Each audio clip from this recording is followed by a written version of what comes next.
WFAN, WFAN FM, WFAN FM HD1 New York, and Odyssey Sports Station. Evan Roberts. Tiki Barber. It's Evan and Tiki on WFAN, The Fan, 101.9 FM, and always live on the free Odyssey app. Let me be the first to say thank you, Vinny Pasquantino. The United States is going to the quarterfinals of the WBC. More on that a little bit later on, as well as a Yankee debate that will be fierce in 2026 that no one's actually had yet. So we'll be the first to have that debate a little bit later on. And every day we have a giant legend with us. His name is Tiki Barber. We'll be joined by a second giant legend coming up at 11 a.m. But yesterday, something odd happened. Something shocking happened that at the end of the day, to me, isn't that big of a deal. But it was shocking. And I respect and understand how the Giant fan may not take it the way I take it. And that was the stunning announcement that Evan Neal is coming back. Why? This forced me, Evan. Yes. And Shawn to go try to figure out what happened with Evan Neal. He sucks. Well, you can say that now, but I went and watched his rookie tape. This is 2022. Yeah. Now, don't forget, he started week 1 of that season. This is the year the Giants went to the postseason. Brian Dable's first year. They win that game. Evan Neal looks good. I mean, he's a rookie, and every now and then he gets beat by a speed rush around the edge because he's just not used to the speed of the NFL players. But for the most part, his tape looks good. That was a long time ago. It was a long time ago. So in my mind, I'm thinking something must have happened. Like, what happened? How did he derail into this guy who a lot of people look at as a bust? And so he gets hurt in week 7 against the Jacksonville Jaguars. It's a run play. It's a zone play. So he's smashing down the defensive end. Saquon Barkley cuts right behind him, trips him up. He hurts his ankle. He misses 5 weeks. And then he comes back, and they're playing the Commanders, and he actually still looks good. So year 1, okay. And so I thought it was injury. Yeah. I don't think it was injury. So what was it? I don't know. And so something happened between year 1 and year 2 where Evan Neal became the butt of the joke for the New York Giants. The guy who is the example for why Joe Shane is a terrible general manager. He can't pick anybody. Again, Evan Neal was first round, 7th overall pick. Not like 17th, not like 27th, 7th overall pick. You're supposed to be a perennial Pro Bowler. Damn right you are. When you're an offensive lineman picked in the top 10. But as I look at it now, and I go forward now, watching year 2 and year 3 and year 4, something's off. He doesn't look motivated. He doesn't look like he cares. And so I almost wonder if signing Evan Neal with a new coaching staff is a coaching decision. It is he just needs to be coached right. Well, he just needs to be motivated correctly. Because in year 1, he didn't look bad. When we sat there at the Giants facility at John Harbaugh's press conference, remember one of the biggest things he emphasized? Yep, love football. I want guys who love football. And as he was going on that tirade, I'm listening. I'm standing on a chair so I can see him. And all I could think about, and Giant fans, tell me if you thought the same thing. Shawn, tell me if you thought the same thing. All I could think about when he said, I want guys that love football. And if you don't love football, get the heck out of here. All I thought about was Evan Neal. Because even though I don't know Evan Neal personally, he didn't play last year. Right. Like, literally, did not play. He was awful the 2 years prior to that. And yes, there were some nice things from his rookie season, but the perception of Evan Neal, besides just being a bust, is that maybe he doesn't care. Maybe he doesn't want to play. And so between John saying that at the press conference, I was convinced this guy was gone. He was just going to be a footnote in Giants history. And maybe he turned into Eric Flowers, change positions, go to a different team, and be competent. That was certainly on the table, but it was never happening with the Giants. So when I'm sitting there yesterday, and all of a sudden I get the notification that the Giants are re-signing Evan Neal, this is not hyperbole when I say this. This was as stunned over a move as I've been in a long time. Yeah. Not that it's significant, but I was just like, really? Yeah, but here's the thing. I don't really know. So I saw what he did as a tackle, and that kind of derailed after year 2, and it just became, you're not going to be a tackle. But for the last 2 seasons, we've been talking about him at guard. Yeah. But they haven't done it. Exactly. They didn't do it. In fact, when I go back and look at year one tape, I think the fact that he struggled in moments was because his right guard absolutely sucked. Mark Glowinski was garbage at right guard. That's a blast So from you the have past. a horrible Mark right Lewinsky. guard and a rookie right tackle. Yeah. So, you wonder how you have troubles off the right side. You could see it. It was just in the construction of the right side of that offense. But my point is, I don't know how he could be a guard. I don't know if he's going to be more motivated to be at guard. What I do know is that Giants, who have not re-signed Greg Van Roten, don't have a starter at right guard So right it could now. be Evan Neal? It could be Evan And Neal. they just signed Aaron Stinney back. Aaron Stinney had been there, but he was a backup last year, obviously previously at Tampa, and he's a good player, but he's a backup player. Yeah, Evan Neal is the 7th overall pick in the draft. So it feels like we're waiting for him to reinvent himself. No doubt. And I think they re-signed him because and it's a cheap deal, so who cares? No, I get you.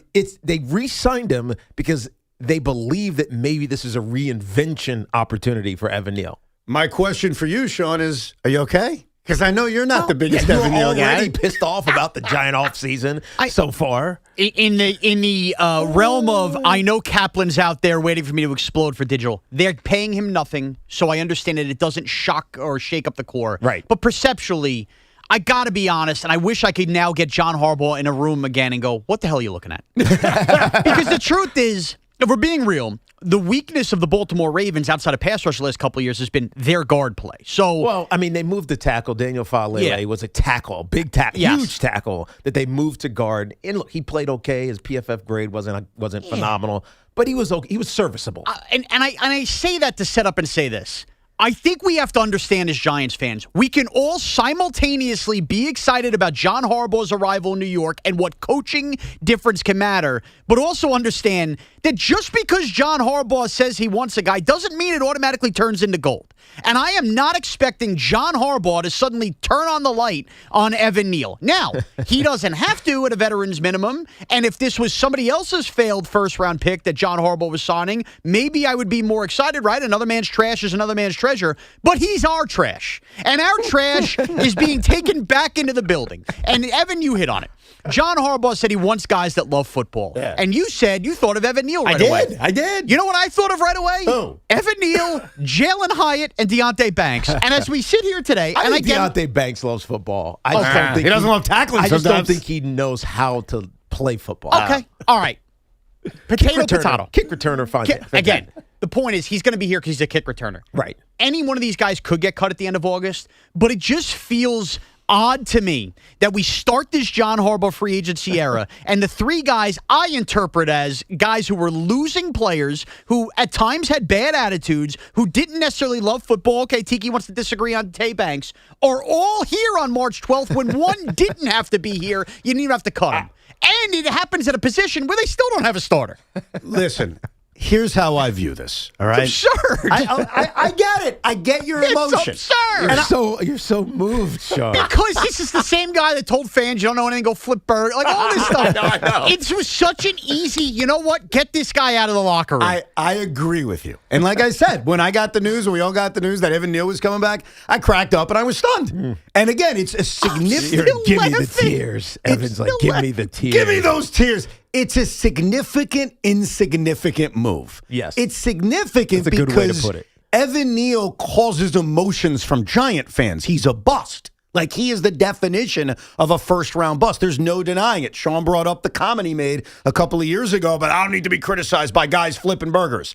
He is a guy that brings up emotions from Giant fans, but bringing a guy back on a one-year veteran's minimum is insignificant. Yeah. Here's the way I view this, and this is where I try to say, what would I feel if I'm a Giant fan? And I try to do this with all the teams in this town. I say, okay, not a fan of that team. What would I do? And I don't know if you're going to like this, Shawn. I think, Tiki, you like it more. I'm so enthralled and excited about John Harbaugh that he could drop a deuce on a table and I'd say, what would you like me to do with it, sir? Yeah. Like, I believe in him. I'm so excited about him that for 1 year, and this does not last forever. I want to make that clear. Does not last forever. For 1 year, he gets the benefit of the doubt. for 1 year, even the moves that jump out at me is, I don't know. I say, I agree with that. I believe in you. I agree with that. That's how I view it. You have to look at it that way because, look, we think we know how John Harbaugh is going to be and how he's going to coach and his philosophies. I think he said most of them in that introductory press conference, and we buy into it. We believe it.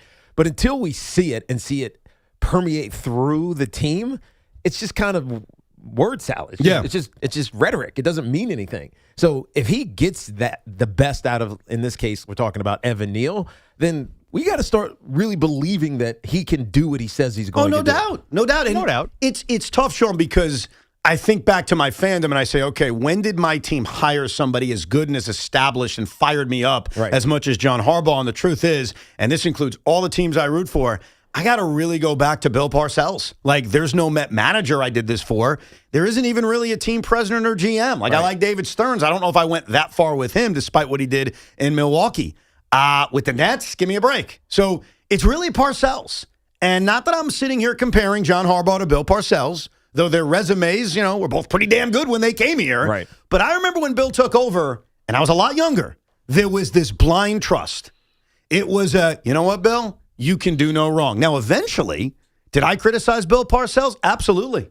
His decision to not go to Ray Lucas earlier in 1999, I'd still bring up. So there'll be a moment and a day where me and others will probably turn on John Harbaugh or criticize him is probably the fairer way. Right. But the way I view moves like this is, all right, John, I don't see it, Joe. I don't see it, bro. But I'll tell you, I trust you. And what I'm hearing from Shawn Morash, and this is not the first time you've done this, is simply you don't trust John Harbaugh, and I'm curious why. Well, hold on. I trust John Harbaugh, but I don't have my head buried in the sand. Not every move Sean McVay makes is the greatest. Bill Belichick drafted Cole Strange in the first round. Not every move he makes is the greatest. And I just think we as Giants fans need to understand we could simultaneously be excited about the trajectory of John Harbaugh, but also understand that not every move he makes is going to make sense, and he could be wrong. And I think he's wrong here. Evan Neal is part of the reason Bobby Johnson as an O-line coach here got fired. And Bobby Johnson did a good job in Washington, and we made him out to be the problem. They brought in Carmen Brasillo, who was a really good offensive line coach. He got the best out of the Raiders, out of Illuminor and Van Roten, brought him here to New York, and those guys ended up being really good players for this team. He wasn't Greg Van Roten anymore. Even he, the second O-line coach, could not get the best out of Evan Neal. Well, we didn't see him. We didn't see him play. You don't think we didn't see him play when, the idea that he stunk? I mean, and they tried to work him at guard this year. Also, his attitude was bad. And again, it's a minimum. It doesn't make any sense. But here's the other perception problem I have. And finances have everything to do with it, and I understand that's why. When you look at that 2022 draft class that got killed mainly because of Evan Neal, all of those guys, or three of the main picks, all signed with Tennessee. They might be trading Kayvon Thibodeau. And now you look at that draft class and go, wait a minute. The guy who's getting the second contract out of that draft class is Evan Neal? Hold on. That is a terrible perception here. It's a great point. It is a great point. I mean, that's it's not in the weeds, but it's into the details a little bit. What did you think about that draft class? I know, thinking about that funny. 2022 draft class. It's not in the weeds, but it is a little bit of a caveat because how you evaluate GMs in their draft classes often comes down to, well, was he worth re-signing? Well, in fairness, Evan Neal's second contract being a veteran's minimum, but I think the truest sense. That's true, Evan, but it's just the fact that he's still here. No, I get. Yeah, the biggest problem and again, is his fifth-year option wasn't picked up, so he went through 4, and then he's now signing on a vet minimum. And one more that I'm very curious about. Maybe Tiki has more insight on this. I get, again, it's a veteran's minimum. But why on day 3 of free? Like, you tell me Evan Neal ain't going to be available in July? Like, why on day 3 when you're still trying to have the guard market come back to you on some of these guys that are available? It's the veterans minimum. You just said it, dude. But veterans minimum guys can be available beyond day 3. It just felt like, was there a rush to do this? Are you looking for someone else? Who else were you signing? I think that becomes the challenge. Like, where are you getting the depth on your offensive line? Now, obviously, they're going to draft somebody, maybe one of those hybrid, tackle guard players that's in the 5th round or whatever it may be. You should. I think we talk about this often. You should draft an offensive lineman every single year, no doubt. So maybe it's happening in the draft, but where else are you getting one of these guys? I'll give you an example, Tiki. Perfect example. I don't believe, and I think we've gotten to day 4 free agency, that Greg Van Roten is getting some kind of big contract. And I think he wants to be here. He showed up at the John Harbaugh press conference. We were there. By the way, Mike McFadden also re-signed with That's the Jets. true. Another 1-year deal. Good point. But my point on this is I would sign Greg Van Roten to I think would be a very team-friendly deal with the hopes of he is my depth guard, not my starter, and not have to worry about the veterans minimum for Evan Neal. And I would be in a rush to do that. It almost feels like they're sitting back and hoping for something better, and they only want Greg Van Roten back unless he's a starter. Yeah, I'd sign him back with the hope he's the depth, not Evan Neal. Yeah, maybe. But the challenge is then, as a new coach for the New York Giants, are you getting your team younger or older? And I think with Greg Van Roten being 36 years old, it doesn't make sense. Well, here's what's crazy about Evan Neal. He's 25 years old. And what's going to be challenging for all of us. And he's a massive human being. I get it. 6'7", like 330. But what's going to be challenging for all of us. 6'7". Nice job there. And I've said this about much better players. I've said this about Leonard Williams, who was a really solid player for the Jets, but he never lived up to the hype of where he was drafted. Right. Evan Neal was 7th overall. And even though he's on a vet minimum contract, on a second contract, he's never going to shake the fact that he's a bust. Yeah. He's worse than James Hudson, who wasn't drafted 7th overall. I get it. And when you're drafted 7th overall, and you'll see it when the Giants use their pick at 5th overall and the Jets use their pick at 2nd overall, the expectations aren't to be good. Right. They're to be great. Right. Like Kayvon Thibodeau to many Giant fans is a disappointment. He's a good player. He's not a great player. And when you're drafted that high, you need to be great. So the biggest challenge that Evan Neal faces on this veterans minimum contract is he's stuck with the fact he's picked 7th. Yeah. And the other thing, and I'm sure this involves Shawn and maybe some in the audience, you can't get past the burger flip line. For those that forgot, a couple of years ago, Evan Neal was facing heavy criticisms, rightfully so, and he decided to backlash against fans by, saying, "Oh, what do you know? You flip burgers." And that caused a little bit. I kind of forgot that. You forgot about that. I did. Well, let me give you a little reminder. Yeah. And maybe this is why Shawn can't accept him on a veterans minimum deal. Here is Shawn Morash from minutes after we read the Evan Neal quotes reacting to his player Evan Neal basically saying, "Shut up, you burger flippers." F this guy. Okay? Frankly, your play through 2 years of your career now sucks and is unacceptable, and that we can't see that because we might be flipping hot dogs or hamburgers, but we don't have 2 freaking eyes. Spare me. Evan Neal, your play has been trash. I don't care if any of us haven't stepped foot on a football field, and we can't afford for you to be trash. So zip your mouth and learn how to block. Mm-hmm. And by the way, what's wrong with flipping hot dogs and hamburgers? Well, that's the other thing, yeah. I mean, it's a jerk thing to say, and I'm not even trying to make a joke. To take a shot at people trying to bust their ass working in the food industry like they're nobodies that you can step on, honestly, get lost, Evan Neal. You're a loser, man. If you're going to do a metaphor, it has to make sense. Please put a poll out, Evan. Right? No, And so the if- Giant season's crumbling, and you guys are acting like we're the one-out game for it. Who gives a rat's ass? if you're a We're Lion- 1-3, and you're breaking down the serendipity. The Rooster. I can't take you 2 anymore. What did we do? I know. That must have been something else you bring up on a poll. Forgot. All right, Giant fans. Wow. Shawn. Yeah, We're okay. in form. Yeah, but Johnny Harbaugh, bring him on in. Well, my attitude, and I'm curious about other Giant fans. I blindly trust John Harbaugh for this offseason and for this year. Like, I may not love a move, but my attitude is, you know what? This guy's my head coach. I'm so ecstatic he is. I trust anything he does. And it's not something I'm familiar with, but that's how I would feel. I'm curious if Giant fans feel the same way. We'll get to your calls coming up. 888-808-1019. Evan Neal returning on a vet minimum deal. Plus, in this opening hour, the New York Knicks survive in Utah. We'll get to that. And the USA advances, and a major flaw exposed that not enough people are talking about with the World Baseball Classic. We will explain all in this opening hour, plus you, 888-808-1019. Our friends at Town Fair Tire remind you that at Town Fair Tire, you always get the guaranteed lowest price on name brand tires from Connecticut to Maine. Nobody beats Town Fair Tire. Nobody. You guys know that I'm always busy juggling life, family, travel, football, cheer, etc. But feeling safe and knowing my family is safe, especially when I'm not with them, is so important. That's why I turned to our partners at Sloman's, who recently installed the Sloman Shield Link system into our home.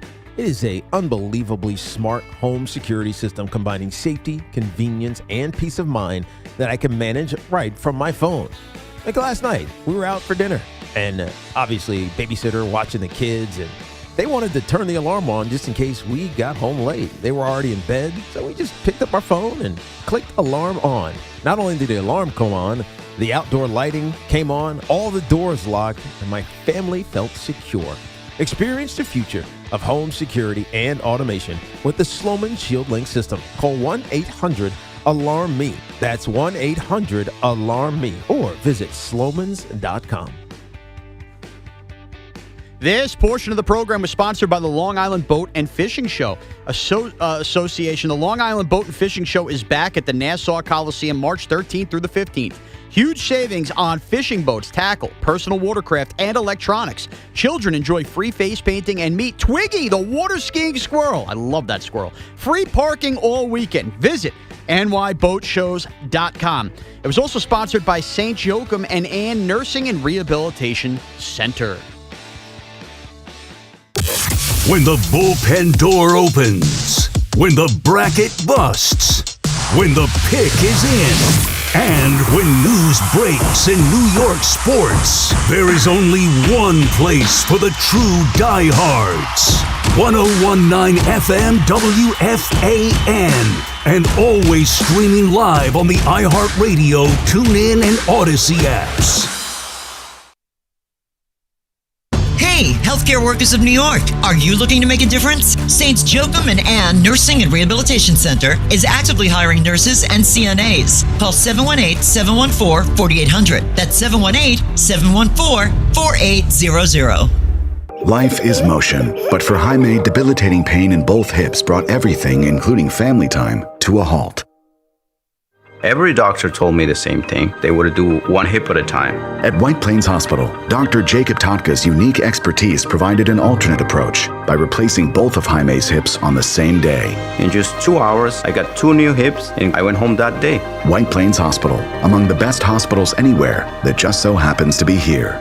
A member of the Montefiore Health System. Question: what business couldn't use extra income? Hey, it's Tiki Barber. Right now, Amazon Hub Delivery is looking to partner with ambitious New York businesses to become Amazon Hub partners. You and your staff will deliver packages to customers in your area when it's convenient for you.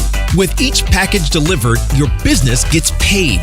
Sign up at Amazon.com/Hub Delivery. That's Amazon.com/HUB Delivery. We're here with attorney Mark Miner of the personal injury law firm of Zalman, Schnurman, and Miner. Mark, if someone's injured in an accident, what should they do? It is always best to report the accident as soon as possible and gather all important information. Now, is it important to call an experienced personal injury attorney? Absolutely. The sooner you call, the better. If you call us for a free consultation at 1-800-LAW-LINE, we will be able to advise you of your rights. The sooner we get started on investigating what happened, the better. There are many reasons to act quickly. The failure to act may mean losing a chance for compensation. So if someone's injured in an accident, when is the best time to call you? If you are injured in an accident, you should call us right now at 1-800-LAW-LINE. There is no cost for a consultation and no fee unless there's a recovery. We are here to help you. So if you're injured in an accident, call the experienced personal injury attorneys at Zalman, Schnurman, and Miner at 1-800-LAW-LINE.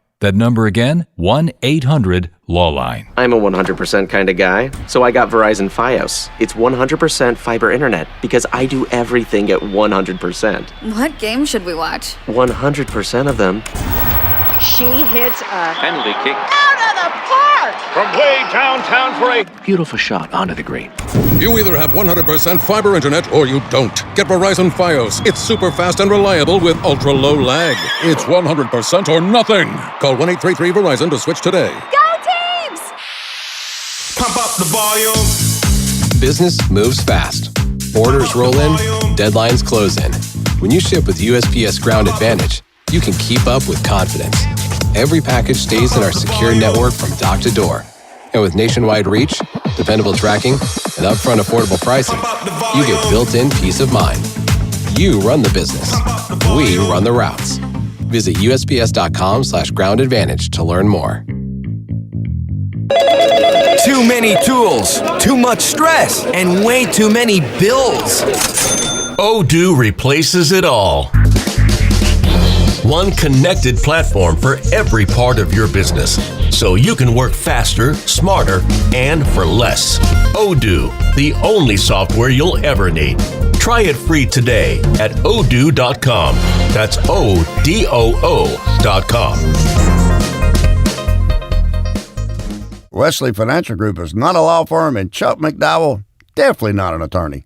This is Chuck. Do you feel stupid for buying a timeshare? Don't. It's not your fault. You were most likely told you could rent it, and it was a great financial investment. And the deal was available today only. If this happened to you, contact your resort or Wesley Financial Group for help today. Call Wesley now for your free exit information kit. 800-939-1441. 800-939-1441. In business, even one missed call could mean money left on the table. So I get it. Doesn't matter how great your team is. If everyone can't collaborate and communicate effectively, you got a problem. Every opportunity is a chance to show customers how you run your business. When a call or message falls through the cracks, you're not just missing a conversation, you could be losing a customer. So it is time to try Quo. Quo is the #1 business phone system that streamlines and scales your customer communications. With Quo, missed calls doesn't mean lost revenue. Quo brings calls, texts, and contacts together in one AI-powered system, so you never miss an opportunity. And it works right from an app on your phone or computer. So your team can share one business number for calls and texts, making collaboration so easy so nothing gets missed and customers never have to repeat themselves. Quo, no missed calls, no missed customers. Try Quo for free at quo.com/WFAN. That's QUO.com/WFAN. Quo.com/WFAN.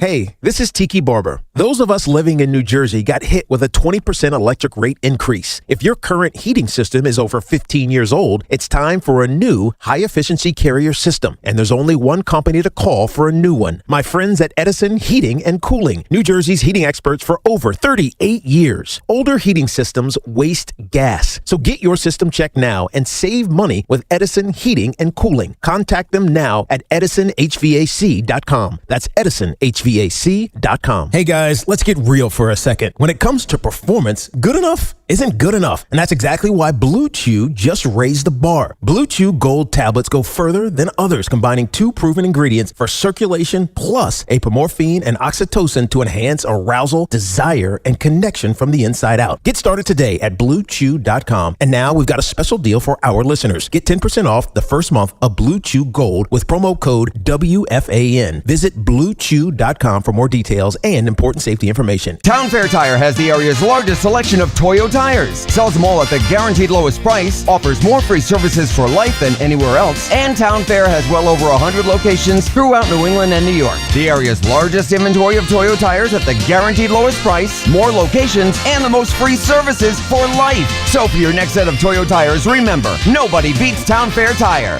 Nobody! Name brands at discount prices. Town Fair Tire. Your official home to talk New York sports is WFAN. Call us anytime at 888-808-1019. The Fan, 1019 FM, and always live on the free Odyssey app. We'll get to the Knicks comeback in just a few minutes, as well as Team USA advancing. But if I would have told you on December 1st, like we popped on the microphones, it's still, a few more weeks left in the football season, a lost year for the Giants. Brian Daboll's already gone, already looking ahead to the draft, who the next coach is, the offseason. If I just would have said to you, they're going to re-sign Evan Neal, Shawn would have slapped me, and you would have been like, come on, man. Right. And here we are. He's back. Your thoughts? And do you have that blind trust for John Harbaugh that at least I would have? 888-808-1019. Let's kick it off with Tyler in New Windsor. What's up, Tyler? Hey, guys. How are you? Good. If they move Evan Neal to right guard, I will be not as bad. And like you said, they might not even keep him, especially with how team-friendly the contract is. Very easy to cut. But the burger flipping statement that he put out a couple of years ago. You know what? And tell me if I'm wrong. I kind of liked it. I mean, there's 2 sides to it, obviously. I did. It just shows maybe like this guy, has some fight in him to maybe get better at some point. Right. I don't know. I I kind of like the fact that he was like, "Yo, listen, I'm working on it. I'm going to figure it out and get off my back a little bit." Yeah, I mean, I think I don't know. Tyler, I think what you're saying, and you're probably right, is he wasn't talking specifically about burger flippers. He was just talking about non-football players. Like, whatever your job Norps, is. as Boomer likes to say. It was a metaphor for everybody who doesn't do what he does. Right. So, but that's still not something that fans want to hear. He should have said accountants. What? Yes. Why are you ripping on accountants? Because your father is one. Yeah, I mean, seriously. What's that but about? if you rip an accountant, it's not like you're ripping someone who, it's just different. It's not about the job. It's the fact that we know we're not you, Tiki. We all know we're not as athletic as you. We're not as good as you're a professional football player. You played at the highest level, right? Even the worst football player is far more athletic than all of us. Like, think about that. So there's a respect for what you guys have accomplished, but we don't want to be talked down to. Right. That's all. Like, obviously, you have forgotten more football than most of us will ever know, but I think you're fair in saying, all right, let me talk to the fans out there, of course, without telling them your opinion's worthless because you're an idiot. And so it wasn't even the burger flipping. I think it was more, we're not allowed to have an opinion that you suck. It's obvious to all of us that you suck. So why can't we say it? Harvey's in Dix Hills. Harvey.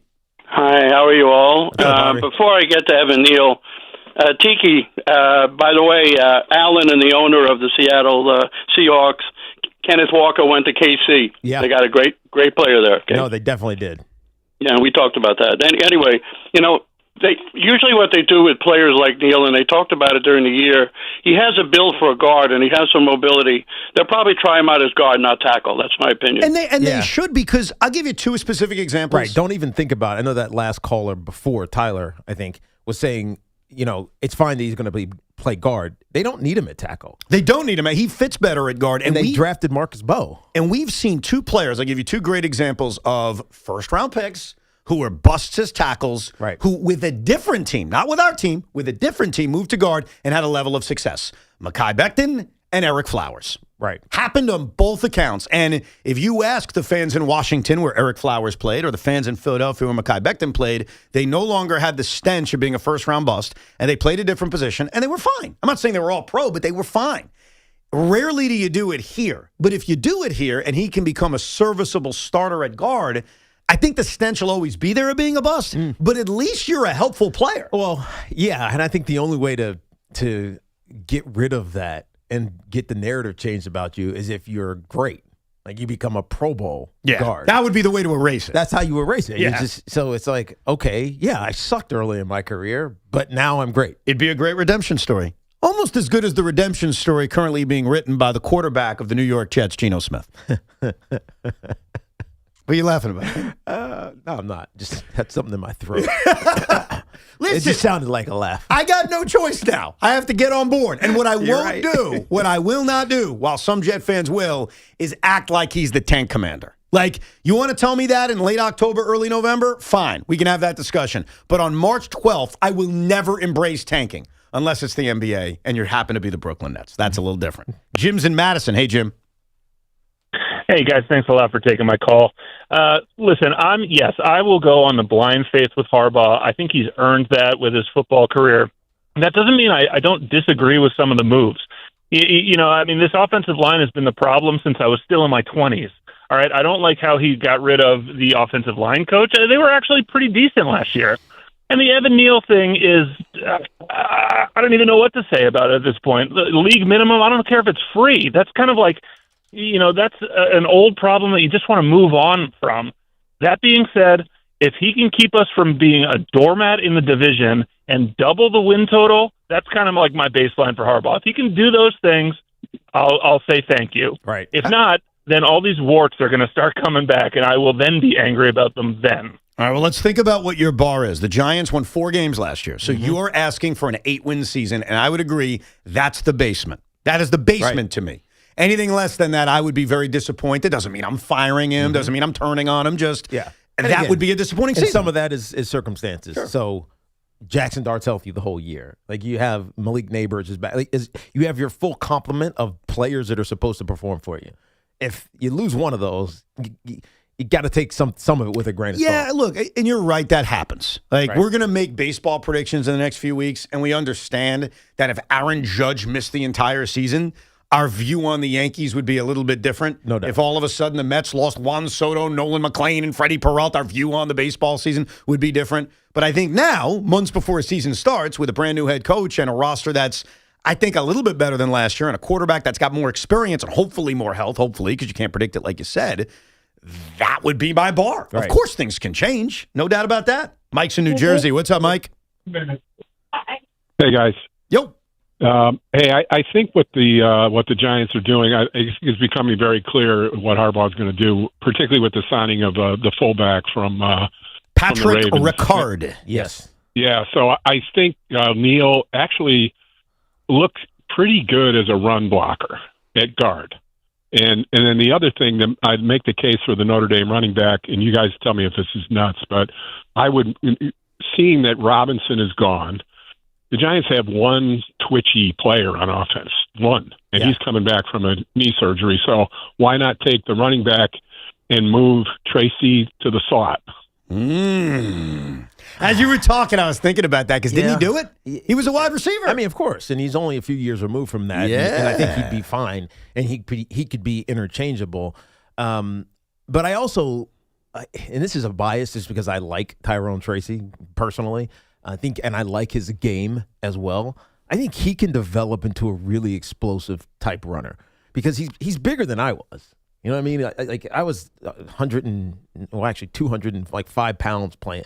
He's bigger than that. He's taller than me. He has good instincts and can cut back. And so I still have this hope in my mind that he develops into a top flight running back. And so I almost feel like it's a waste, but I understand, given the cap spend on the running back room right now, which is extraordinarily small, that if you get everything else filled, by all means, go take your shot at a running back. But I don't think they need it. It's kind of a luxury, only if you get everything else sorted out.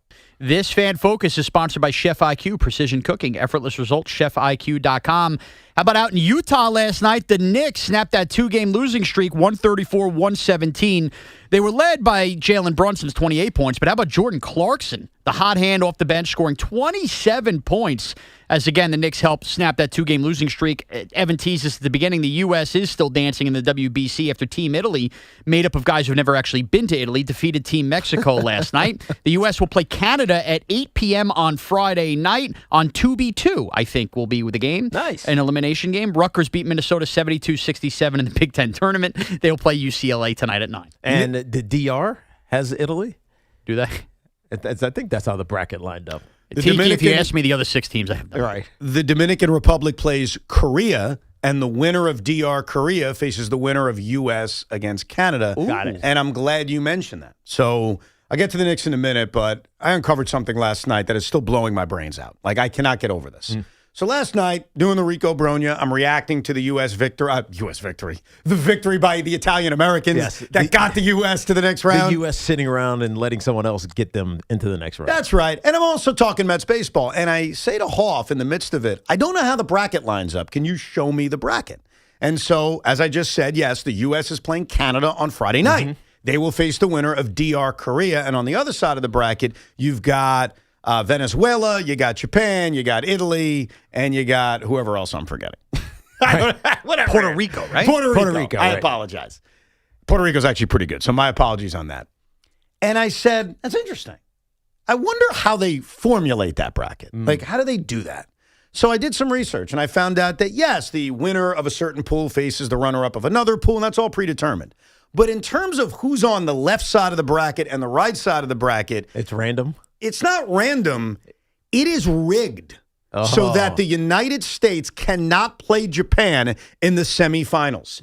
And I have looked this up numerous ways. But why? They claim for geographic reasons, yet they may play Korea in the semifinals.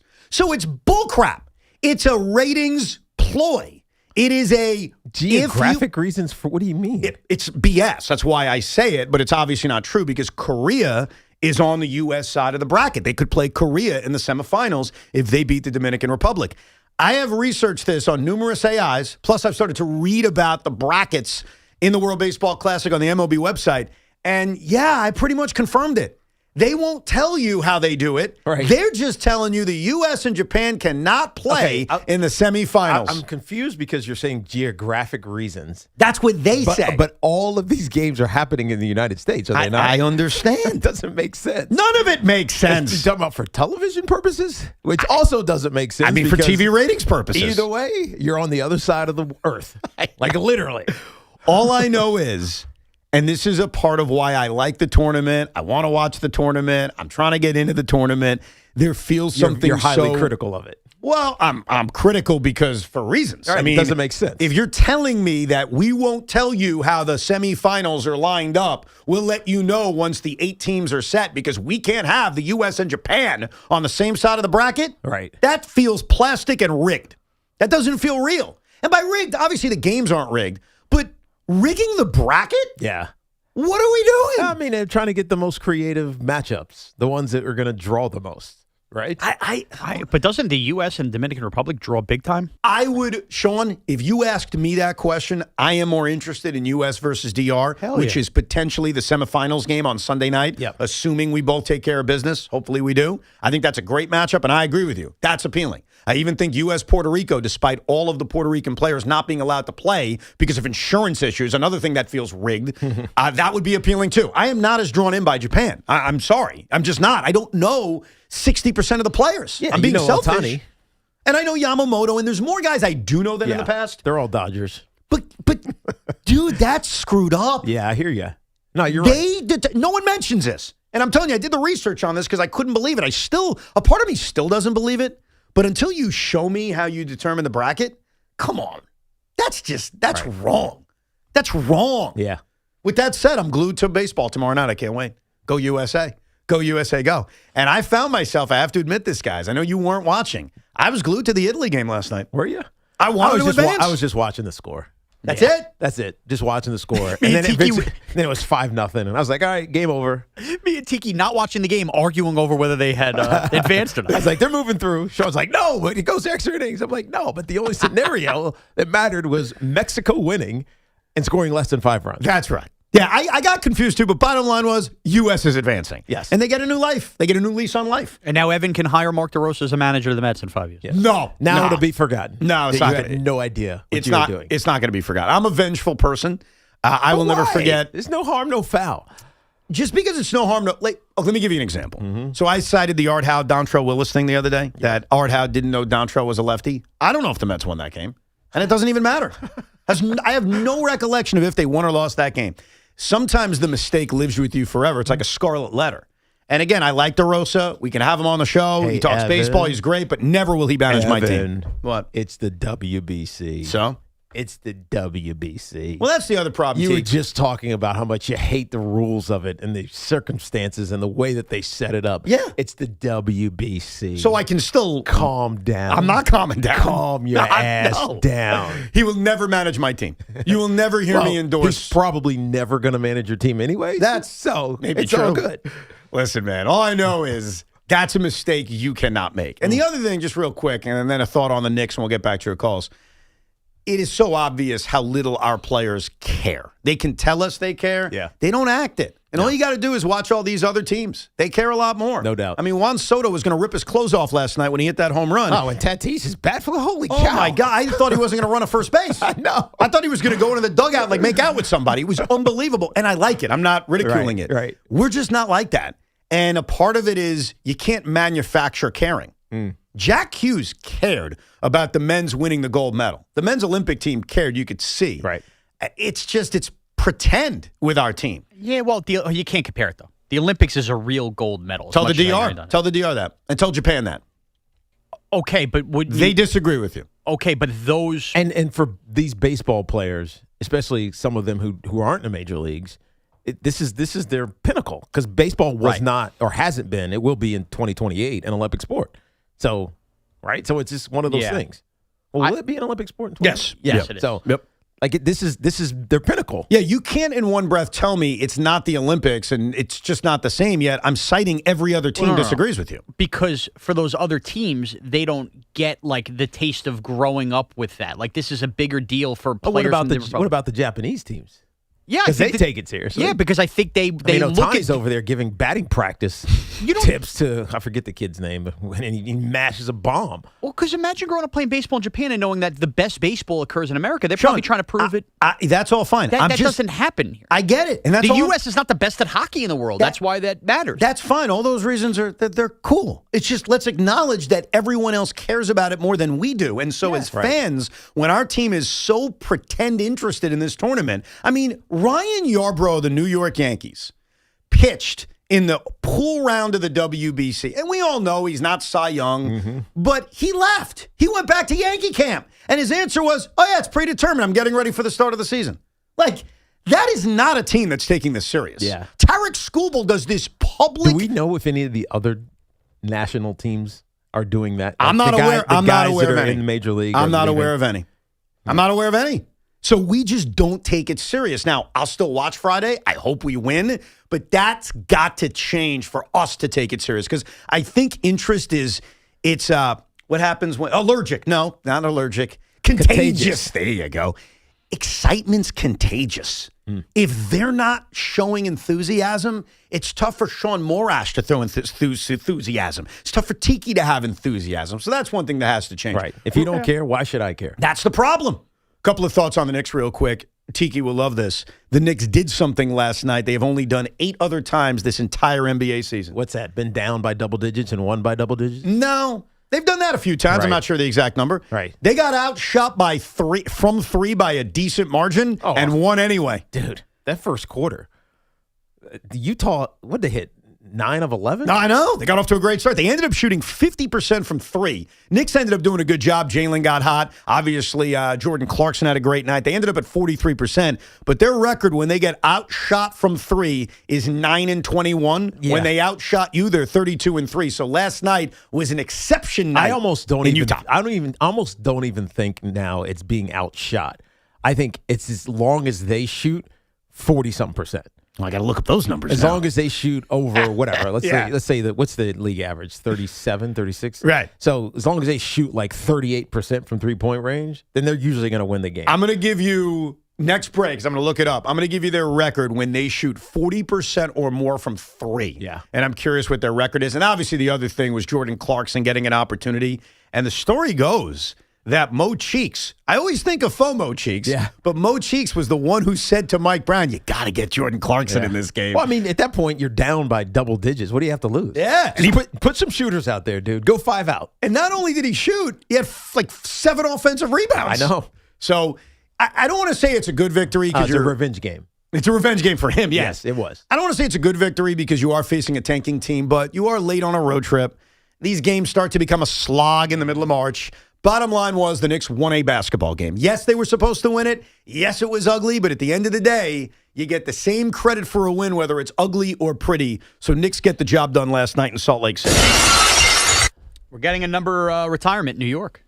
Really? Carlos Beltran's number 15 will be retired by the New York Mets this year. There you go. You're excited about this, Evan.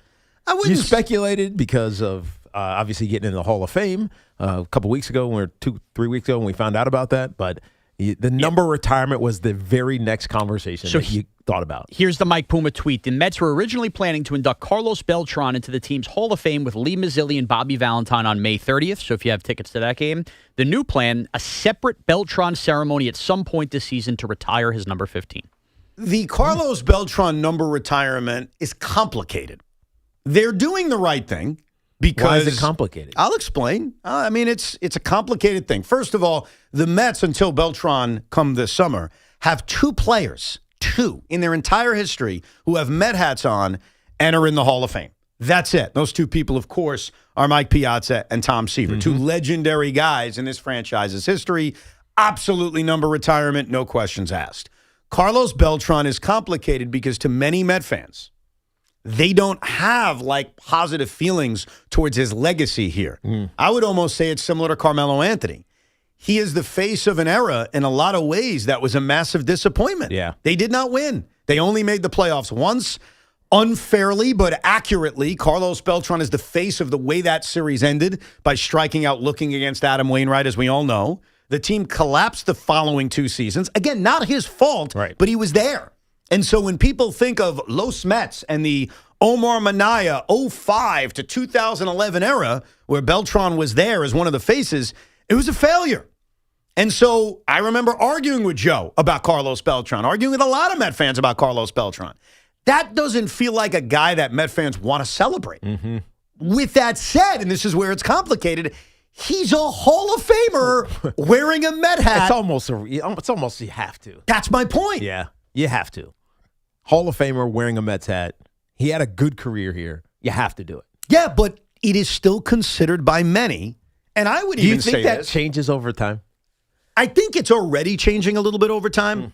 But what I'd be very curious about is they haven't announced a date yet for his number retirement ceremony. And I think the Mets are going to draw well this year anyway.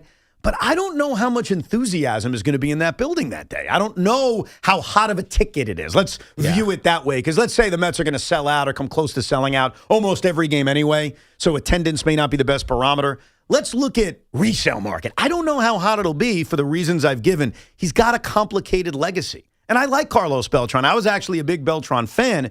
And the reason why is because I argued with people like Joe. Right. I thought that they went too far ripping Carlos Beltran. They blamed him for all our troubles. So Carlos actually became one of my favorite Mets, not because of anything he did, but because I thought his treatment was unfair. Right. You were defending him, at least in your mind and with the arguments that you were having on the radio. Yeah. And it's funny, I did a Beltran tribute on the Rico a couple of months ago. And even when I was going through his greatest moments, it's okay. But I'll tell you right now, I did a Pete Alonso tribute, and it felt like his moments were bigger and better. So that's also because it's brand new. It's fresh in your mind. You're still somewhat upset about it. I could see. I don't think that's it. I think there were just more moments. Right. So I think the Mets are making the right decision, but the way I would define this as a Met fan is that Carlos Beltran's legacy here is very complicated. They made the right decision retiring his number because of what you just said and what I said. Hall of Famer, team logo on hat, a whole thing, but it ain't simple. No. It ain't simple. And Saturday, August 1st, the 1986 reunion and celebration. Thanks for letting me know all this. I got to go look at my tickets now. This is why I'm telling the audience this, but I know you got tickets, so figure this out.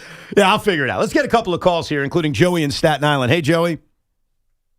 Hi, my name is Joey Columbia. I'm 11 years old.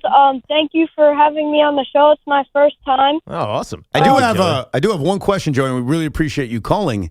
Are you skipping school today? Yes. So my dad actually, he pulled me.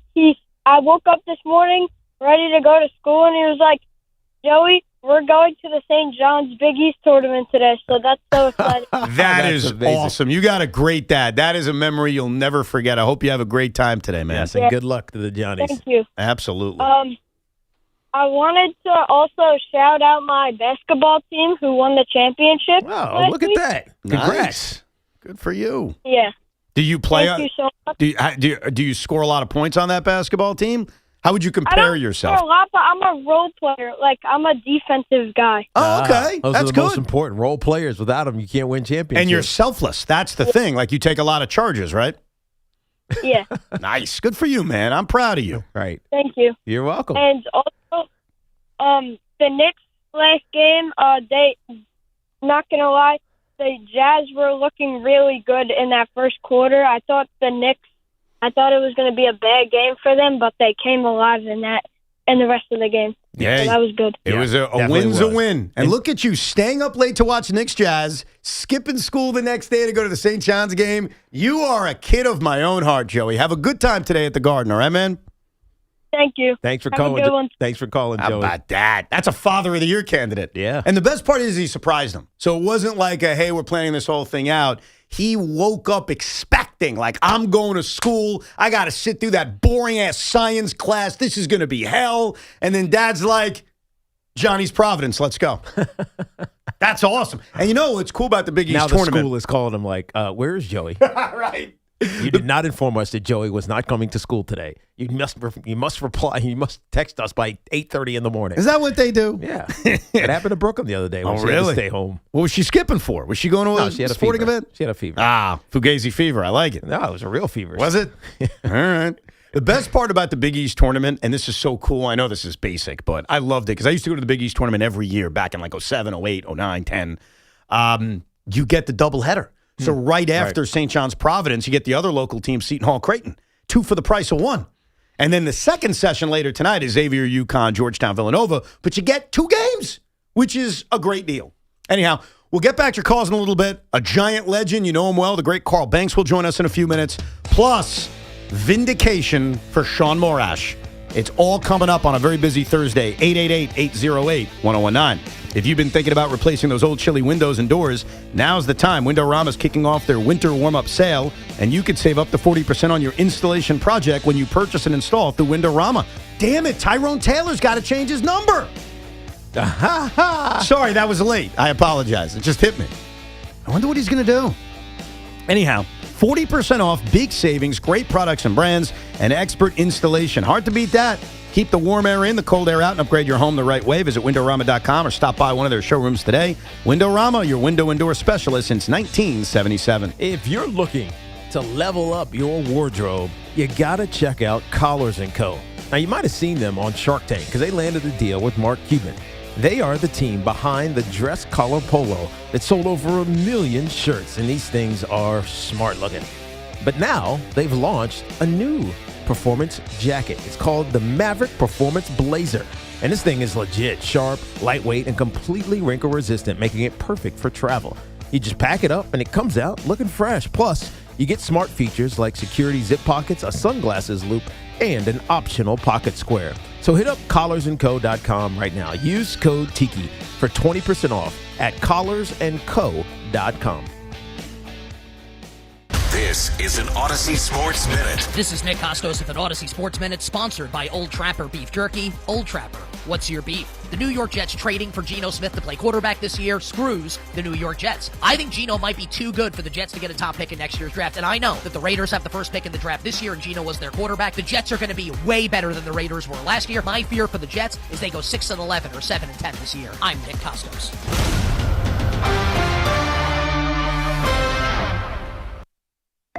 Ah, the most beautiful time of year is upon us. Tax season. And Tax Slayer is here to help you file. We guarantee 100% accuracy and your maximum refund. Those are some good numbers. And you can trust me, because I'm a talking calculator. Did I mention Tax Slayer even has support from real US-based humans? If you have any questions along the way, beat the rush and start for free today. Tax Slayer. File fearlessly.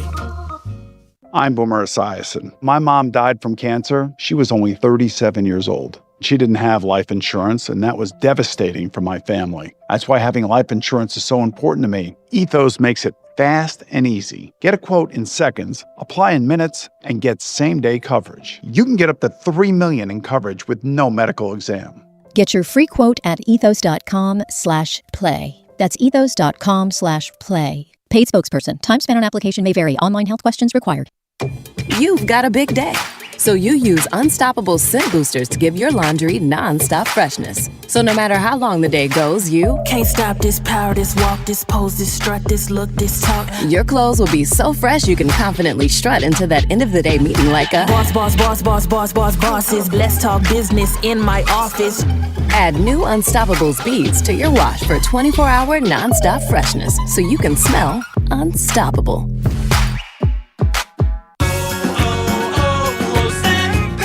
Hi, I'm Chef Franklin Becker. You know the jingle. Now discover the facts about Ozempic, a GLP-1. There's only one FDA-approved Ozempic made by Novo Nordisk. Learn about the real thing. Talk to your healthcare professional today. Call 1-833-OZEMPIC or visit Ozempic.com to view the medication guide and to learn more about Ozempic. Semaglutide injection 0.5, 1, and 2 milligrams.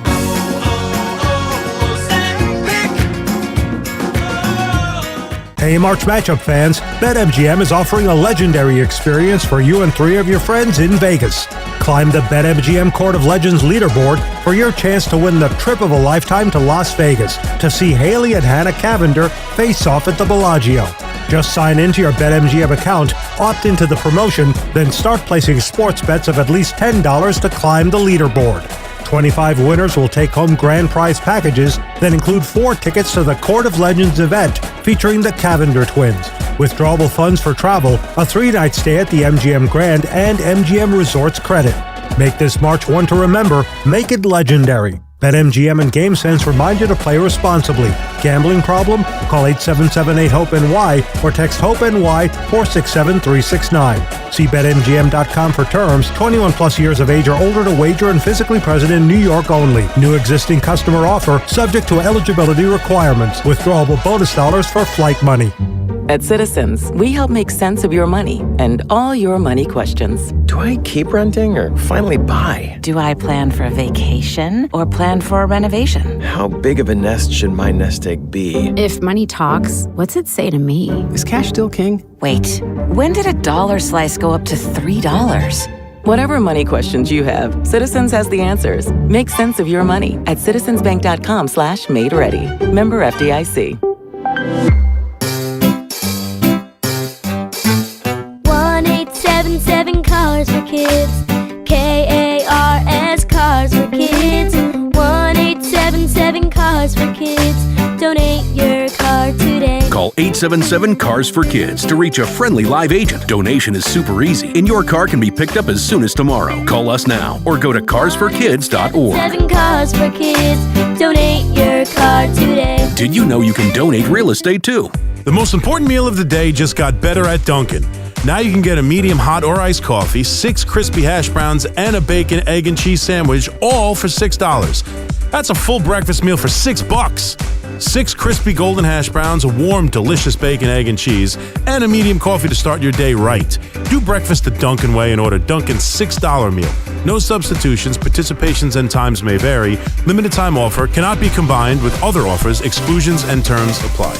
Do you owe back taxes or have unfiled tax returns? The IRS won't quit until they get your money. Here's great news, fresh from those in the know. Major changes have happened at the IRS. If you owe more than $10,000, you may be eligible for a 99% reduction of what you owe. Haven't filed a return for a while? Their happy clients are talking. The IRS was going to levy my bank account, but Guardian was able to prevent that and fix all my IRS issues. Thanks again, Guardian Tax. Need relief from crushing tax debt? The IRS now has special programs. Guardian Tax knows all about them. Personal or business, this is the fresh new break you've been hoping for. We aren't the company you call when you need a hug because you're scared of the IRS. Guardian Tax is the company that wins when you need it most. Guardian Tax Service is really great to work with. They really help me out. I'd recommend them highly. Call now for a free confidential consultation. 800-499-1424. 800-499-1424. 800-499-1424. The Travelers Championship.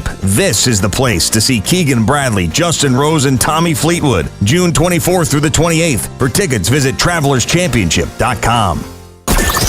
Talk sports with Craig Carton and Chris McMonagle on The Carton Show. Afternoons from 2 to 7 on WFAN, WFAN FM, WFAN FM HD1 New York, and Odyssey Sports Station. Let's give you some info. We were talking earlier about the Knicks. When they shoot better from 3, they basically win every single time. When they shoot 40% or better from 3, they have a record of 25-4. Ah, well, there you go. And one of the losses is one of the blowouts at the hands of the Detroit Pistons. Oh, right, but the Pistons shot like 50% from 3 that game, didn't they? Yeah, I got to double check. And whatever it was, I remember they didn't miss. But when they outshoot you from 3, which obviously they didn't do in that game, when they outshoot you from 3, the New York Knicks record is 32-3. Which is absurd. Yeah. And last night was one of those exceptions because they got outshot from 3. It was only their 3rd loss of the season. When they outshoot you point blank, they're also 32-3. When they get outshot, they're 10-22. And when they're outshot from 3, they're 9-21. So, yes, it's a make or miss league, as they say. Carl Banks will join us in just a couple of minutes. Let's get to some of your phone calls, including Ray in Babylon. Hey, Ray. What's worse than signing Evan Neal to a new contract, even if it's for the veterans minimum? It's re-signing Geno Smith. Now, listen, guys. I came up with a theory. What happens, with all these Jets hires? Okay, we're the Jet fans, and we're the ones that have the dirty diapers. You have Rex Ryan come in. He moves on and has a successful network career, and, he can criticize and say he's going to come back and help us out. He moved on. Then you got Todd Bowles. He was with us for a few years, goes over to Tampa Bay and has all his success and does whatever hell else he does. And we're left with the dirty diapers. Then you got Geno Smith. He had one good game against San Francisco, and my son and I ran into Ron Jaworski in a parking lot, and I was lauding Geno Smith. His last good game with the Jets. Yes. He moved on, and we're left with the dirty diapers. What happens? Geno Smith comes back with the return of the dirty diapers. But and Ray, we Jets fans are left with it. Ray, here's what's complicated about Geno Smith. I didn't want him back. I want to make that clear. Yes. But the reason I didn't want him back is not that he sucks. It's not that he's bad. It's not that he doesn't bring competent quarterback play. I didn't want him back because there's no future with him. I didn't want him back the same reason. long-term future. No, there's no long-term future. But there could be a short-term future. That is, Sure. win some games right now. Yes, but that's why I didn't want Kirk Cousins. So Yeah. Which is why I wanted Kirk Cousins. I get it. We have win a some games right now. We have a fundamental difference.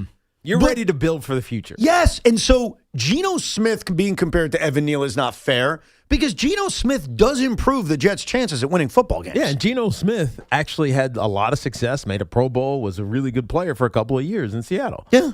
So there's a track record of him having competency to win games in the NFL. And behind a better offensive line with the weapons he has, I fully expect that he will play better than the collection of quarterbacks that played for the Jets last year. I don't know how anyone could even deny that. But that's not my end goal. My end goal is, yes, I want to be better, but I want to have something for the future. It's a bridge to nowhere. That's my issue with Geno Smith. So where I take issue with our last caller is that he doesn't suck.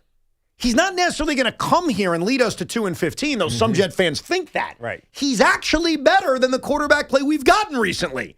But where does it take you? And that's the difference you and I have, because your attitude is, hey, Ev, you got to win some games. I understand it. I would like to win games, but I'd also like there to be a clear picture of the future. Right. He's not a part of it. Right. He doesn't provide you with long-term stability. So you're looking 5 years down the line, and you do that because you draft some good players, you bring in some good free agents. You're likely getting 5 years out of those guys before you have to make financial decisions where you could have to lose some of them. So it's best to look in a window of about 4 to 5 years. And Geno Smith is probably not filling those 5 years. It's probably 1 year. But what he does do is give you a chance to win and bring some real winning to this organization and some stability. Because the years of losing, I mean, you're a fan. You know it. It wears on you. No, I get you, man. You can't just keep losing and saying, all right, we'll kick it down the road until we get our quarterback that can develop for the long-term future. You can't do that over and over again. If you're just tuning in, Carlos Beltran will officially have his number retired by the Mets coming up this season.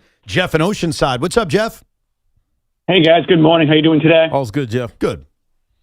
All right, guys. I'm calling you about Beltran. Yeah, I knew something was up because I'm on this Met distro list about the promos, and they updated the Hall of Fame thing, only talking about Mazzilli and the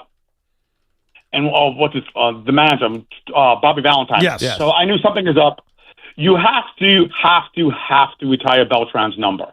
The guy, first of all, he works for an organization, number one. He's going into the Hall of Fame with your logo, with your cap.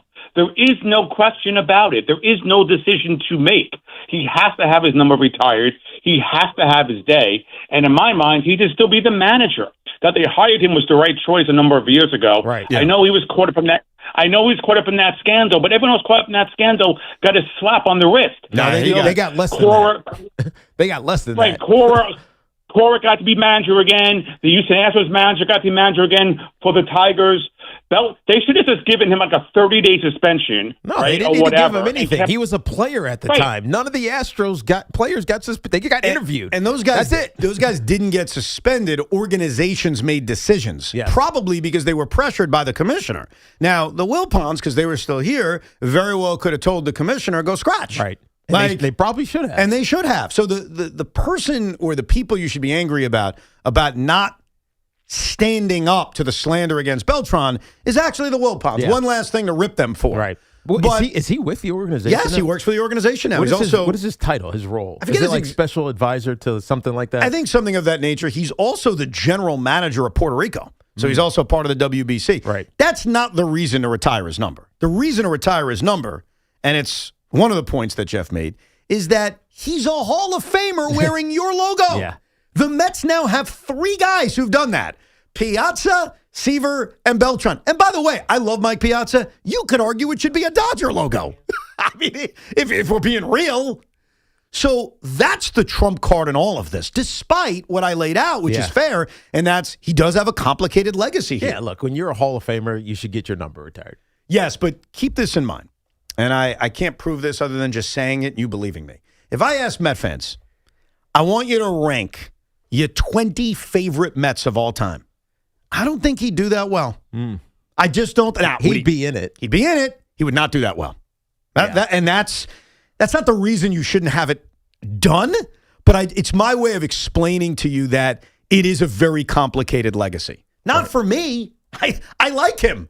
I defended him so often. I mean, I keep thinking of the fights Joe and I had. Now, Joe's come around on Beltran, but the reason he's come around is he thinks he got screwed by what happened with the cheating scandal. So I think that's what it's really, really about. Anyhow, if you're looking for something to do today, you can head out to Macy's Herald Square on the first floor. Big event, the Beasts of the Big East starter events going on. And our guy, one of the voices of the New York Football Giants and a Giant legend, and of course, one of the big factors in the main event of WrestleMania 11, the great Carl Banks joins us. Carl, how you doing, man? I am awesome. How you guys doing? They're good. Tell us more about this event that's going on today. Sounds cool. Well, you know, I'm a huge St. John's fan, and so I go all the way back to when the Big East was the beast of the Big East, and you know, our starter collection was some of the hottest jackets back then. So we relaunched. You know, obviously I'm partial to the St. John's Red Storm, and but we actually have a shop in Macy's for anybody that's at the Big East tournament at the Garden. Walk across the street, look at the product, buy the product, but more importantly, we have like 2 Big East legends doing the Big East Rewind podcast. So they have a pretty cool lineup of just Big East legends from all the schools coming in, sitting down and talking. So in between games, you can come over and really just kind of hang out. Oh, nice. That's cool. Fun stuff. Hey, Carl, you have more than just St. John's jackets, right? You have everybody else. You're being fair. I have every team. Yes, I have every team is represented. I learned a lesson last year because I think Creighton walked over. A big Creighton booster is like, well, where's our jacket? I see the sweatshirts and the hats, but where's our jacket? And I was like, okay, we got to make this happen. But we started last year. We did it with legacy teams because Creighton wasn't a Big East school when they first did it, right? And so I just made sure every current Big East team is represented. Yeah, these jackets are great. I mean, you see them. I remember them from when I was growing up and wanting the cool gear. And now you've restarted this with G3 Sports, and obviously you're started by Carl Banks. You have the Giants stuff too, obviously, and that's the thing I'm always interested in. But how about what this team has done, Carl, in this offseason? Obviously, John Harbaugh coming over. You know, you were at the press conference. You saw that. Or you weren't at the press conference, but you heard the press conference. But some of the moves that they started to make. Where is your take and feel about the Giants so far? I think the first steps in building or rebuilding is shoring up the foundation and actually knowing what type of team you're going to have. And I love the fact that I don't even know if the moves are, you know, dramatic upgrades. Some, I think, in the kicking situation, I think definitely because it's a more reliable situation, but it's like the attitude, the type of player he wants.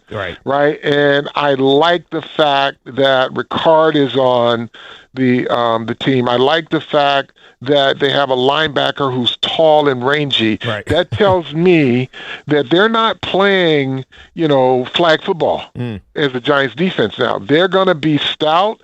They're going to be athletic, and, you know, they're going to be physical. And that's what I like about it, because listen, you have a guy who's a veteran in the league in Edmonds, and you get rid of Bobby Okereke, who's, I think, system agnostic. He didn't have a great year last year, but nobody did on the defense. Right. But you bring in a guy who's maybe, you trade a year, but he's been in the league 8 years, but he's a long, rangy, athletic, and physical guy.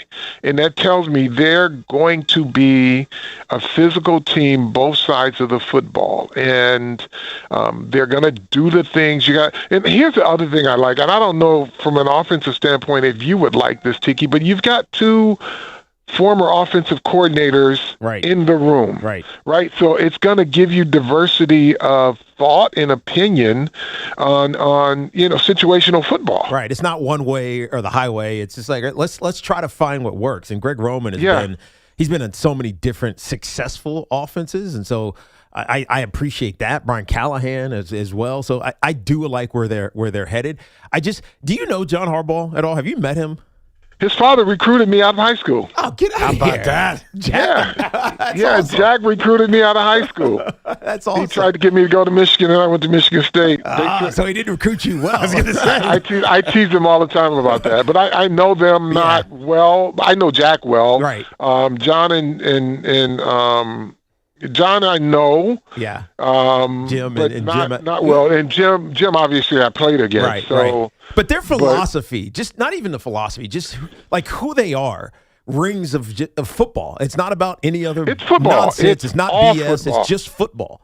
Yeah, they were raised as football men, and if you were a little younger, Tiki, but like the Michigan way, was they eat. I mean, his father and Bo Schembechler, that was you eat, sleep, breathe football. You eat, sleep, breathe football fundamentals. The principles of winning is what they taught, and that's been his North Star. Right. We're talking to Carl Banks. One move that surprised me was bringing back Evan Neal. And we'll put him in today's window seat, brought to you by Windorama. Save up to 40% during their winter warm-up sale. It's a veteran's minimum deal, so it's not like it's that risky. But are you surprised, especially with this change in John taking over, that Evan Neal's getting another shot here? So I think Tiki and I watched Evan during the Jets practices, and I thought he was very productive. I thought when they just set him, I said he needs to change the scenery because I think he's proven that he could play guard, or he showed in those competitive drills that he can play guard. And I said, well, they just don't like him. And, that's right. At a certain point, it's not about you anymore. It's about they just don't want you around. And so, and I would tell him, I root for him, but I would tell him, like, at some point, bro, this ain't about you. It's nothing you've done because you had a good training camp. So there's nothing you've done to warrant what these decisions are, but you just have to, look for a better situation for yourself. And I think when you look at what Coach Harbaugh is doing, I mean, maybe they'll draft the inside guy, but they're saying this guy is a veteran NFL player. Let's see if he could give us something. If not, just depth, maybe he can compete with Van Roten or whoever. I don't remember, Carl. Was he even active for any of the games? I think maybe one game. Yeah, I mean, because we were obviously at all the home games. We were there together. Yep. You were on all the road games, and I was doing the pre and post from the studio. But I don't think he played a snap last year. Nope. And so we saw him, meaning me and Evan and Shawn, we were looking at his first-year tape with the Giants. And his first game was that Tennessee Titans game. We all remember it. He actually played good football. And like along the way, something must have happened. And it sapped his confidence. It sapped his fire inside of him. But he's a big kid, man. He's 6'7". He's 320 pounds or something like that. I think what John Harbaugh is looking at with Evan Neal is why not? Why not give it a shot? What's it going to cost us other than the veteran minimum? And that's a huge opportunity for him, but it's an urgent opportunity for him. Yeah, it's urgent for him. And like I said, if he can build on what we saw in training camp from him, and I'm just not talking about Giants on Giants. I looked at him against a talented New York Jets interior, and he held up pretty good. And I was like, I walked away from them like, you know what? I think he can be a guard in this league and be very productive. And so we'll see. And I have a question for Evan though. Uh-oh. And this is kind of a weird situation when the Jets announced that they're bringing Geno Smith back. Yeah. I thought it was so unwelcoming. And I was like, does a guy even want to be where he's not wanted? Yeah. Like the Jets fan base, That's and a it good way to obviously put it. Yeah. started. That's a good way to put it, Carl. Yeah, I mean, and obviously, Craig has strong opinions on anything he wants to have strong opinions on. But boy, did that catch fire! And I was like, wow, this is a guy who's coming back. You should, at least take a wait and see attitude because he was productive outside of the Jets. Yeah, it was a mess in Vegas because Chip Kelly didn't even know what plays he was sending in the game. But that was bad. But he took Seattle to the playoffs and he looked really good. And I was just like, they didn't overpay for him. No, we gave up nothing and he's not making a lot of money. Right, so that part's easy. Right. And I was like, don't be, I would, it's just hard. If you're a quarterback in this league, right? You want to go somewhere where at least like Daniel Jones at least got a shot when he left New York, right? He went to Minnesota, clean slate, and he showed he could play, right? Here, he's coming back into wow, he's an unwelcoming environment. I was like, wow, I don't know if that's really a place you want to be, and I hope that the fans will soften up a little bit and give him the benefit of the doubt. Everybody's different on their thoughts on this. My thought on it was not trying to relitigate the past because it's the past. Right. It's a long time ago, and he was very immature, and it was a different time. And I think he's a different guy, and he's, like you said, had a couple of good years. My issue with it wasn't about him. It was just I didn't want a 36-year-old bridge quarterback. That's just me. Sure. I would rather take a lottery ticket out again with a younger quarterback with an upside, draft a quarterback and all that. But I do agree with you that Geno's walking into a tricky spot because there are a lot of Jet fans that won't let go of the past. And the past for Geno Smith here is bad. He got punched in the face over $600. That existed. Sure. And I know Aaron Glenn wasn't here and Darren Muji wasn't here and Frank Reich wasn't here. But the fans were. But the fans were. Right. And you do make a good point. He's in a really tough spot because a lot of people are not welcoming him back. That's a tough spot to be in if you're Geno Smith. And I mean, our media environment is just not going to give him the benefit of the doubt. I would hope they would, but it's just gonna trigger all the things that they didn't like about him on his way out. Right. Yeah. The thing you fear is that the fans are just waiting to boo. Yeah. You know what I mean? And that's not all his fault. A lot of it is just this team has been so bad for so long. It is so ridiculous. They haven't made the playoffs in a decade and a half. They haven't had a 500 season in over a decade. It's kind of nuts when you think about the ineptitude levels this team has gotten to. You're right. What do you know anything about Denard Wilson, Carl? He's really good friends with Mike Quick, who I'm friends with, and he's a no-nonsense guy, likes physical play. He's multiple on his defense, so he'll make sure that the best players are in position to have success. Right. Tennessee was what it was, but his players loved him there. They loved playing for him there, but he is a no-nonsense defensive coordinator, and accountability is number one on his list. Yeah, and I think that's what we can't do anything but trust right now John Harbaugh and his coaching staff because we haven't seen it. Obviously, here with the New York Giants, we know the success elsewhere. But at this point, it's just you have to blindly trust that what successes followed them elsewhere are going to follow them here with the New York Giants. I mean, I feel optimistic about this season. It wasn't like last season's where you kind of always had a little bit of doubt in the back of your head. Where are you optimism-wise level? I'm in full support of Coach Harbaugh, and I do believe when he said the playoffs are the goal, from day one those kids step into the building, that is going to be what they live and breathe. Not getting better, not, hey, let's show a little improvement. He says playoffs is the goal. They're going to work every day towards that. If you are heading out to the Garden today, we got big action of the Big East tournament. St. John's is playing at noon. Check it out. Beasts of the East starter collection. It will be at Herald Square from noon to 9 o'clock. Carl, always great talking to you. Good luck with the event today, man. See you soon. Thank you so much. All right. The legend, Carl Banks. You'll hear more from him, obviously, this fall when New York Giant football returns to WFAN. We'll come back with your phone calls, but it's also vindication time for Shawn Morash. Why, you ask? Why is it vindication time for Shawn Morash? Why? You'll tell us? Well, remember his Jets report? Remember what he said about the Jets that was denied? Well, what if I told you we have confirmation that Shawn is at least half right? Wow. You'll hear that confirmation coming up. Our friends at Town Fair Tire remind you that at Town Fair Tire, you always get the guaranteed lowest price on name brand tires from Connecticut to Maine. Nobody beats Town Fair Tire. Nobody. Right now, Amazon Hub Delivery is looking for you. That's right, you. A smart New York business looking to become an Amazon Hub partner. You and your staff will deliver packages to customers in your area when it's convenient. And with each package delivered, you and your business get paid.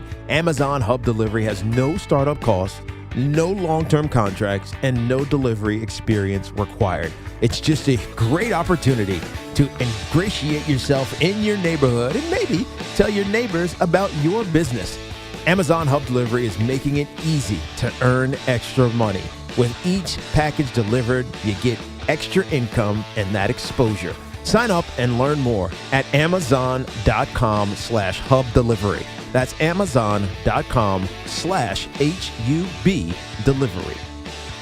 This portion of the program is sponsored by Kalshi. Trade on anything. The film awards are almost here, and now you could trade on what happens. Who wins Best Picture? Best Actor? Chalamet is at 50%, while DiCaprio is at 7%. A potential 14 times payout. Download the Kalshi app. Use code FAN to get $10 when you trade $10. Kalshi. Trade on anything.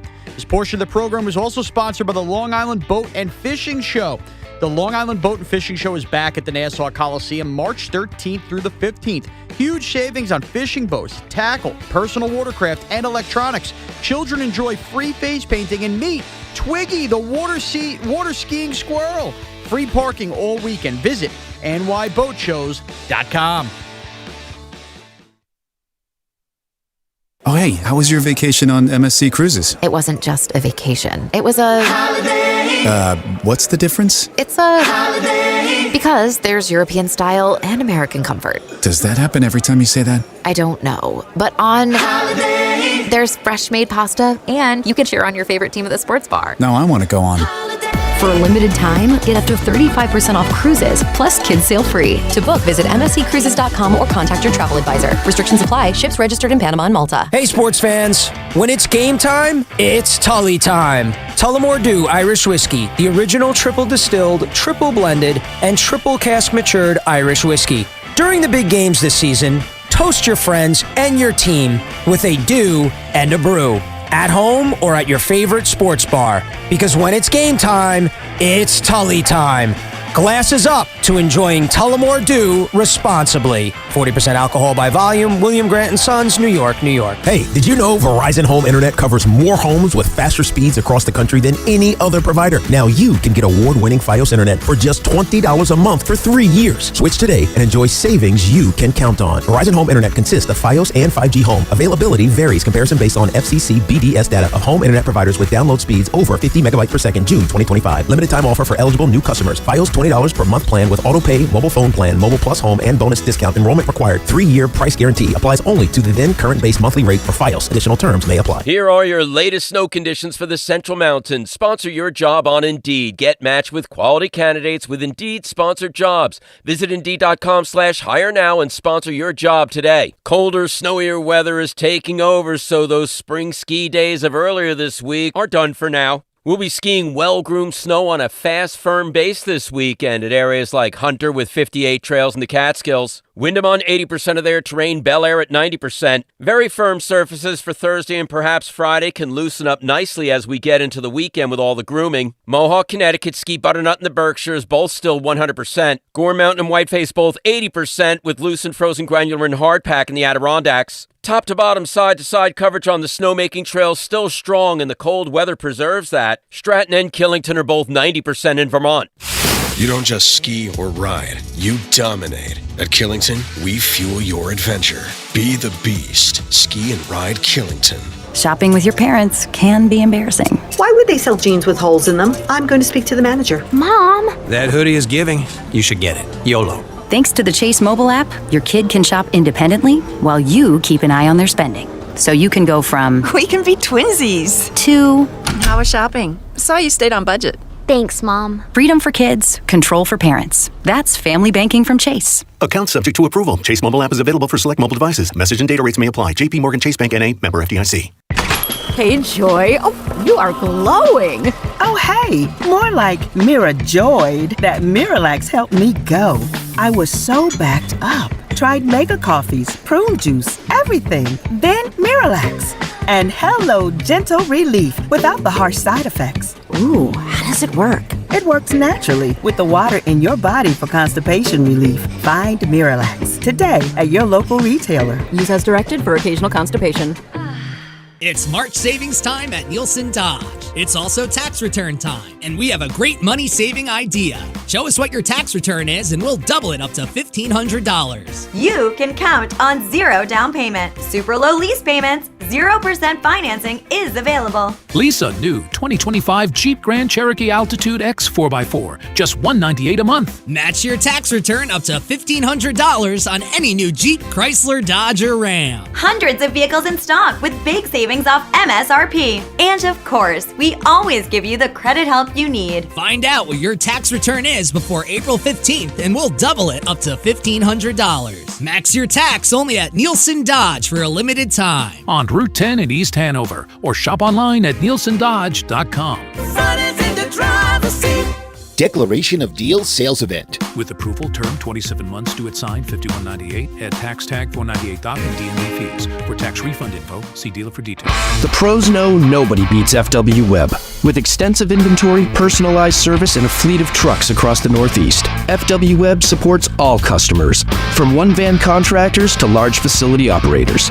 For planned projects, emergency jobs, or maintenance, FW Web has what you need, when and where you need it. For plumbing, heating, HVAC, refrigeration, propane gas, and PVF jobs. With over 100 locations, visit FWWeb.com to find one near you.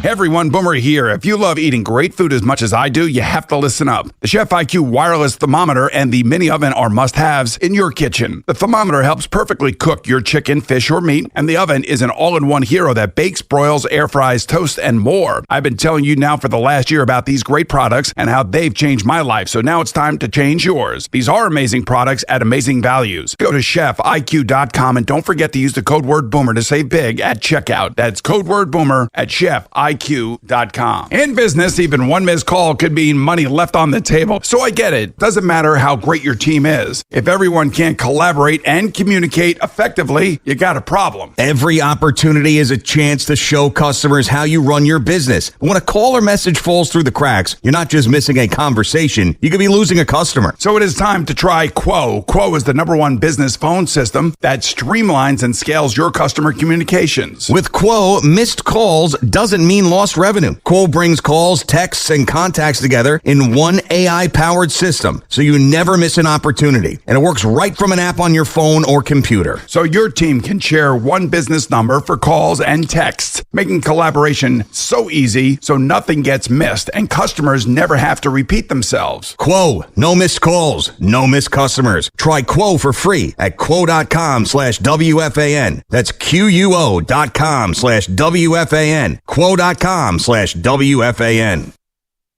Get connected with WFAN to talk about your favorite teams. The Fan on the Odyssey, iHeart, and TuneIn apps. Evan and Tiki here on The Fan. If you've missed anything, you can rewind it on the Odyssey app. We've hit on a lot so far, including the Giants' shocking decision to bring back Evan Neal, the Knicks' comeback last night, and how the WBC is rigged so that Japan and the U.S. could never play before the finals. Plus, we just had a conversation with Carl Banks. This was inevitable. I remember back, I guess it was over a month ago now, when Shawn Morash, of all people, decided to break Jets news. And it was roundly criticized by Jet fans that it was not true. Shawn's making stuff up. It's not real, including Craig. Craig was not mean to you by any stretch. He just took the Jets' word at it. And that was really the disagreement. That he told me I should have called the Jets because he did, and they told him it wasn't true. Like, right. I saved the time. I knew what they were going to say. Yeah, that's our mocking. If they would have even taken your call. Right. That's right. So Scam likely. One of the reports that Shawn had was that Wink Martindale was basically about to become the Jets' defensive coordinator and that it was Woody Johnson who got involved. When Craig called the Jets said, of course that's not true. It was Aaron Glenn's decision. You knew inevitably Wink Martindale would talk publicly and would clear it up. Was Craig right or was Shawn right? And so Wink Martindale was on Pat Leonard's podcast, and Pat asked him point blank, what happened with the Jets? We thought it was a done deal. Here's what Wink Martindale had to say. I think it was close. I think that, first of all, I've always respected and I like Aaron Glenn. I mean, he's a good dude. And, we think a lot alike on a lot of similar things defensively.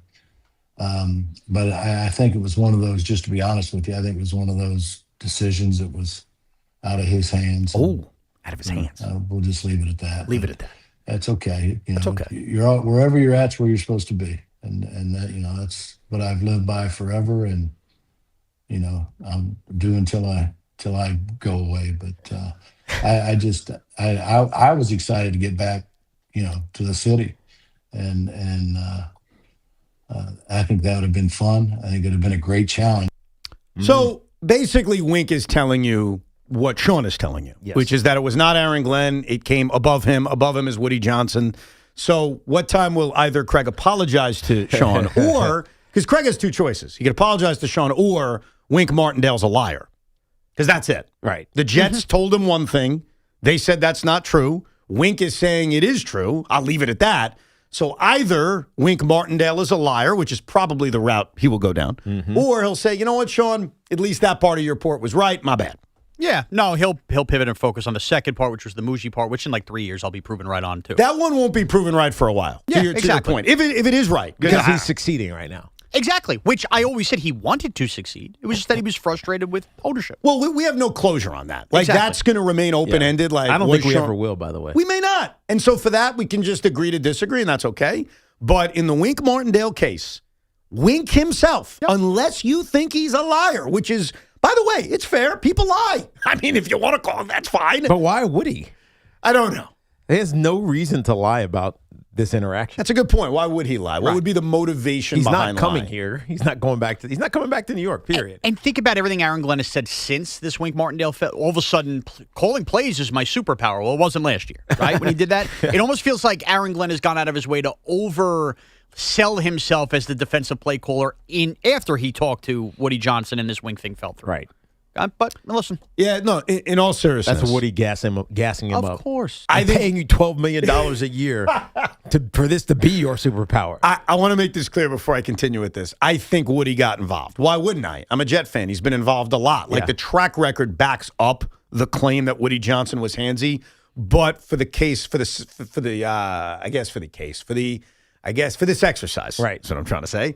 Here's why and how this could be said, even if it wasn't Woody Johnson. Hear me out. Aaron Glenn was ready to hire Wink Martindale. Yes. I'm handing the keys to the defense. And he thought about it and said, I love Wink, but if I'm going to go down, I'm going to go down with myself, calling plays. And instead of being honest to Wink and saying I changed my mind, which could be insulting, he could have said, you know what? Yeah, you can see that. I'm going to blame the boss. So there is at least, because I do want to be fair about this as much as I love to buzz Craig's balls on this. Is that a possibility? I mean, absolutely. Of course it's a possibility, but this felt like this was a leak that made its way to Shawn, not from, the Wink Martindale side of this. It sounded like this came from internal to the Jets side of this. And I would what I mean? And I would also say, Evan, while what you're saying could be true in any universe, let's also be real. Aaron Glenn is not reaching out to Wink Martindale thinking that Wink Martindale would come here and not call the plays. Exactly. Let's just be real. If you thought that, you don't know Wink Martindale. Exactly. And I get the vibe based on that conversation that Wink was having Pat Leonard, that Wink and Aaron Glenn know each other well enough. There's no way Glenn would have went to him without that expectation. No, I agree with you. And it's scary, not because Aaron Glenn made the wrong decision or the right decision. It's scary because Woody Johnson being handsy this early is not a good thing. Play call is my superpower, really. That's the problem. That the ultimate problem is I'm afraid of Woody Johnson. He has been a bad owner. I don't think there's any denying that. Nobody can deny that he's been awful. And the track record of Woody is that eventually he gets handsy. And if he got handsy after 1 year and he's the reason Aaron Glenn is calling plays, it's just not a good sign. It's just not. But Carl Banks made a really good point about Geno Smith, and we never really focused on this in the last 24 hours. I don't blame any Jet fan for being negative about the acquisition of Geno. I'm negative about the acquisition of Geno. I didn't like it, even if the reasons are very different than some other Jet fans. He is walking into an environment of insane negativity. Yeah, it is. This feels like Zach Wilson. What was that game that I went to? I went to a Jet game, and he wasn't playing. It was Mike White. I forget what it was, but they were just waiting for Zach to come into the game and then boo him. Yeah. They were just waiting for whatever bad moment that happened. Do not boo. And they were going to boo him. Yeah. And it happened late in the game, and they booed him. No. And it's the fans' prerogative to do that, but it feels like a lot of Jet fans are going to go into week one. Hell, probably not even wait till week one. They'll do it in training camp. And we shouldn't do that. And they just want a reason to boo him. Yeah, and we should not do that because I've made myself very clear. I think Craig and I agree about not wanting Geno, but we're probably very different about how we got there, and that's okay. We came to the same place, but our reasons for it are very, very different. I want Geno Smith to succeed. I want him to be great. And I am not thinking about his tenure a decade ago. I'm not. I'm cutting it out of my memory. It's irrelevant. He's a different player, and I'd argue he's a different person. And so for that reason, we at least have to go into this season not looking to boo. You can boo all you want. It's just not the right prerogative. Now, I'm not telling you give him a fake standing ovation. I don't believe in that crap either. But let's just go in viewing him as a veteran quarterback that they added. Right. If they added Kirk Cousins, it's the same. You go in saying, all right, let's just see. Let's just see what you got. Yeah. Give us a reason to cheer. Not we're waiting to boo. You're right. You're right. Now, hopefully there are enough Jet fans who say to themselves, you know what? I'm cutting it out calling it all out of my head. I'm not thinking about the past. And I'm good to go. Let's go, Geno Smith. We'll get to your calls in a second. 888-808-1019. This Fan Focus is sponsored by Chef IQ, precision cooking, effortless results, chefiq.com. We mentioned about an hour ago that Ryan Yarbrough is returning to Yankee camp and leaving Team USA, while another Yankee's going to Team USA. Tim Hill will replace Ryan Yarbrough on the quarterfinal roster, but also Geno Smith's coming home. A Met is coming home from Team USA. Clay Holmes. Here's the manager of the New York Mets, Carlos Mendoza, on this. You have Clay Holmes back? He's going to be coming back. He's going to be coming back, and he's pitching for us tomorrow. He will follow Kodai. Okay. We got to get his pitches where they need to be. So it was hard for Team USA to guarantee, especially where they at, where every game is pretty much an elimination game. Yeah. It's hard, especially as a piggyback, to guarantee the number of pitches that we are asking him to get. So not an easy spot for managers now in the WBC.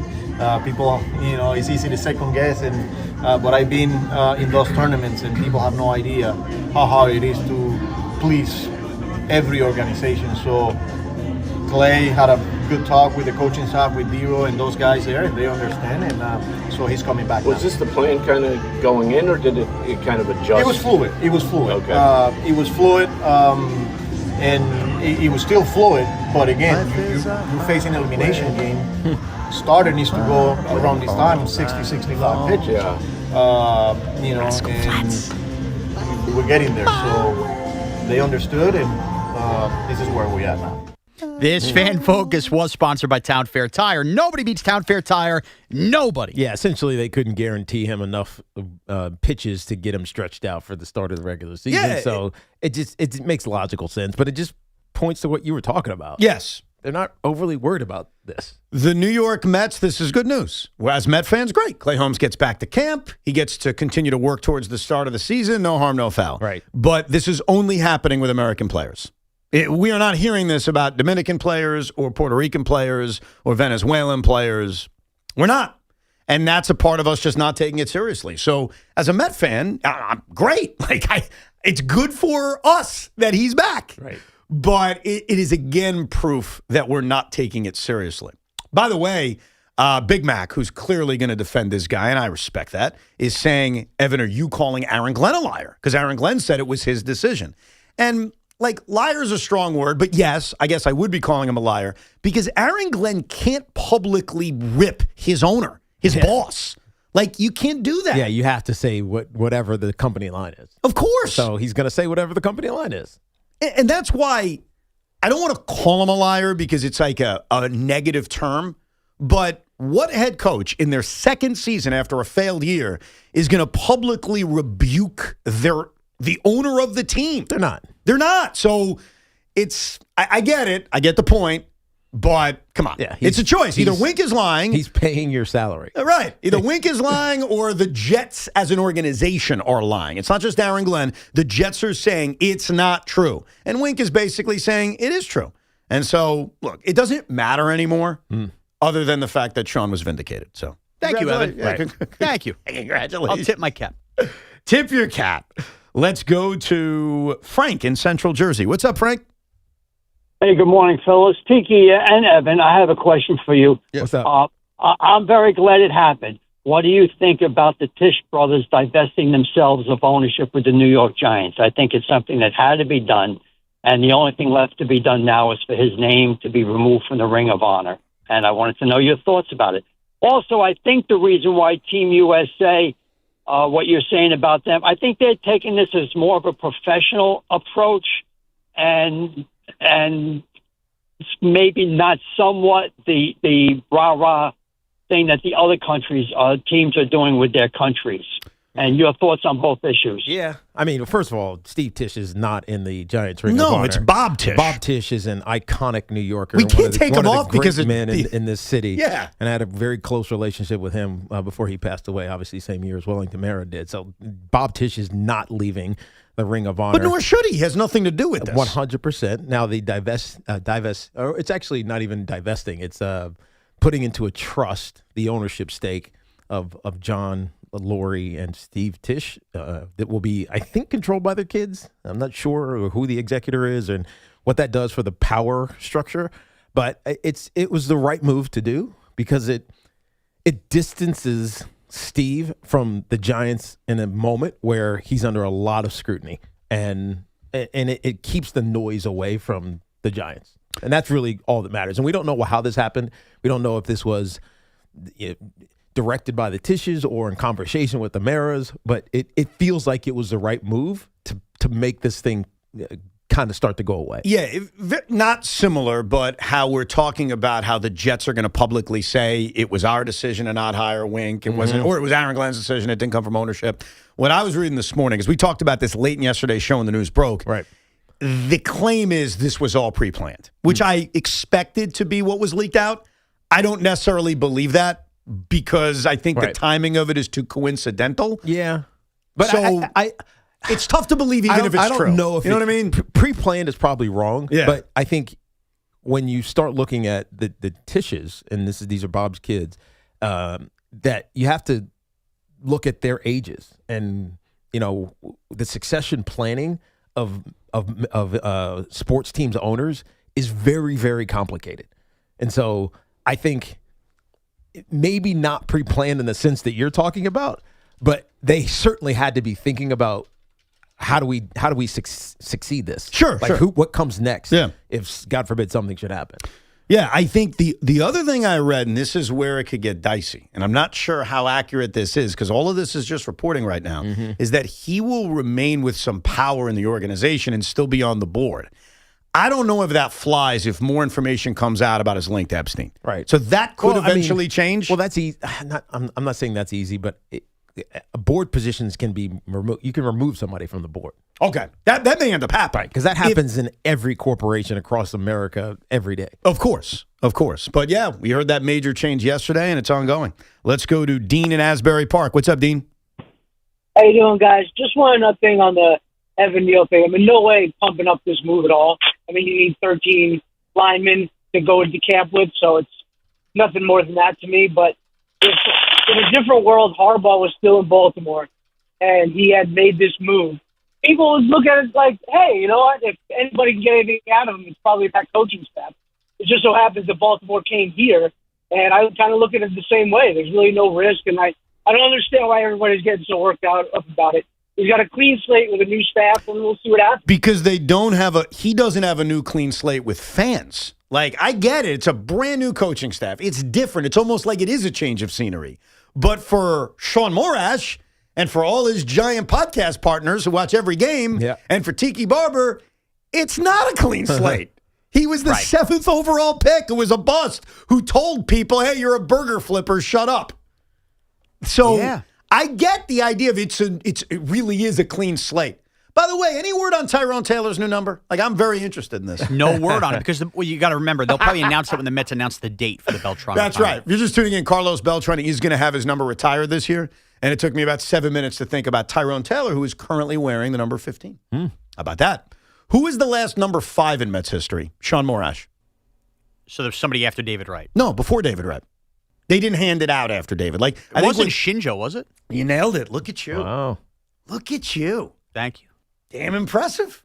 I don't know if there's somebody in between. Okay, feels good. No. And they would never, like, certain guys, our numbers are so clearly going to be retired, they'll never hand it out. Oh, this reminds me of, was it Paul O'Neill or Andy Pettit, where the Yankees started handing out 46 and 21, and the guys started getting booed? It was O'Neill.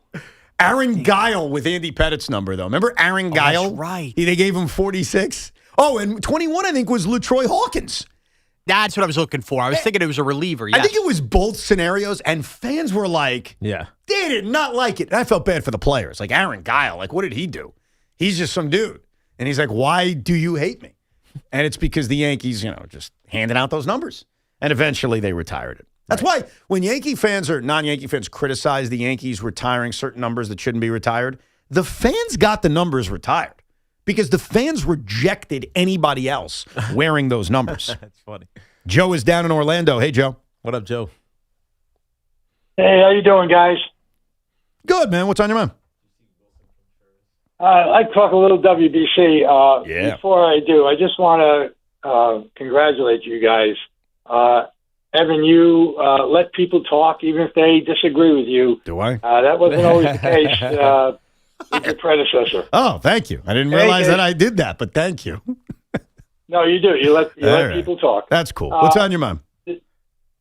WBC. Yeah. And you talked about how Mark DeRosa made a mistake. Yeah. And I think hopefully you learn from your mistakes.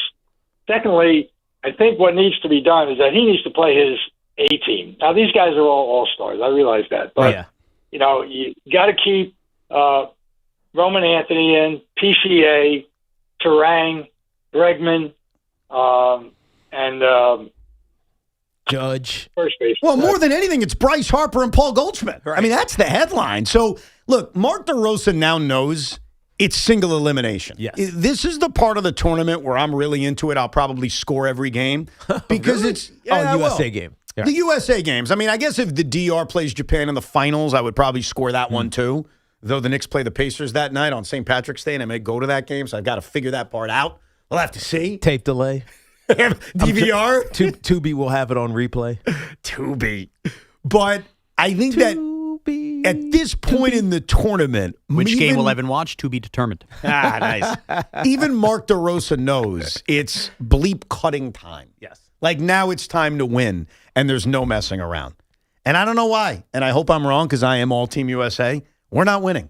I said that to you guys yesterday, and I don't know why I have that feeling. And maybe it's because of what we're talking about, that the guys just don't seem to care. Yeah, they're not taking it with the same sense of desire, urgency, need, etc. And I feel bad for Aaron Judge because I think he is unfairly going to get shrapnel from this. Really? Yes. You think this is, But how is this defining him anyway? I just don't see that. It's not, but since he's the captain, like it's going to come down to him. Yeah. He's like the captain of Team USA too?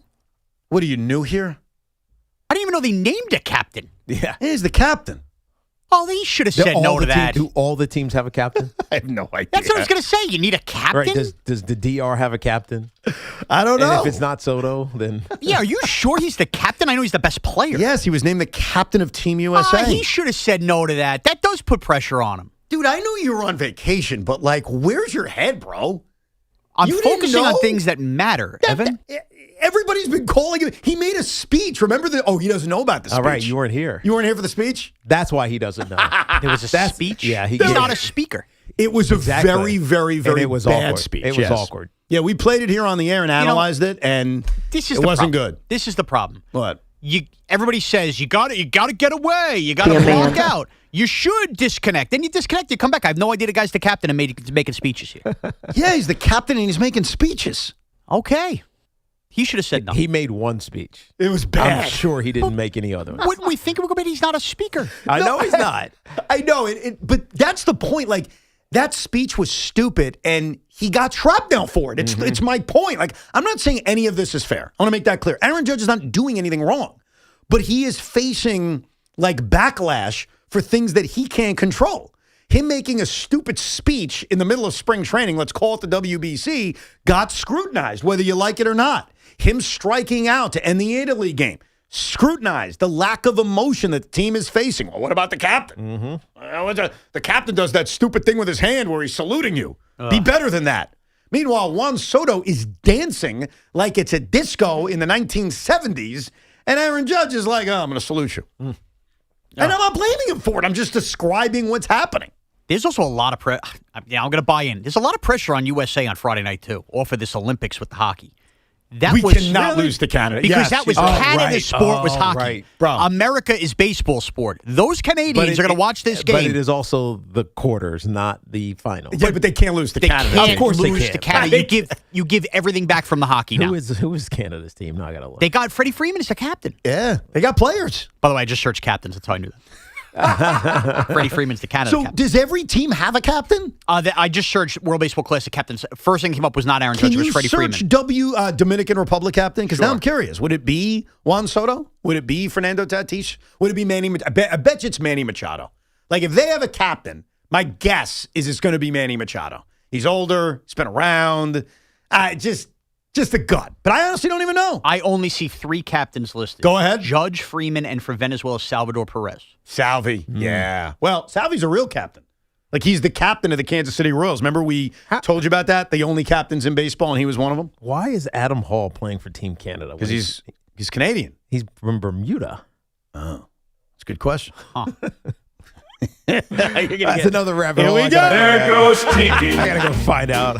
How are you on this team? You don't belong in Canada. More of your calls coming up, 888-808-1019, the toll-free number. Plus, speaking of baseball debates, there's a Yankee debate that has not occurred yet, but it's going to happen. It's going to be a big debate throughout the summer, and we will get a head start on it coming up because I don't know where everybody's going to stand. Our friends at Town Fair Tire remind you that at Town Fair Tire, you always get the guaranteed lowest price on name brand tires. From Connecticut to Maine, nobody beats Town Fair Tire. Nobody.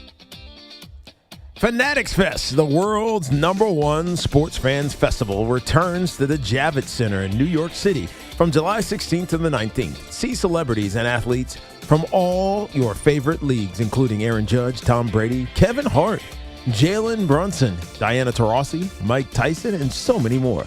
They're going to have live panels, autograph sessions, photo ops, rare trading cards, and memorabilia, plus exclusive merch drops that you can only get at Fanatics Fest. This is the ultimate weekend where sports and culture collide. It's perfect to bring your kids to. Tickets are on sale now, and they will sell out fast, so grab yours early at fanaticsfest.com. This is an Odyssey Sports Minute. Is it possible Tua Tagovailoa starts more games at quarterback for the Atlanta Falcons this year than Michael Penix Jr.? I think it is, and Falcons fans may not want to hear that. Penix, though, coming off a torn ACL in November. Maybe he's ready for Week 1, maybe not. It does feel like Tua might be a better fit for new head coach Kevin Stefanski's offensive scheme. None of this makes me optimistic in the 2026 Falcons. I'm Nick Costos.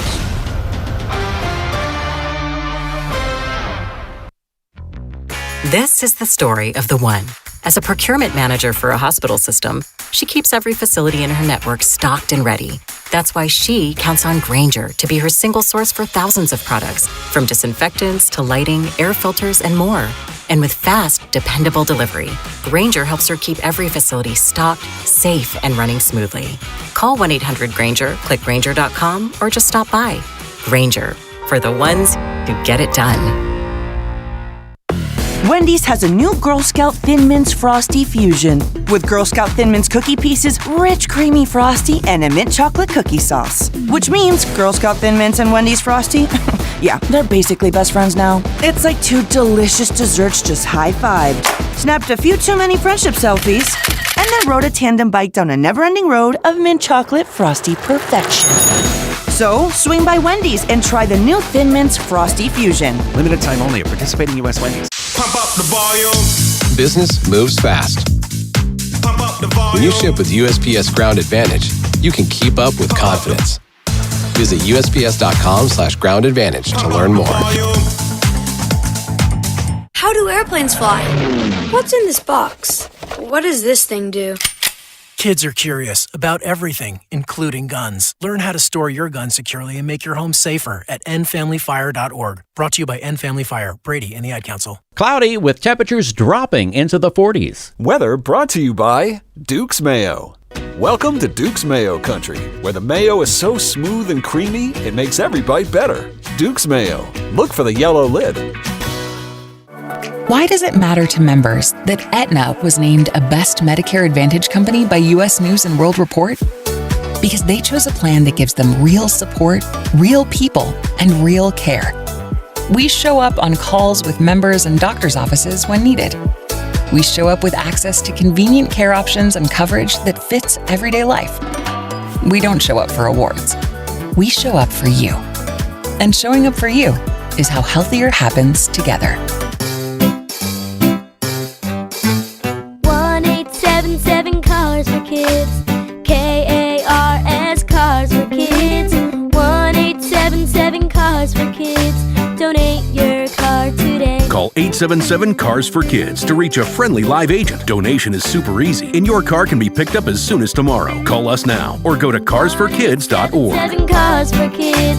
Donate your car today. Did you know you can donate real estate too? All new Dunkin' Zero, only 20 calories. Zero sugar, the all new revitalizing energy drink made with B vitamins, so you can actually feel good about it. Struggling to make it through the afternoon, wishing every meeting was an email? Sounds like it's time for Dunkin' Zero. It's the perfect pick-me-up without the spiral, and it comes in 6 delicious flavors like Suncest and Glamberry. Dunkin' Zero, only at Dunkin'. Dunkin' Zero drinks contain caffeine from caffeine and guarana. Beverages are fruit-flavored, contain 0% fruit juice. Participation may vary. Limited time offer. We all hear the radio ads about the IRS. They tell you to be afraid, to be scared, and they try to frighten you into calling. I'm not here to do that. Tax Relief Advocates is different. TRA is here to tell you that if you owe money to the IRS, whether it's $5,000, $50,000, or $500,000, we have a solution. It doesn't matter if you're sitting in your car, at work, or with your kids. No matter where you are, call now. 800-575-4094. Don't lose hope. TRA can eliminate or reduce what you owe to the IRS. Generous programs are now available that can give you a fresh start. Our passion is taxes and helping individuals fix their IRS problems. We have over 1,000 5-star reviews on Google and an A+ with the Better Business Bureau. You don't need to be afraid of the IRS any longer. End your tax nightmare today by visiting us online at TRA.com or call 800-575-4094. That's 800-575-4094. Tax Relief Advocates. Real solutions for real people. Indeed presents hires you can't afford to get wrong, like a cybersecurity engineer at a publicly traded company. We've been hacked! They're through our firewall! How is that even possible? They got my password. Please don't tell me your password was password. It's actually password 1. This is the job for sponsored jobs. This is what happens when you don't sponsor your job on Indeed. Next time, get matched with quality candidates with Indeed sponsored jobs. Visit Indeed.com/hire now and sponsor your job today. My name is Whitney Allen, and I'm a widow. My husband, Ryan, died. We never thought we'd ever have to use life insurance, but the unexpected happened. With Ethos, signing up was fast and 100% online. You can get a quote in seconds, apply in minutes, and get same-day coverage. No medical exams, and you can get up to $3 million worth of coverage. I'm grateful we were prepared. Get your free quote at ethos.com/radio. That's ethos.com/radio. Paid spokesperson. Time spent on application may vary. Online health questions required. Our friends at Town Fair Tire remind you that at Town Fair Tire, you always get the guaranteed lowest price on name brand tires from Connecticut to Maine. Nobody beats Town Fair Tire. Nobody.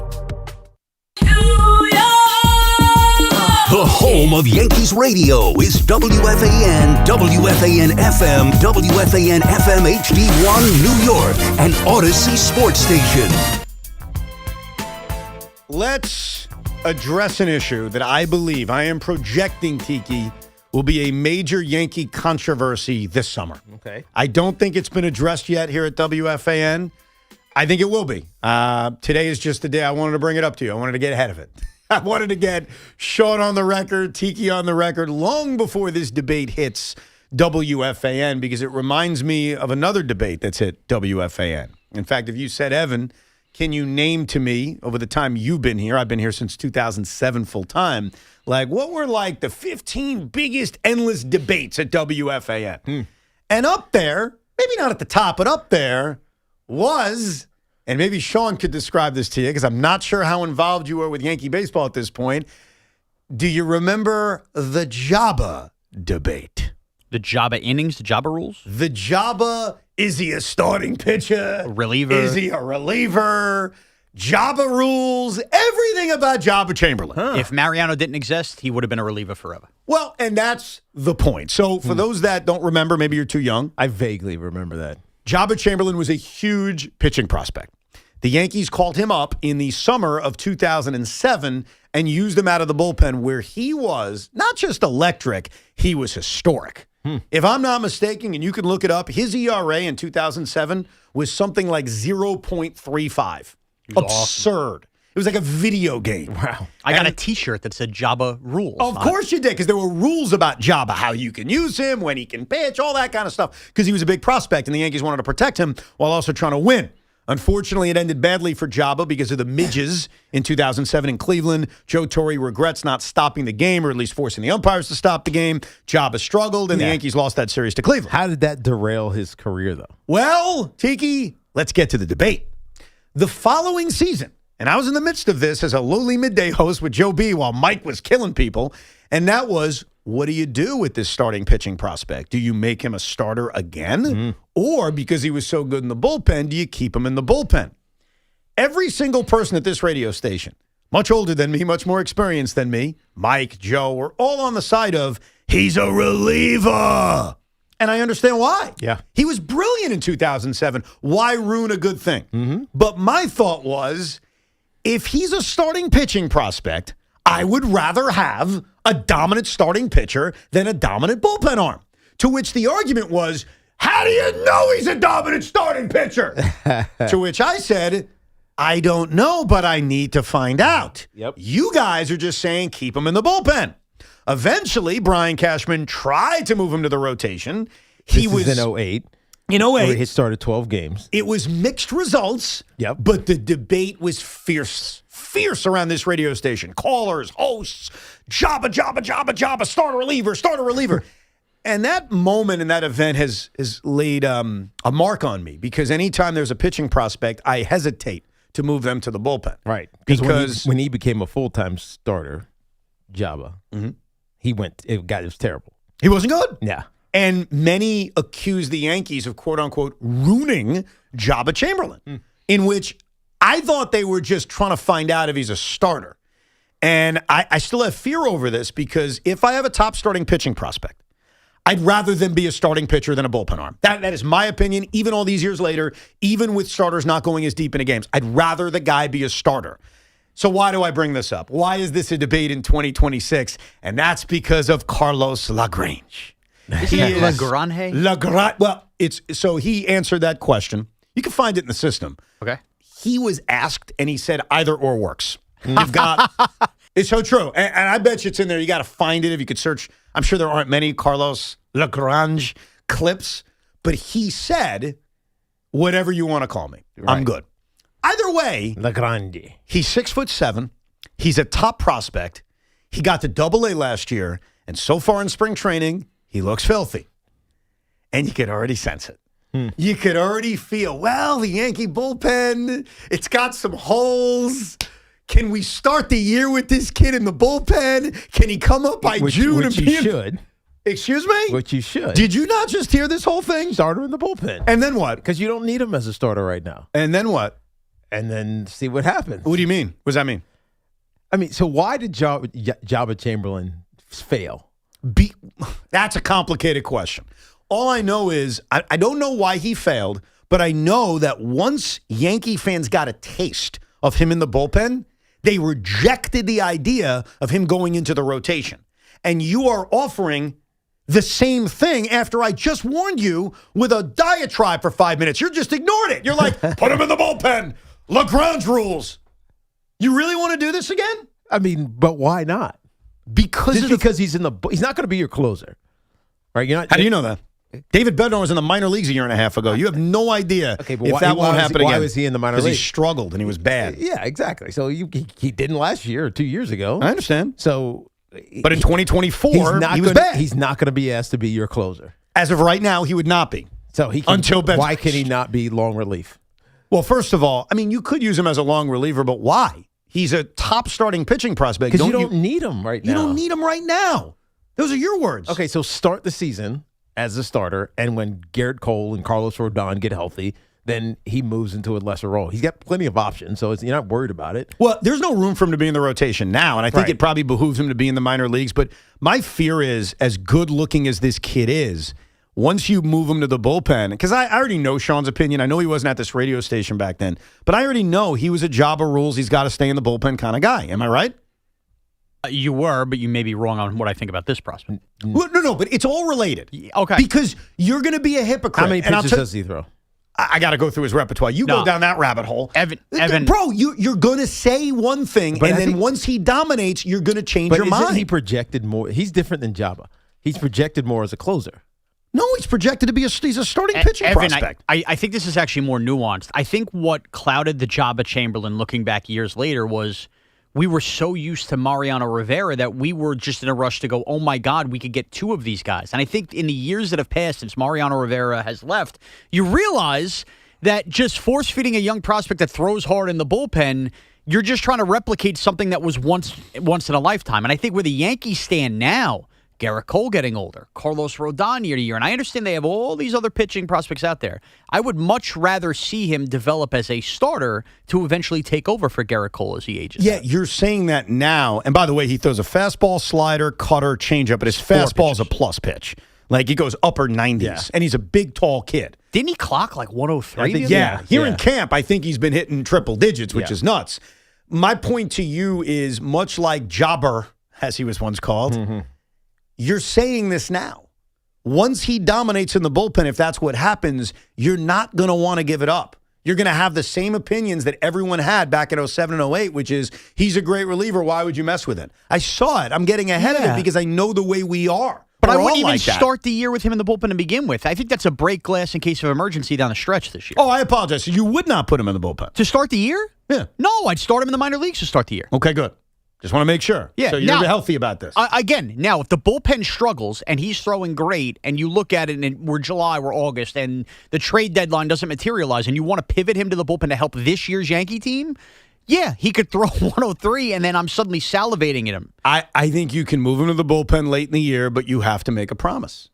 Everyone's got to make a promise. You got to raise your right hand and swear that you're not going to get intoxicated by the kid as a reliever. He's a starting pitcher. That's the promise you need to make because you're going to fall into the same trap that you all made 18 years ago. And it's difficult because once you see a guy dominate, I could see you doing it totally, Tiki. I could totally see. But he's so good out of the bullpen. Why would you move him? Why would you move him? He's great. He's a closer. He's this. Yeah, he's but that. I mean, I think guys get in where they fit in type of thing. And the more you can do, the better off you have a chance of contributing to your team. I mean, that's a football cliche. But I think it also applies, especially to baseball, when you have a rotation that's somewhat banged up to start the season. Yeah, the more you can do.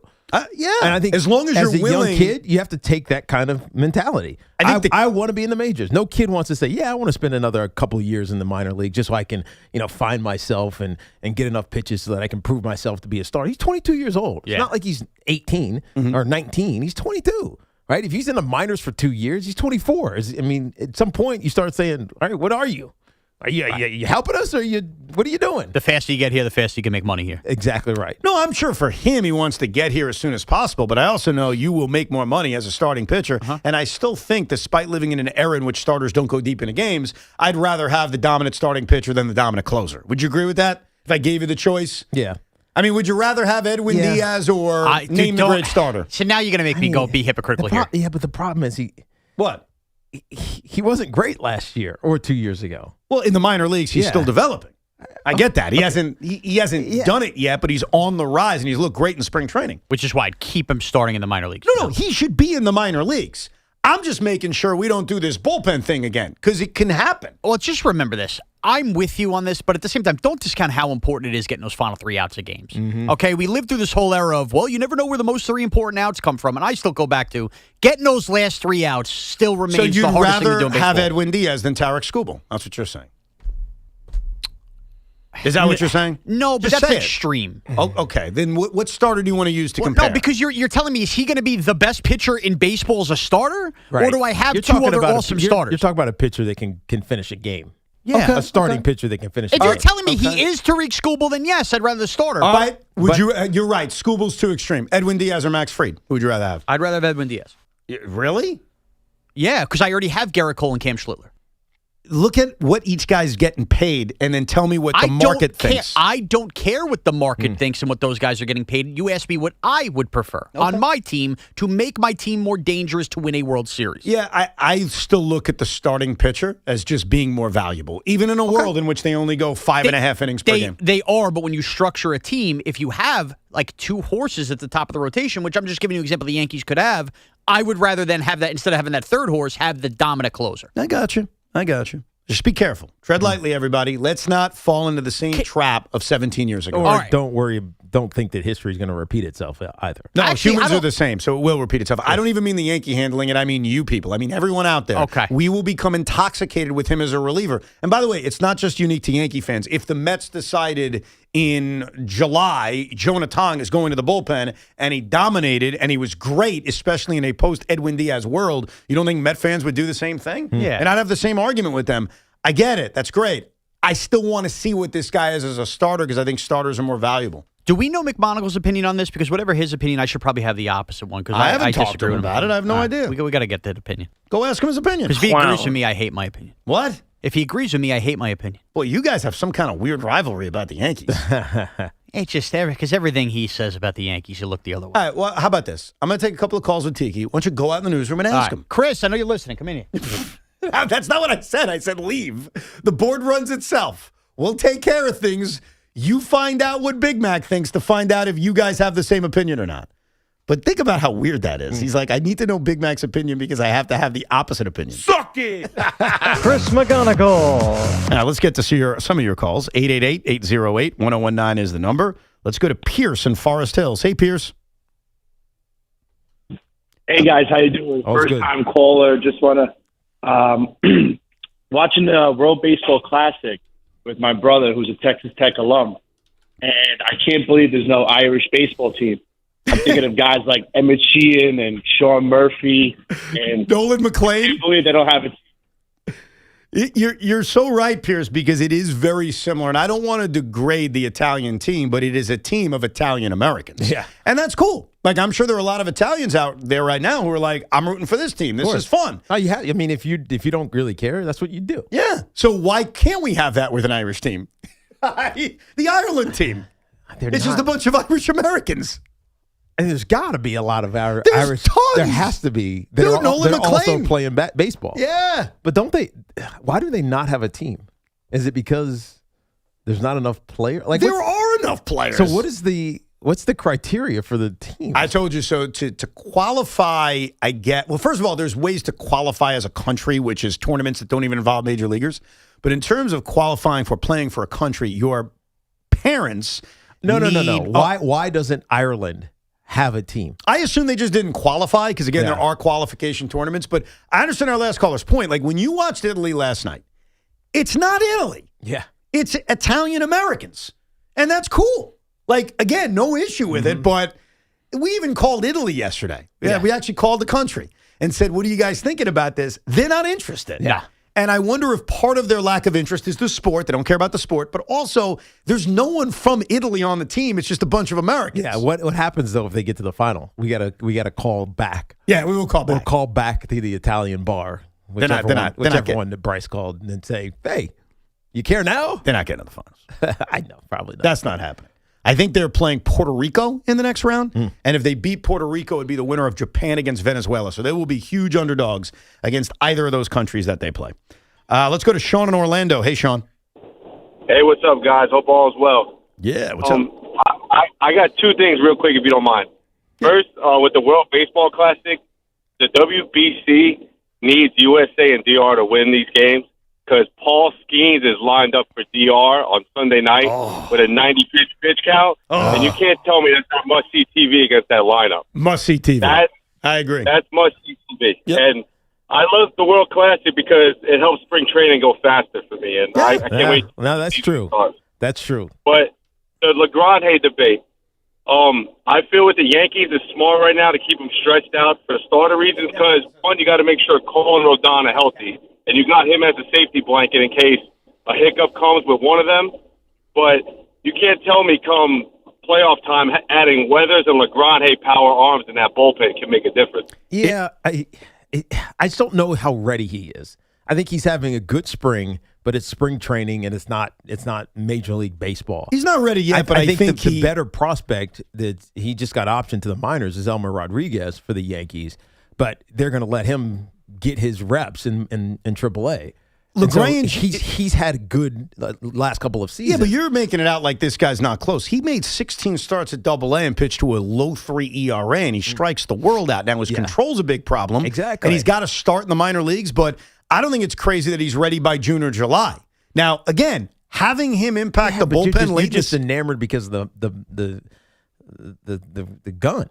No, I'm enamored because he's a top 100 prospect. Like, I'm not making it up. He's a top prospect. Right. Like, there's high belief in him. I think that you can use him out of the bullpen late in the season. I just think everyone needs to make a promise that you're not going to be committed to this guy becoming the Jabba thing all over again.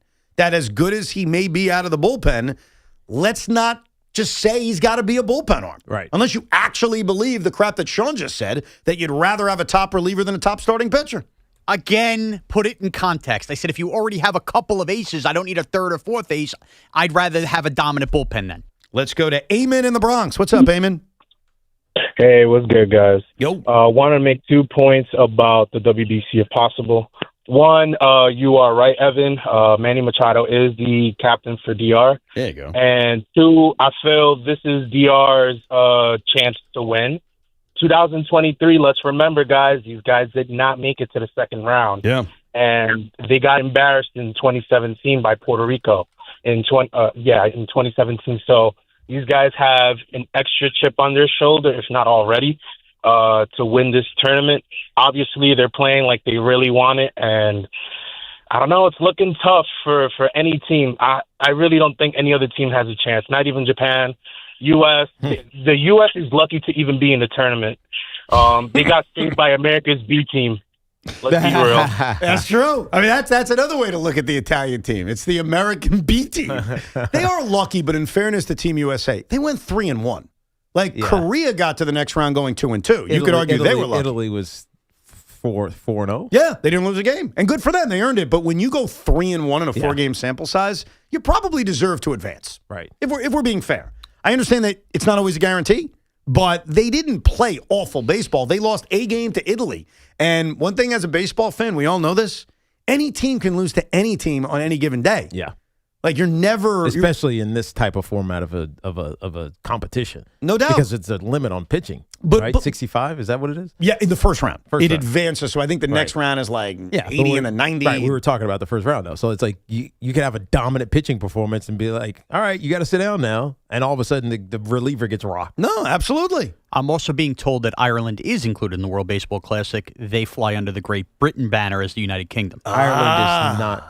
Ireland is not a part of Great Britain. Oh. I guess, but they're saying it's the United Kingdom in reality? Ireland is part of Great Britain because that's the chain of islands. The United Kingdom is England, Scotland, Wales, and Northern Ireland. Huh. Ireland is an independent country. Mm-hmm. Who told you this information? I'm getting multiple tweets at me. Well, tell them to tweet at Tiki, and Tiki will go on Twitter and fight with them. He actually won't, but that would be entertaining. It's confusing because United Kingdom are the countries. Great Britain are the collection of islands. Yeah. You know what I mean? Or yeah. Well, I don't because I'm an idiot. But yeah. Right. Let's go to Scott in Huntington. What's up, Scott? Hello, Scott. So, on the reliever debate. Yes. Hello. Yes. Can you hear me? Yes. Okay. On the reliever debate, typically relievers are failed starters or guys who don't have 3 or 4 pitchers. So if you have a prospect who's throwing 100 miles per hour, has 4 pitches, you got to give him a chance to be a starter because most pitchers don't do that. That's why they become relievers. And you know how volatile relievers can be from year to year because of the wear they put on their arm. No doubt. With no a guy doubt. like Lagrange, and if they don't call Lagrange ZZ, if he comes up for the ZZ Top song, then somebody's doing something wrong. But for a guy who's throwing 100 miles per hour, to put him in a bullpen where he's going to start unloading every single time he goes out there and putting that kind of stress on his arm, you got to be careful. You have to be careful. He's also big and lanky and strong. So, like Dylan Betances. Yeah. I mean, so I hear you. You're right. You don't want to fully rely on gas every shot. But at the same time, it's what makes him special. There's a difference, though. So if it's late in the season and the Yankees need a bullpen arm, as opposed to over-trading prospects for crappy relievers in July, one of your options is to move this kid to the bullpen. The problem is, when they did it with Jabba, and he was so good at it in 19 measly appearances, no one wanted to ever see him be a starter again. Right. And that's my concern. Like, I'll move him to the bullpen for a month or two as long as everyone makes the promise that we're not going to fall in love with them as a reliever. Because that's what happened with Jabba Chamberlain. Right. And that's where the debate never ended because we were so entranced by how well he pitched out of the pen in 2007. It was like, why would we make him a starting pitcher? You make someone a starting pitcher because they can be damn good at it. And I know this is not the day to bring this person up since we're retiring Carlos Beltran's number. But the greatest example of a team that showed the right poise in moving a guy back to the rotation after they had success in the bullpen in the postseason is Adam Wainwright. Because Adam Wainwright was the fill-in closer for the St. Louis Cardinals. There you go. In 2006. And yes, he struck out Beltran looking, and the Cardinals ended up winning the World Series. And then the following year, the Cardinals had the big picture in mind. They said, I think he'll be a good starter. And they moved him back to the rotation, and Adam Wainwright had a borderline Hall of Fame career. So be smart. Don't be stupid, as they say.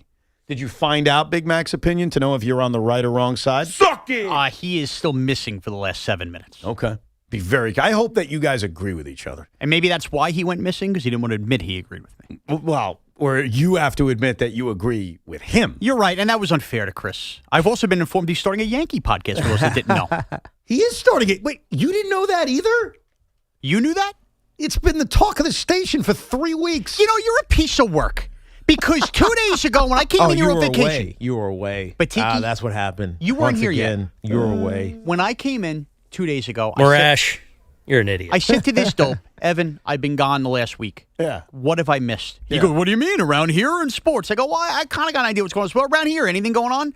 Nah, nothing. Not really. He doesn't tell me McMonaco's starting a podcast. I forgot. I figured you'd know. Why would I know that? You're friends with the guy. Yeah, you know what? He texts me that all the time. Text me his podcast all the Now time. I'm curious what you think of his podcast name. I don't know the name. Oh, you do not know the name? No. I'm guessing now that I'm thinking about it, because there was something I meant to ask you guys yesterday. Yeah. You keep calling him the bloody sock. Is that what that is? Let's go Yankees. Yes. No. So someone suggested that as a caller. A caller. Because he's a shill. Like Schilling. Kurt Schilling. Oh, okay. I got you. Yeah, so the bloody sock that's is where that came from. I didn't ask you guys that. I was like, what are they saying that for? It's a joke about him being a shill. Yes.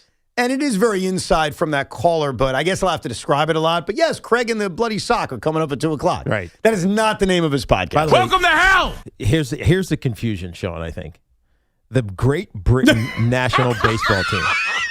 But hold on. Here it is. The Great Britain national baseball team is the national men's baseball team of the United Kingdom. Oh. So they're saying two different things. Yeah, it's hypocritical. They're calling them Great Britain, which includes Ireland, but they're the baseball team of the United Kingdom. So you're saying that an Irish American like a Nolan McLean, and I don't know if his parents have visited Ireland or what the deal is, he could technically play for them? I guess, but it says it's the baseball team of the United Kingdom, but they're called Great Britain, which are two different things. Yeah. I heard that Pete Alonso, I'm sorry for saying his name, but in this context, I think it's okay. He admitted he was invited to be on the Italian team. Oh. And he declined. Oh. Yeah. Yeah, he said it wasn't like the right offseason for that. Yeah. By the way, he's hitting 205 in spring training. Yeah, since he lit up the Yankees that first game, nothing since. And by the way, I haven't seen any tweets since either from anybody. Interesting. I remember it was a very big deal when Pete hit a home run in his first 2 at-bats. Mm-hmm. I apologize. I forgot the name of Big Mac's podcast. I do know that he named it. It hasn't started yet, so you can be forgiven. He named it after what he told. Oh, I got it. He told Aaron Boone at the end of his first interview with him. Suck it! No, he didn't say that. He said, go get him. And so it's the Go Get Him Yankees podcast. Oh, that's nice. Good for him. You like that one? I do. Okay. Is he modeling it after the Rico Bronya? How is it modeled after the Rico Bronya? I'm just asking. What's the content going to be like? Yankees. So, but is it going to be like the Rico Bronya, where you break down everything? You break down everything. Are we doing it at the end of every series? A game happens, and you break it down. This is what you should know. This is what happened. This is how I feel about it. So I don't know what his plan is, but I'm going to predict this for you. It will be just like the Rico Bronya from this point. I told Big Mac very early on, and I'm not the brainchild behind a podcast. I think he's been thinking about it for years, but I said to him early on, as someone that worked with Craig, I said, let me give you some advice. You got to start a Yankee podcast. And he's like, yeah, no, I've been thinking about it. And I said, because you get on at 2, very different than getting on at 10 a.m. I'm certainly making that readjustment back where it's 2 o'clock. Like, you're not necessarily breaking down the things that happened last night. That's right. It's sort of old news. You're almost moving forward. You're moving forward. If there's a huge story, you'll address it, but mostly you're looking forward. 100%. So, A, you're mostly not breaking down that much from the night before. And then B, I don't think Craig really wants to break down every move that Aaron Boone didn't make or made. So to get it out of your system, you should do a podcast. That's a great way to think about it. By the way, because that's what you do. That's a lot of the origins of the Rico, because I was doing that same time slot show, and it helped me get the Met stuff out of my system. Right. And so because of that, I think he will break everything down. I almost expect go get him's every night. Because when he needs to defend, go get him's every night. Because when he needs to defend Aaron Boone on a nightly basis, and he knows he's not really going to do it at 2 o'clock, and if he waits till 6 o'clock, he sounds like a schmuck. Yeah.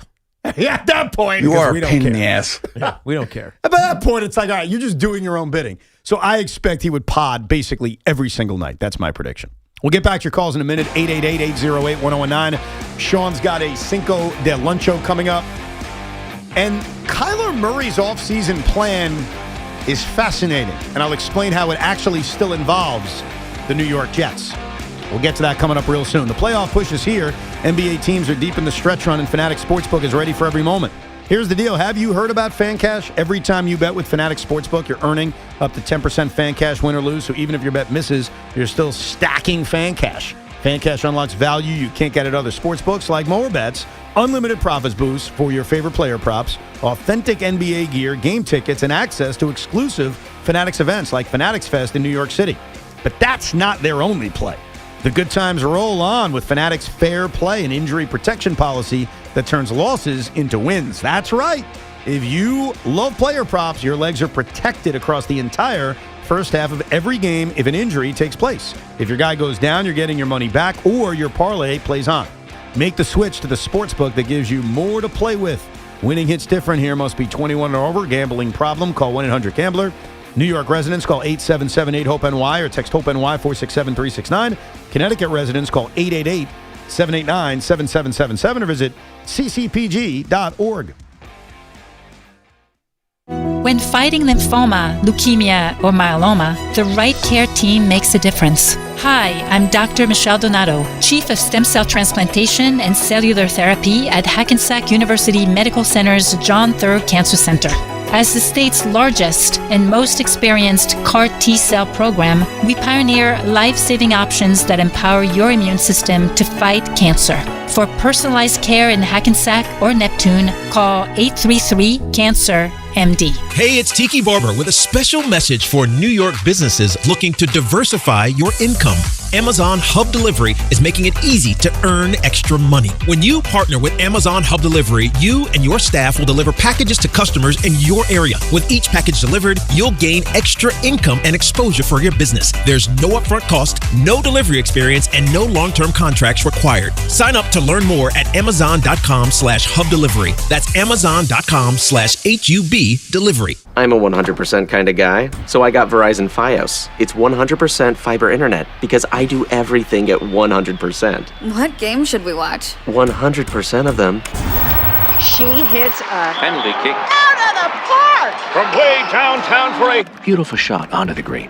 You either have 100% fiber internet or you don't. Get Verizon Fios. It's super fast and reliable with ultra low lag. It's 100% or nothing. Call 1-833-VERIZON to switch today. Go Teams! It's March savings time at Nielsen Dodge. It's also tax return time, and we have a great money-saving idea. Show us what your tax return is, and we'll double it up to $1,500. You can count on zero down payment, super low lease payments, 0% financing is available. Lease a new 2025 Jeep Grand Cherokee Altitude X 4x4, just $198 a month. Match your tax return up to $1,500 on any new Jeep, Chrysler, Dodge, or Ram. Hundreds of vehicles in stock with big savings off MSRP. And of course, we always give you the credit help you need. Find out what your tax return is before April 15th, and we'll double it up to $1,500. Max your tax only at Nielsen Dodge for a limited time. On Route 10 in East Hanover, or shop online at nielsendodge.com. Declaration of Deal Sales Event. With approval, term 27 months, due at sign, $51.98. Add tax tag $498 and DMV fees. For tax refund info, see dealer for details. Looking for the lowest price on name brand tires? Get to Town Fair Tire and get the guaranteed lowest price on any name brand tire. Nobody beats a Town Fair Tire deal. Nobody.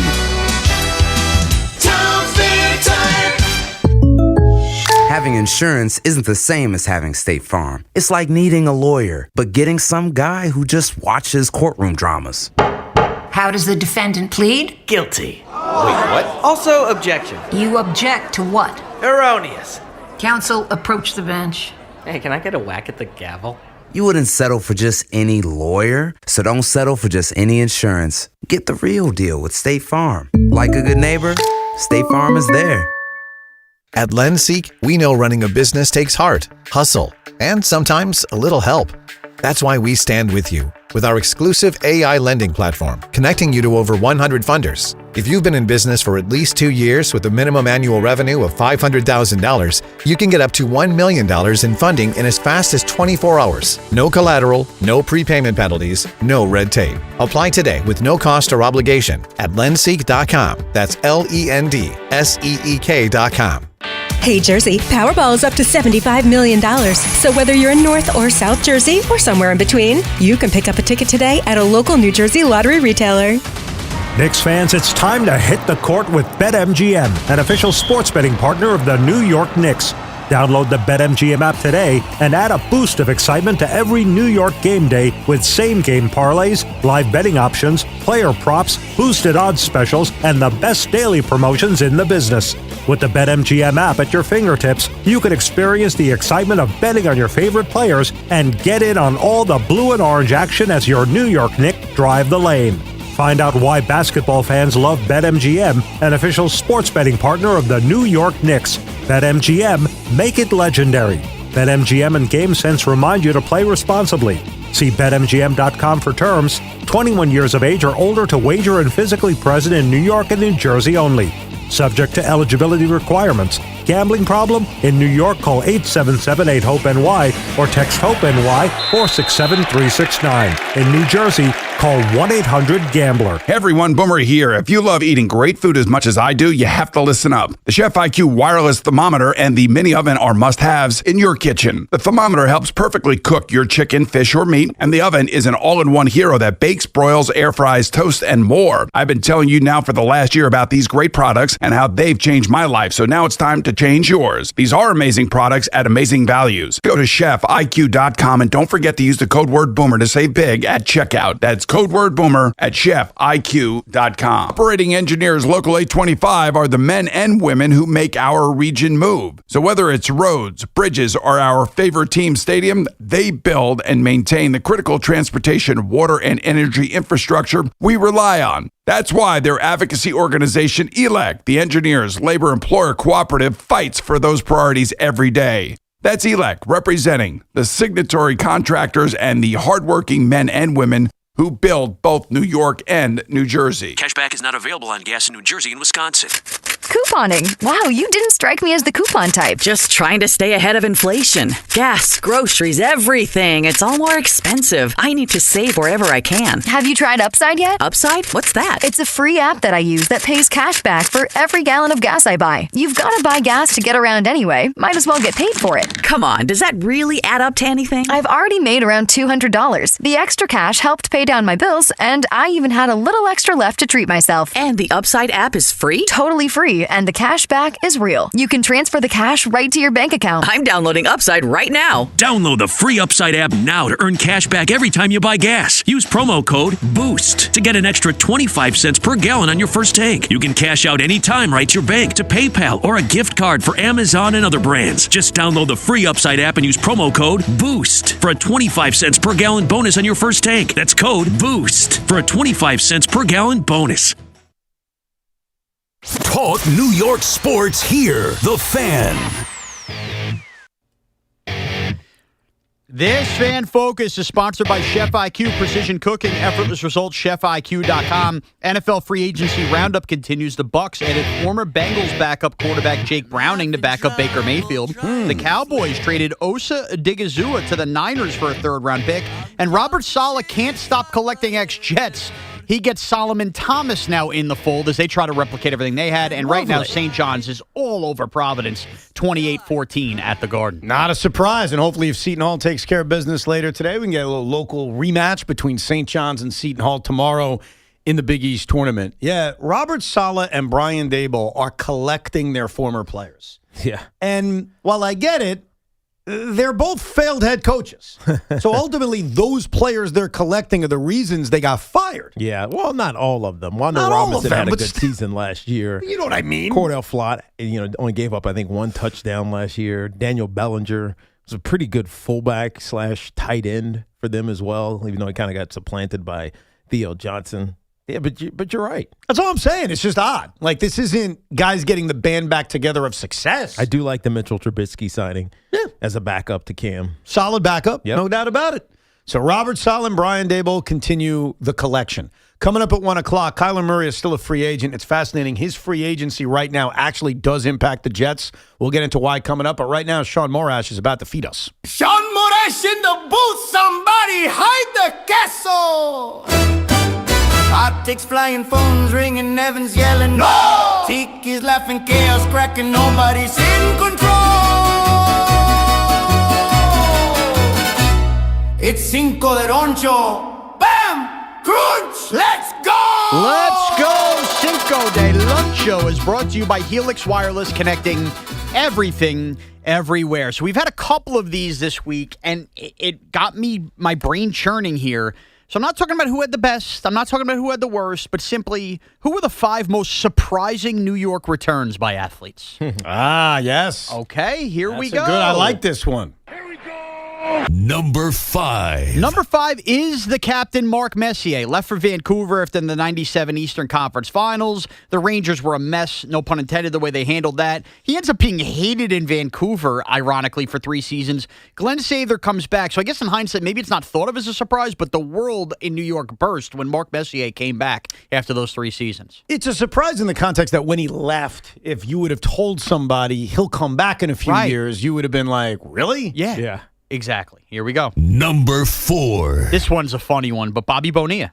It's a good one, man. Contentious with the media, leaves at the 95 trade deadline. He goes, helps Baltimore make an ALCS. The Marlins win a World Series. Then he ends up 4 years later back with the Mets, and in the 99 NLCS is playing cards with Ricky Henderson as the team is eliminated. And the reason it still lives in lore is his deferment payments, they actually go both contracts. Did you know that? Oh, they're from both deals? Yes. The original free agent deal he signed when he left Pittsburgh and then the return? That was only $500,000 that was going on. And then the other one was part of the other deal that Wilpon had to make because of the Madoff scandal. Interesting. I found that out today doing the research. It is a shocking return because Bobby Bonilla was a failed free agent here. It's not that he was horrible because his NAP numbers weren't bad. It's just that he was the face of this really bad era. So when they dealt him away to Baltimore for Alex Ochoa and Damon Buford, I was like, all right, it's over. Like, we're never going to see him again. But the reason he came back, I'll never forget this, is that the Mets had this awful reliever with an awful contract named Mel Rojas. And the way they rid themselves of the contract was by taking back Bobby Bonilla. And I don't think this one will be on the list, but another one who kind of fits that is Kevin McReynolds. Because he was similar. He was actually a good Met when he was here the first time, but he wasn't liked. Right. And they brought him back. And the reason they brought him back is the same thing. They had to dump the bad contract of Vince Coleman. And then Kevin McReynolds comes back. So, yes, that was a shocker. All right, here we go. Number 3. Javi Vasquez. Yeah. Javi Vasquez collapses in the second half of the 2004 season. Then in Game 7 versus Boston, he's a disaster. Implodes in his 2 innings in relief. And is like one of the poster boys of that collapse. After 6 years, where he revives his career a little bit, he ends up being a great pitcher in Atlanta. Brian Cashman, the same general manager, who's still here, by the way, goes, let's run it back. Brings him back, ends up again stinking, getting demoted to the bullpen, and in his second to last appearance as a Yankee, proceeds to plunk 3 batters in a row. Yeah. But it doesn't really matter what he did when he came back. The idea that he was so failed to begin with that you brought him back 6 years later, he couldn't handle pitching here. It felt like that was one of those guys that couldn't pitch here. So to bring it, it's like bringing Joey Gallo back. Yeah. You're like, what? Right. Yes. Insane. Number 2. Number 2 is Geno Smith. If for no other reason, then just remember this. Not only was he a failed quarterback here, and I get that he revived it elsewhere, he was punched in the face here by a teammate. Like, remember where we were when that story broke, and now say, hey, 10 years later, he's going to come back here. Like, it is crazy to think with all the options that Geno is here. I'll tell you how crazy But it there is. aren't a ton of options, though. No, but just the idea of what happened here. You're not wrong about the options. Let me give you an example that I think would almost match it. Let's say Zach Wilson does catch on somewhere else. And let's say Zach Wilson shocks us all by resurrecting his career. Right, he's pretty good. Becomes a solid backup, and then eventually gets a starting job and becomes like one of those not bad starting quarterbacks in this league. And in 2039, the Jets need a bridge quarterback, and we're like, oh, he's a different guy. Yeah, it's completely different. And they bring Zach Wilson back. It would almost be similar. Like, guy resurrects himself. It's a different person. Right. But if I told you right now, hey, Tiki, they're going to bring Zach Wilson back, you'd be like, nah, that's never going to happen. So I think from that standpoint, you're right about Geno Smith. When it ended for Geno, it would have been stunning for someone to tell you that not only would he turn his career around, but he would actually come back a decade later. And it's rare for starters in one place who failed to come back and be a starter again. Yeah. All right, last but not least. Number 1. I took 45 minutes after I put this in at number 1 to make sure I wasn't living in the moment, but it's Evan Neal. And Evan Neal, come on. Listen to me. Evan Neal, you're being a giant hack. Listen right to this. now. Think about this. You bald fraud. Can you let me finish? Go, fine. He is a top 10 pick in the NFL draft by the New York Football Giants. Arguably, their biggest bust in the last 20 years of a first-round pick. Yeah. Proceeded on the team to not play a snap last year because he was so bad. And yet, he is now signed, I get it for 1 year veteran minimum, a second contract with the team. He never left and came back, but he might as well have. He was gone for 2 months.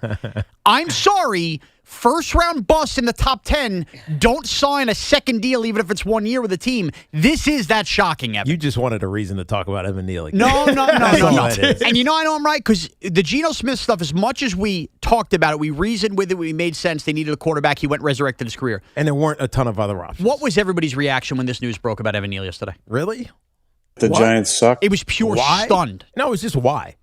The question is why. Stunned and why. I think they both fit. The Giants stink. And that's why this is the 5 most surprising New York returns. I'll give you there's a plenty of other mentions. One that jumped out at me, and I'm surprised you didn't put it up there, even though maybe now it doesn't feel like a surprise, is Darrelle Revis. Yes. Because when it ended and they decided to move on from him, Well, yeah. I just never thought that it felt like a bad breakup. Well, it also, I guess from a Jet fan perspective, it did.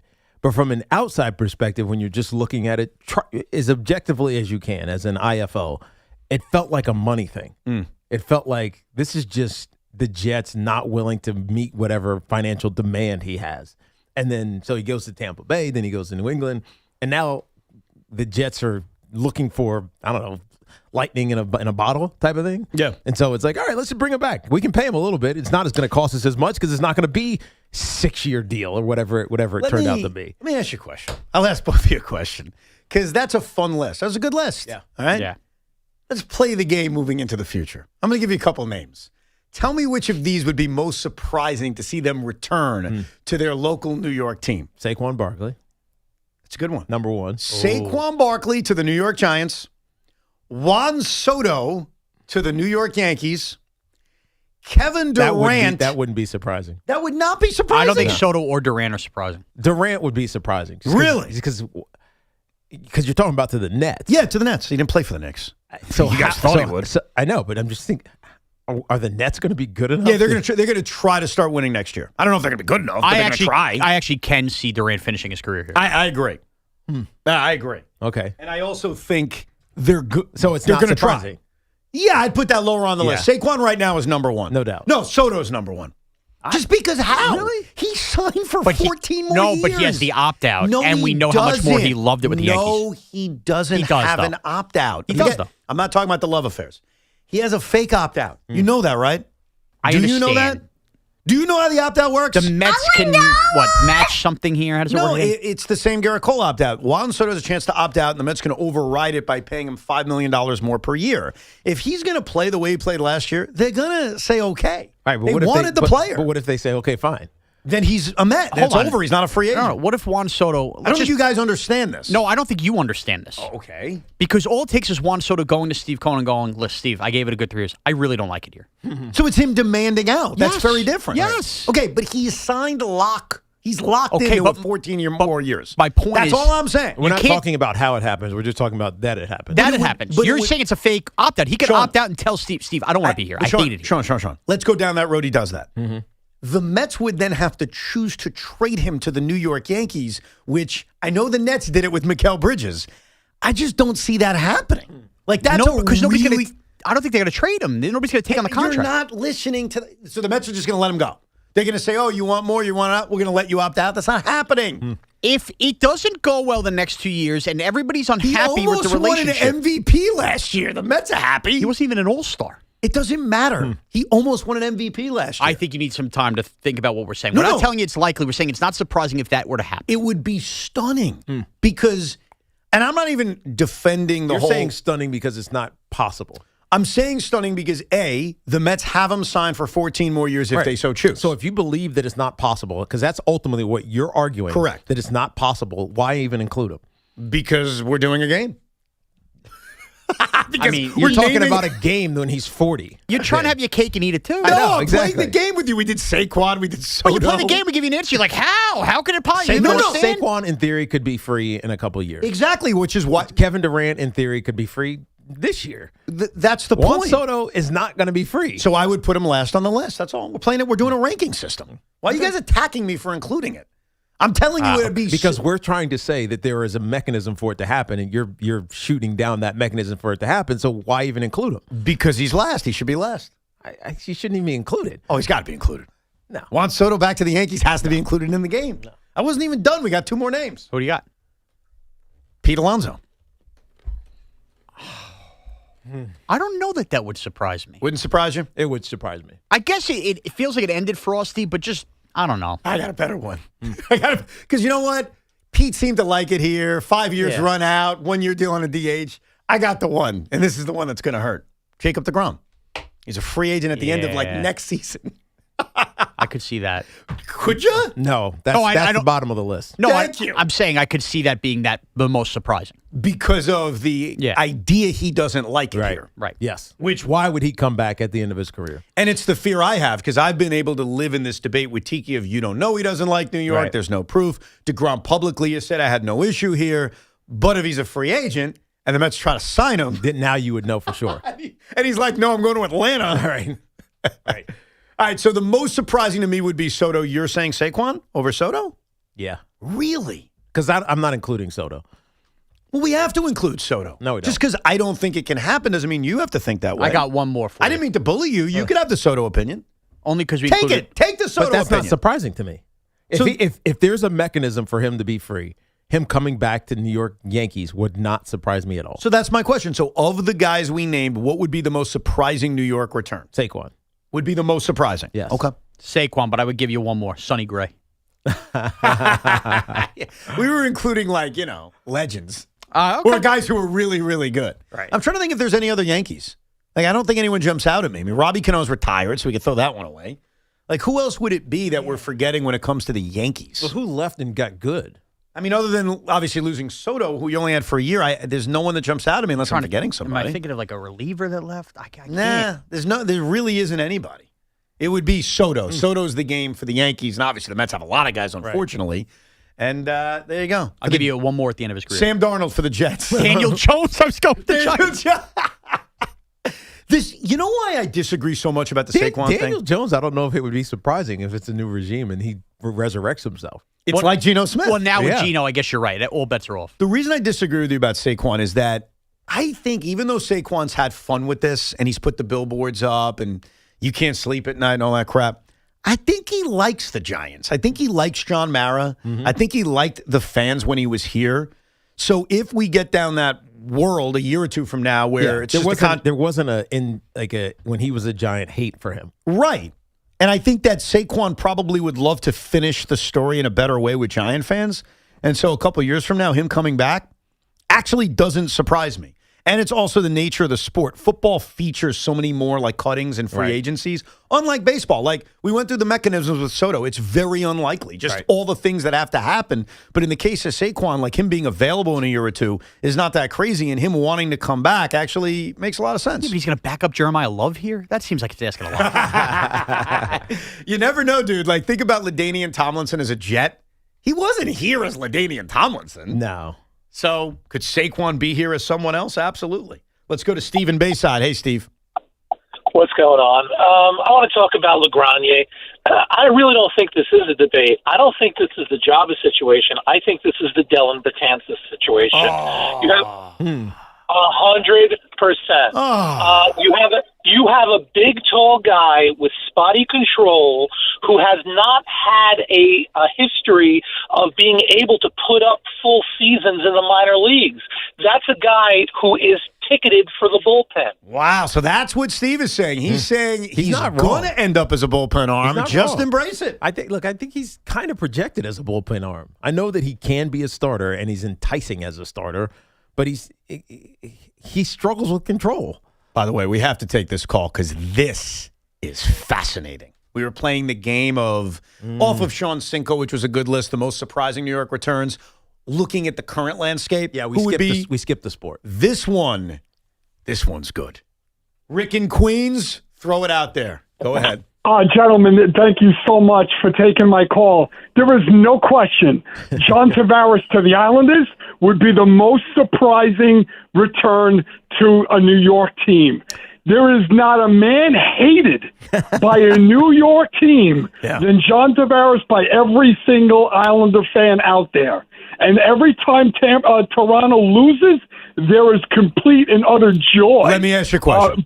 Yes. All right, because I want to go down this road real quick because I remember coming on the air after it, pissed off, angry, pajama boy, the booze. You are 1,000% right when you talk about the hatred that he has from Islander fans. But let me walk you down the road. Let's say it's 5 years from now. The Islanders are one player away. And here's this. No. Anybody but. Listen, and Evan, I respect it as a 100% hockey guy, diehard 52-year-old Islander fan. He is not a winner. He's a selfish player. If you look at Toronto's in last place. They just gave him a contract. Yeah. That team is in last place.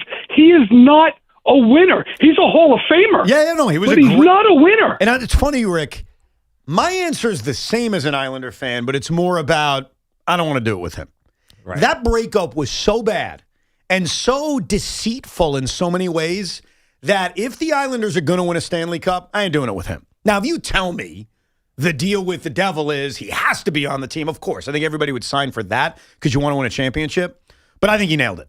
And I think despite the mechanisms I lay out with Juan Soto and how difficult it would be to have happen because the Mets have control, Soto would have to beg to get out. There's no real opt-out, the whole thing. I kind of put John Tavares number one. I think he may be right. More of your calls coming up at 888-808-1019. That's the toll-free number. A lot of interesting names people are suggesting that would be more surprising guys to return to New York, which is a timely thing considering Geno Smith is back and obviously the Evan Neal return. But we'll get to Kyler Murray as well because Kyler Murray is still a free agent and somehow it involves the Jets. We'll explain why. If you've been thinking about replacing those old chilly windows and doors, now's the time. Windorama's kicking off their winter warm-up sale, and now you can save up to 40% off your installation project when you purchase and install through Windorama. 40% off, big savings, great products and brands, and expert installation. Hard to beat that. Keep the warm air in. Oh, excuse me. Keep the warm air in, the cold air out, and upgrade your home the right way. Visit Windorama.com or stop by one of their showrooms today. Windorama, your window and door specialist since 1977.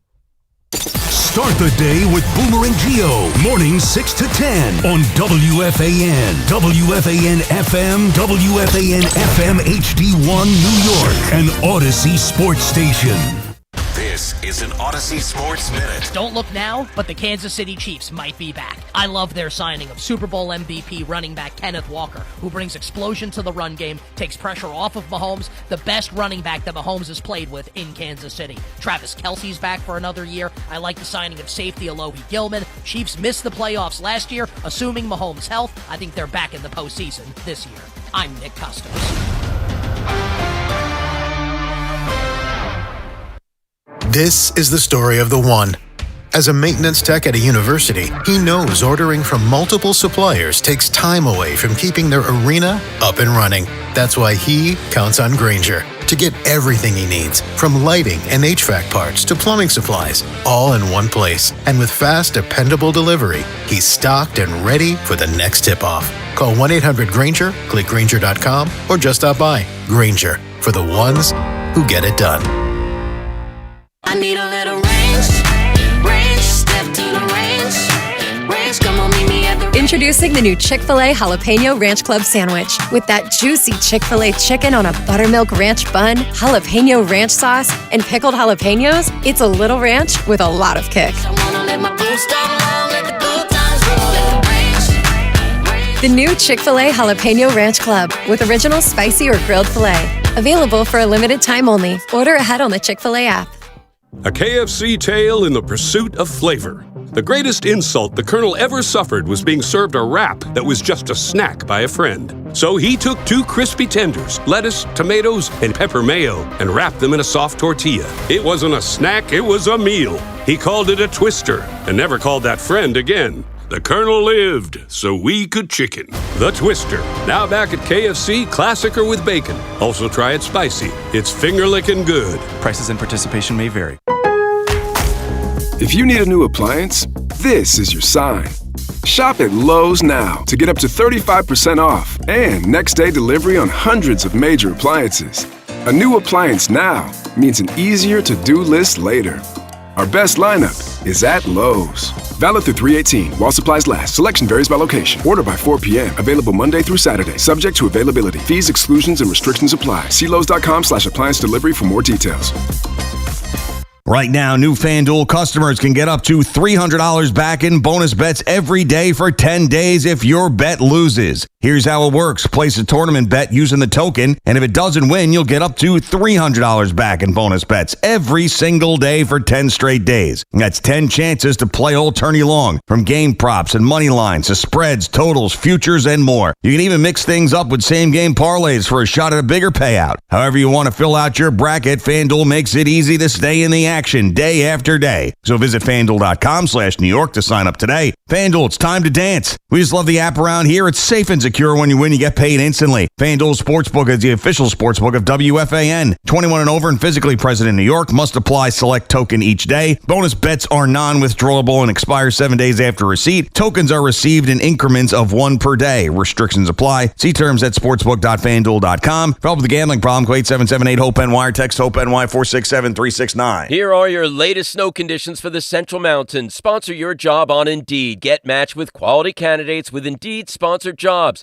Visit Indeed.com/hire now and sponsor your job today. Our snow country crew's been having a great week at the slopes. Here's Andy from Stowe at Vermont's highest peak. Great coverage in soft snow all day at Stowe. Heading down favorites like Hay Chute to Lift Line. Even the intermediate T-Line had some nice, soft, playful bumps. And it's always worth a trip over to Spruce Peak for the soft, long top-to-bottom snow and the fantastic views of Mount Mansfield. We're back to winter with chillier temperatures and firm groomed snow heading into the weekend, perhaps some snow flurries too. Camelback, Pennsylvania made a lot of snow looking ahead well into April. Shawnee with military weekend Friday through Sunday, and Mountain Creek, New Jersey on 2/3 of their terrain. Hunter and Bel Air both 90% with trail numbers in the 50s in the Catskills.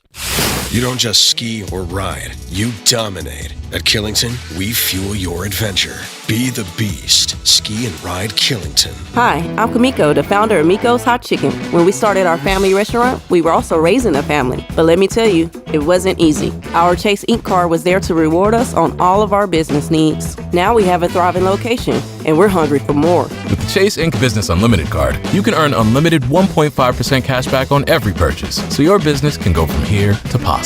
Chase for Business. Make more with yours. Real business owners compensated for their participation. Cards issued by JPMorgan Chase Bank and a member FDIC. Subject to credit approval. Terms apply. Town Fair Tire honors any valid rebates, manufacturers or competitors' rebates. Yes, even any competitors' rebates. And we give you the guaranteed lowest price. Nobody beats Town Fair Tire. Nobody.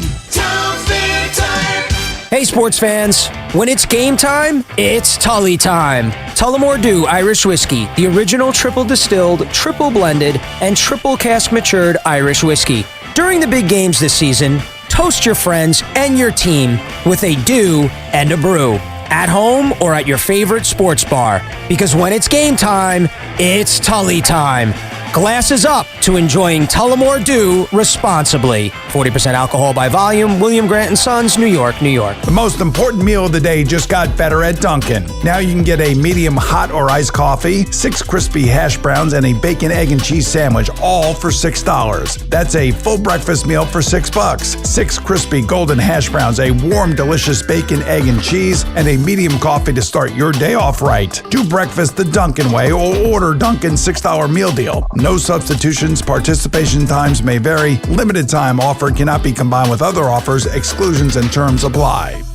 Yo, Harvey, Zoe, group selfie. Ooh, nice new iPhone 17, Drewski. Let's do a triangle formation. I'm in front. With a center stage front camera, everyone fits in the shot. You got it at T-Mobile. But switching takes forever. Not anymore. Now you can switch to T-Mobile in just 15 minutes. Focus, people. Nail your pose. And you get a new iPhone 17 on them. No way. Yes way. No way. Yes way, guys. Switch to T-Mobile and get iPhone 17 on us. And right now, we'll pay off your old phone up to $800. I'm grabbing my phone and switching to T-Mobile right now. Get back, Harvey. We're taking a let's go again, y'all. With 24 monthly bill credits, finance agreement, 256 gigabytes, $830, eligible trade-in, example iPhone 13 and new qualifying line, $60 plus per month plan with auto pay plus taxes and fees. For well-qualified customers, plus tax and $35 device connection charge. Credits end and balance due if you pay off early or cancel. Contact us. $800 via virtual prepaid card. Card typically takes 15 days after rebate submission, no cash access, and card expires in 6 months. Check out in 15 minutes per line. Visit T-Mobile.com. The Travelers Championship. This is the place to see Keegan Bradley, Justin Rose, and Tommy Fleetwood. June 24th through the 28th. For tickets, visit TravelersChampionship.com. Get connected with WFAN to talk about your favorite teams. The Fan on the Odyssey, iHeart, and TuneIn apps. Evan Tiki here on The Fan with another hour to hang out with you till the Carton Show coming up at 2 with Craig Carton and the Bloody Sock, Chris McMonigle. I'm going to give you a piece of NFL news and rumors, and it actually does involve the New York Jets, as odd as it sounds, because Geno Smith is here. So why would they be connected to Kyler Murray at all? Geno's going to be the starter, it's clear, and Kyler Murray is a free agent. And as much as I may have preferred him, the Jets didn't sign him, whether he was not interested or what. But I want to read you the latest report around Kyler Murray. Kyler Murray's agent confirmed that today he will be visiting the Minnesota Vikings. And it's likely that's where he'll sign. Makes sense. But according to Tom Pelissero, Kyler Murray plans to meet on Zoom Wednesday night, yesterday, and Thursday with executives from 3 to 5 teams that, quote, potentially have a quarterback need in 2027. What? Yes. It gives Murray an opportunity to get a head start on free agency next year. So he's either saying, I'm signing a 1-year deal or I'm going to play baseball for a year. Well, no. So he's basically signing a 1-year deal. He is likely to sign a 1-year deal for $1.3 million, which is a steal, but because Arizona's paying so much, that's certainly on the table. And so because of that, Kyler Murray is likely, according to Mike Florio, to make sure there's a no tag clause in his contract, which you can negotiate, and I'm sure the Vikings will give. And Kyler's agent apparently is trying to get a head start on next year. And that's where it involves the Jets. Yeah, because the Jets have to be in that conversation. What teams are clearly looking for a quarterback in 2027? We actually played that game the other day where Tiki and I were saying, all right, here are the teams that will need quarterbacks next year. And your list was shorter than mine. Yeah. And again, I included one in potentially Indy, but that's likely not the case. No, they just invested a lot in Daniel Jones. Cleveland, potentially. Cleveland, Pittsburgh. Pittsburgh, definitely. Obviously, the Jets. I mean, it's not a long list right now. But it could be. But if you're talking to executives today, Yeah. If you're Kyler's agent, and the wording is teams that should have vacancies in 2027, how is it not the Jets? Yeah. This Darren Moogie I fella. think you could Like, probably, he's on the phone with him. You could probably include Atlanta, too. Sure. Because if Tua and or what's the kid's name? Michael Penix Jr. Like if neither one of them pan out, they could need a quarterback in 2027. But would you? And it's a new regime, so why not? Would you agree that based on this report, Darren Moogie is talking to Kyler Murray's agent? He definitely should be. He should be. Because the message to the Jets may have been, look, if we're going to do a 1-year deal, it's not going to be with you. Despite your offensive line, despite Garrett Wilson, like, you're still the Jets. It's probably not best for us to come here on a 1-year deal, as much as I tried to make the case last week. But maybe it isn't. That the Jets would be a good place? Yeah. Well, that's what I thought. I made that I'm talking case, about too. even with Geno Smith. What do you mean? So you signed 2 veterans. Oh, sign Kyler anyway? Yes, and truly have a competition of veterans. Oh, I'd love that. And then that way you almost can guarantee that you're getting the better of the non-ideal options to be your starter. And then both on 1-year deals, you do whatever you want. Oh, I would love that. That would be, first of all, a real quarterback competition gets me all excited. Right. And you'd basically be telling both guys, yeah, compete. Best man wins. Right. And we have a pretty damn good backup for those who doesn't win. And you could always trade that guy. Right. You could always say, you know what? Screw it. We'll do you a favor. We'll send you elsewhere. That is too good to be true. And unfortunately, as a Jets fan, good things don't happen to us.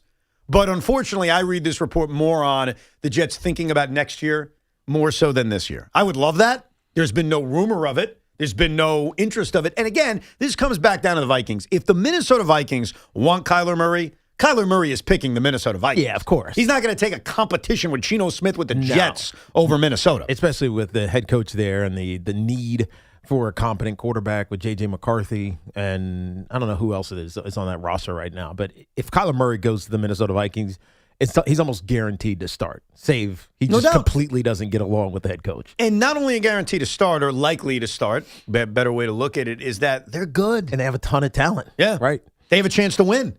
So based on that report, it sounds like the Jets are at least keeping tabs on 2027 because Geno Smith is not the long-term answer. And there's no guarantee they're taking a quarterback in this draft. We assume they'll take a quarterback in next year's draft. But again, we don't know where they're picking. We don't know what the quarterbacks do in college this year. There are so many factors that lead to uncertainty. So maybe that's happening. Darren Moogie meeting with Kyler Murray. Darryl, Mr. Smiles, Moohee.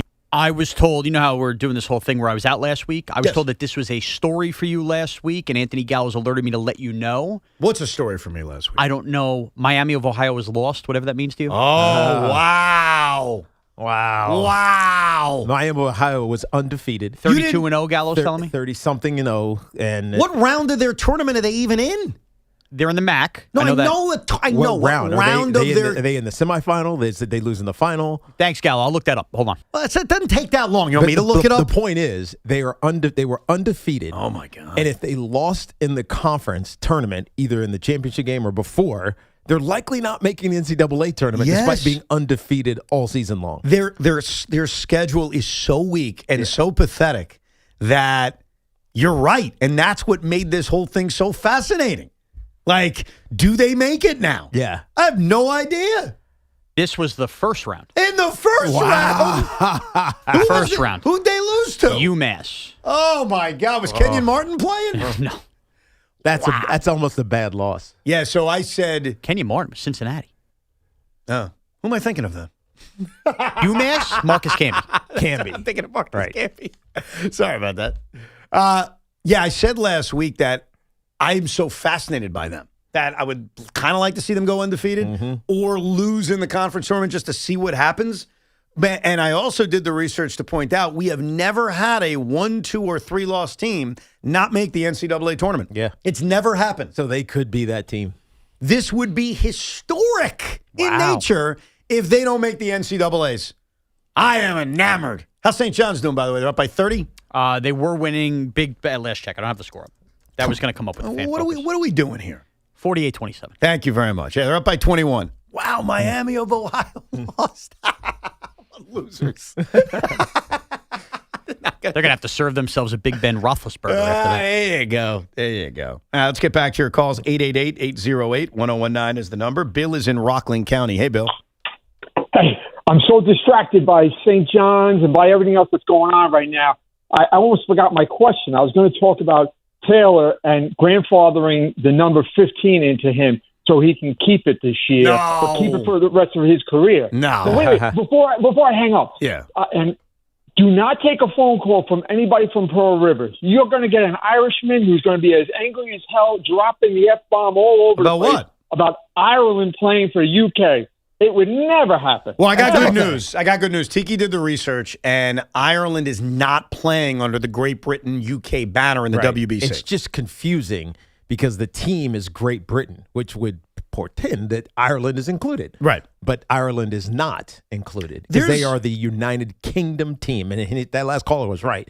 It's Northern Ireland, not Ireland. And it's part of the United Kingdom. I'm not saying this is the same, but there's a lot of pride in where you're from, even if you're under the banner of somewhere else. And I think an example we could use is Puerto Rico. It's a territory of the United States of America. That's correct. But they're not playing under the U.S. banner. Well, this is even worse than that. This would be like Mexico being a part of the United States because it's on the same body of land. Yeah. It's on the same continent. Canada, too. Canada is as just well. annex them at this point. Right. It's a different country. Ireland is a different country than the United Kingdom. Yeah, so they didn't even participate in the WBC. And we bring it up because since the Italian team is made up of mostly Italian Americans, what about a team, according to a caller, of Irish Americans? Yes. And they could actually put together a pretty good team. I know a ton of Irish Americans. Oh, no doubt. No doubt. Be a good team, too.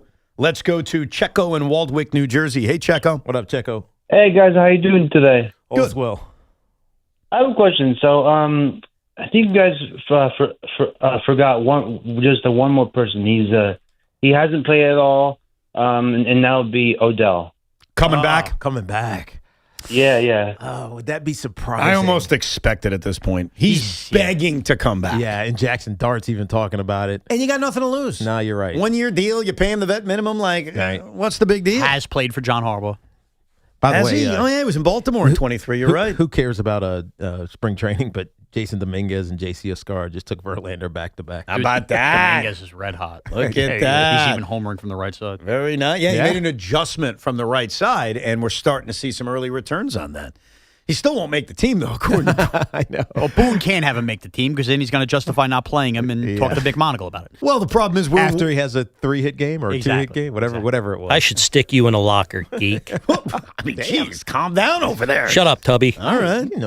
Boone was such a bully. Who would you play him over, though, if he made the team? I know you want to say Trent Grisham, but what if Trent Grisham is, good like last year? Well, obviously, all things adjusting here, I wouldn't mind Ben Rice catching more and Cody Bellinger playing first base more. Yeah, you're not going to see that. You're just not. I know. You asked me for an answer. I gave it to you. No, I get you. Can't DH him. You can platoon DH him maybe. Well, I think between Giancarlo sitting twice a week, the fact that Judge will have a day here and there, Grisham will sit, maybe occasionally what you described. It's a long season. Maybe you can find at-bats for Dominguez that way. It's a long-ass season. I mean, I'm with you. I want young players to play, and I think you can get creative in creating opportunities. Anyhow, Odell Beckham Jr., I expect to play for the Giants at some point. Like, he's begging for it. Mm-hmm. You mentioned, Shawn, he's got a history with John Harbaugh, and it would cost them nothing. Like, it would just be, why not? Right. That's like a nice invite to camp. Like, let's see what you got. In fact, why wouldn't you? In fact, shouldn't we, kind of push that now? Yeah. He could place him out of the slot. They don't have a slot receiver right now. So you should, as a Giant fan, you should make a big Odell push. He's 33 this season. Now, here's the thing. Yeah, he is 33. He'll be 34 in November. So he's spry. Didn't play last year. He's spry. It just feels like it's cooked, man. Like, I'm looking to move forward, not move backward. That's it. Now, I wouldn't be against it. And also, let's remember, he's in the same first round as Mike Evans, who just got paid by the 49ers. Well, that's what I was like. There's no risk to it. And he wasn't a bad Giant. You don't have bad feelings towards him. No. You decided to move on from him more than he decided to move on from you. Well, so yeah, it kind of felt like he was making it happen. You think so? Gettleman just gave him an extension and then traded him. Yeah, but I think they gave him the extension so they could trade him. Kind of like the Jets did with Sauce. Because when you give someone an extension, then you take on the brunt of the signing bonus for cap reason. So it's easier to trade a guy who just got signed. Even if you're right, don't you think most Giant fans have a warm or positive, without neutral feeling because towards Odell? Again, we said this about Saquon, but it certainly applies for Odell. He was a lot of people's favorite player. Exactly. No so doubt. It doesn't hurt to bring him back. Like, Right. again, you're not giving him some kind of crazy contract. You're just saying, let's see what you got. And it was a great Come to trade camp. for the Giants. Go ahead. Tell me why, Evan. Because they drafted Dexter Lawrence with one of those drafts. Good job, Evan. Good job. You didn't think I knew that? Well, Didn't they also get a... The Jabril Preppers. They got, hold on, I think I can nail the whole trade. Yeah. They got Dexter Lawrence. They got Jabril Peppers. I'm forgetting the other two. Yeah, I don't remember the other guys. Right. Do you, Shawn? No, I just remember it was 2 draft picks and Jabril Peppers. Excuse me. I'm out. Yeah, the Dexter Lawrence pick turned out to be pretty good. That was a good trade. I mean, let's be honest. It worked out. Let's go to Luca in Bayshore. Hey, Luca. What up, Luca? Hey, what's going on, guys? I was thinking over here about a Roldis Chapman. Yeah. Yeah, at this point, him coming back would be stunning. That would be shocking. Kyrie Irving and James Harden returning to Brooklyn would be very stunning. We can believe Kevin Durant. Slag nut nets. But I wouldn't believe Kyrie or James. It didn't end well. Yeah. Bad endings are bad, you know? I mean, Aroldis Chapman has been pretty good. He has, but he's also said bad things about the Yankees. Of course he has. I'm just saying, you'd want him. You just don't want him. Mikal Bridges to the Brooklyn Nets.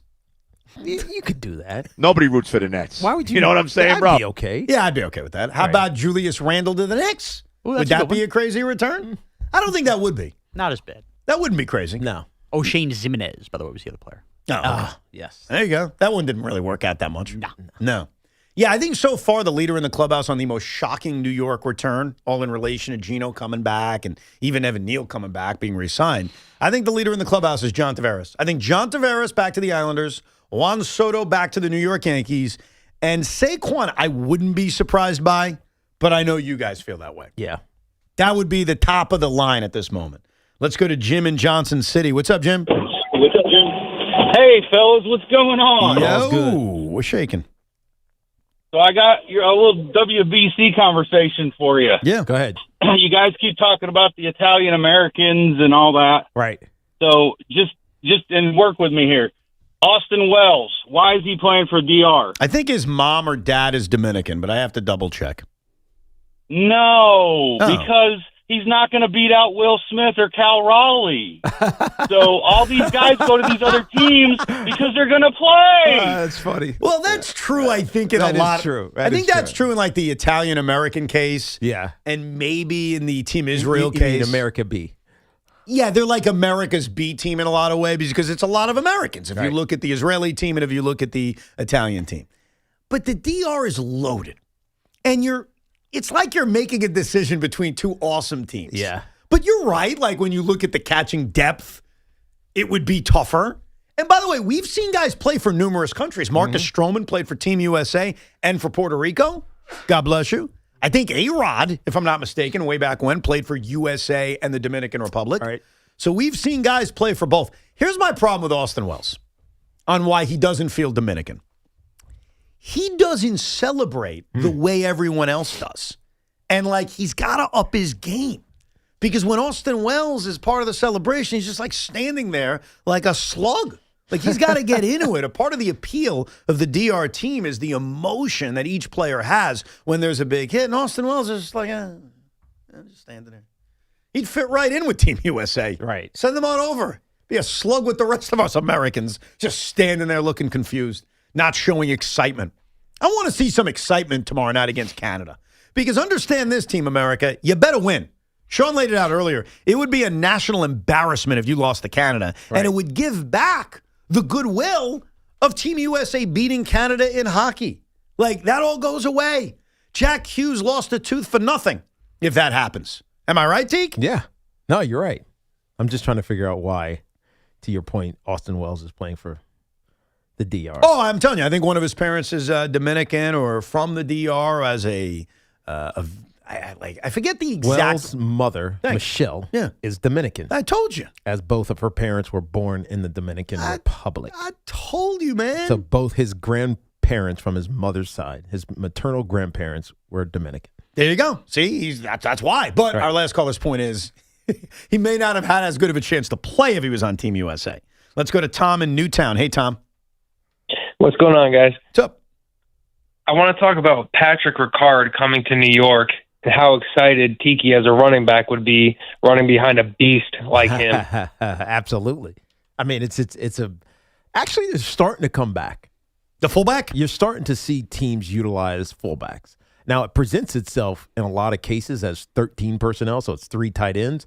But like Daniel Bellinger was essentially a fullback last year. And so the usefulness of that position is starting to reemerge with the reuse of the running back, right? Because of how teams are playing these wide open offenses by, keeping 2 safeties high. It just creates so much more space. And if you have a fullback cleaning things out or confusing the second level, a linebacker level, it just makes it easier to call plays.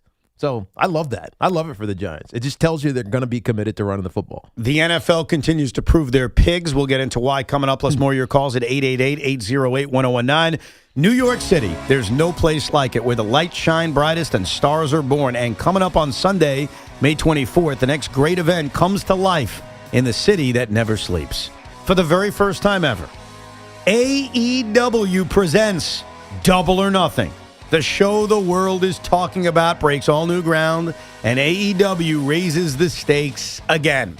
The greatest living professional wrestler alive, Maxwell Jacob Friedman, returns home. Double or Nothing, pay-per-view event live Sunday, May 24th from Louis Armstrong Stadium in Queens. Tickets on sale now at AEWTix.com. I am always on the go, and feeling safe at home and knowing my family is safe when I'm not with them is so important to me. That's why I turn to our partners at Sloman's, who recently installed the Sloman Shield Link system. It's a smart home security system combining safety, convenience, and peace of mind that I can manage right from my phone. From cameras, garage door openers, lighting, Alexa control for my Apple Music throughout the house, the doorbell camera, the smoke, fire alarms, it is so set up exactly how I need it that it makes me feel comfortable. And the beauty of the Sloman Shield Link system is that their engineers will set it up exactly how you need it. Experience the future of home security and automation with the Sloman Shield Link system. Call 1-800-ALARM-ME. That's 1-800-ALARM-ME. Or visit slomans.com. I'm Pat Boyle, here to help you take the books of Country One Sports. The Pistons host the Sixers, and Philly is in a bad way right now. Joel Embiid will miss his 12th game in the last 14 contests. Shocker. Paul George is still suspended for PEDs, and Tyrese Maxey's now out for 3 weeks. The Pistons found themselves in a slide, having lost 4 in a row before blowing out the Nets. I think they continue to take out some frustration on this pathetic Sixers team. Big spread, but I think Detroit wins by 30. I'll lay the points with the Pistons. I'm Pat Boyle. Bet smarter and beat the books. Download the BetMGM app today. I'm Boomer Esiason. My mom died from cancer. She was only 37 years old. She didn't have life insurance, and that was devastating for my family. That's why having life insurance is so important to me. Ethos makes it Fast and easy. Get a quote in seconds, apply in minutes, and get same-day coverage. You can get up to $3 million in coverage with no medical exam. Get your free quote at ethos.com/play. That's ethos.com/play. Paid spokesperson. Time spent on application may vary. Online health questions required. It's been over 7 years since Pastor Billy Richards was treated successfully for prostate cancer by Perlmutter Cancer Center, the world's #1 cyberknife program. After 5 treatments in 1 week, Pastor Billy went right back to leading his Brooklyn congregation. Cyberknife was truly a blessing for me, my family, and my ministry. If you have prostate cancer, I urge you to look into Cyberknife. For an appointment, call NYU Langone's Perlmutter Cancer Center at 833-1-CYBER. That's 833-ONECYBR. It's Tiki Barber with 2 words any business owner wants to hear: extra income. Amazon Hub Delivery is looking for New York businesses to assist with local deliveries. You get paid for each package delivered. Amazon Hub Delivery has no startup cost, no long-term contracts, and no delivery experience required. If you're a New York business ready to assist with local deliveries, sign up today at amazon.com/hub delivery. That's amazon.com/HUB delivery. I'm Tyler Kolek, and I got my Lincoln right here at Lincoln of Queens. Smooth ride, no hassle. They even delivered it right to my door. When it's time to save, it's time to go to Lincoln of Queens. It's the Lincoln Spring Sales Event, where you can lease a Lincoln Corsair for only $366 a month. 36-month lease requires $48.20 due at signing. Excludes tax, title, and MV fees. See dealer for details. Expires March 31st. Lincoln of Queens, where Queens goes. Go New York, go New York, go. I'm a 100% kind of guy, so I got Verizon Fios. It's 100% fiber internet because I do everything at 100%. What game should we watch? 100% of them. She hits a penalty kick out of the park from way downtown for a beautiful shot onto the green. You either have 100% fiber internet or you don't. Get Verizon Fios. It's super fast and reliable with ultra low lag. It's 100% or nothing. Call 1-833-VERIZON to switch today. Go Teams! Looking for the best value on new tires? Get to Town Fair Tire. We honor every valid manufacturer's and competitor rebates and give you the guaranteed lowest price. Nobody beats Town Fair Tire. Nobody. Town Fair Tire. MSC Cruises feel so stylish and European. Let's espresso and gelato. Espresso and gelato? Those aren't verbs. Yeah, on MSC Cruises they are. Oh, well, in that case, I'm into the American stuff. Let's coffee and soft serve. Sounds like a plan. Maybe later we can chaise lounge and espadrille? I think you mean pool chair and flip-flop. For a limited time, get up to 35% off cruises, plus kids sail free. To book, visit msccruises.com or contact your travel advisor. Restrictions apply. Ships registered in Panama and Malta. The New Jersey Lottery wants to remind you that life is about balance. The lottery is a provider of exciting games that should be enjoyed responsibly. The lottery should not be considered or played as an alternative source of income. For more on responsible gaming, visit njlottery.com/play responsibly. I know that hiring can be challenging. You sort through tons of resumes and you get too many so-so applicants. You're just waiting for someone to match your role perfectly. Well, now there's a place where you can meet them fast. ZipRecruiter. Need to hire right away. Start your search for strong candidates. The right fit awaits. Build your team, build it sooner. Meet your match on ZipRecruiter. Just head to ZipRecruiter.com/free right now to try it for free. And you're on your way to meeting your match. 4 out of 5 employers who post on ZipRecruiter get a quality candidate within the first day. So try it now. Go to ZipRecruiter.com/free. Once again, that's ZipRecruiter.com/free. Meet your match on ZipRecruiter. Try it free. The Saltwater Fishing Expo, March 13th through the 15th at the New Jersey Convention Center. Tickets at saltwater.sportshows.com. Hey, Boomer here. You know, in football, the right play wins the game. On the job site, the right tools do the same. That's why pros choose Milwaukee. And Cooper Electric has the full lineup ready for you. Power tools, accessories, and everything you need to keep your projects moving. Make the winning play. Visit cooper-electric.com today. That's cooper-electric.com.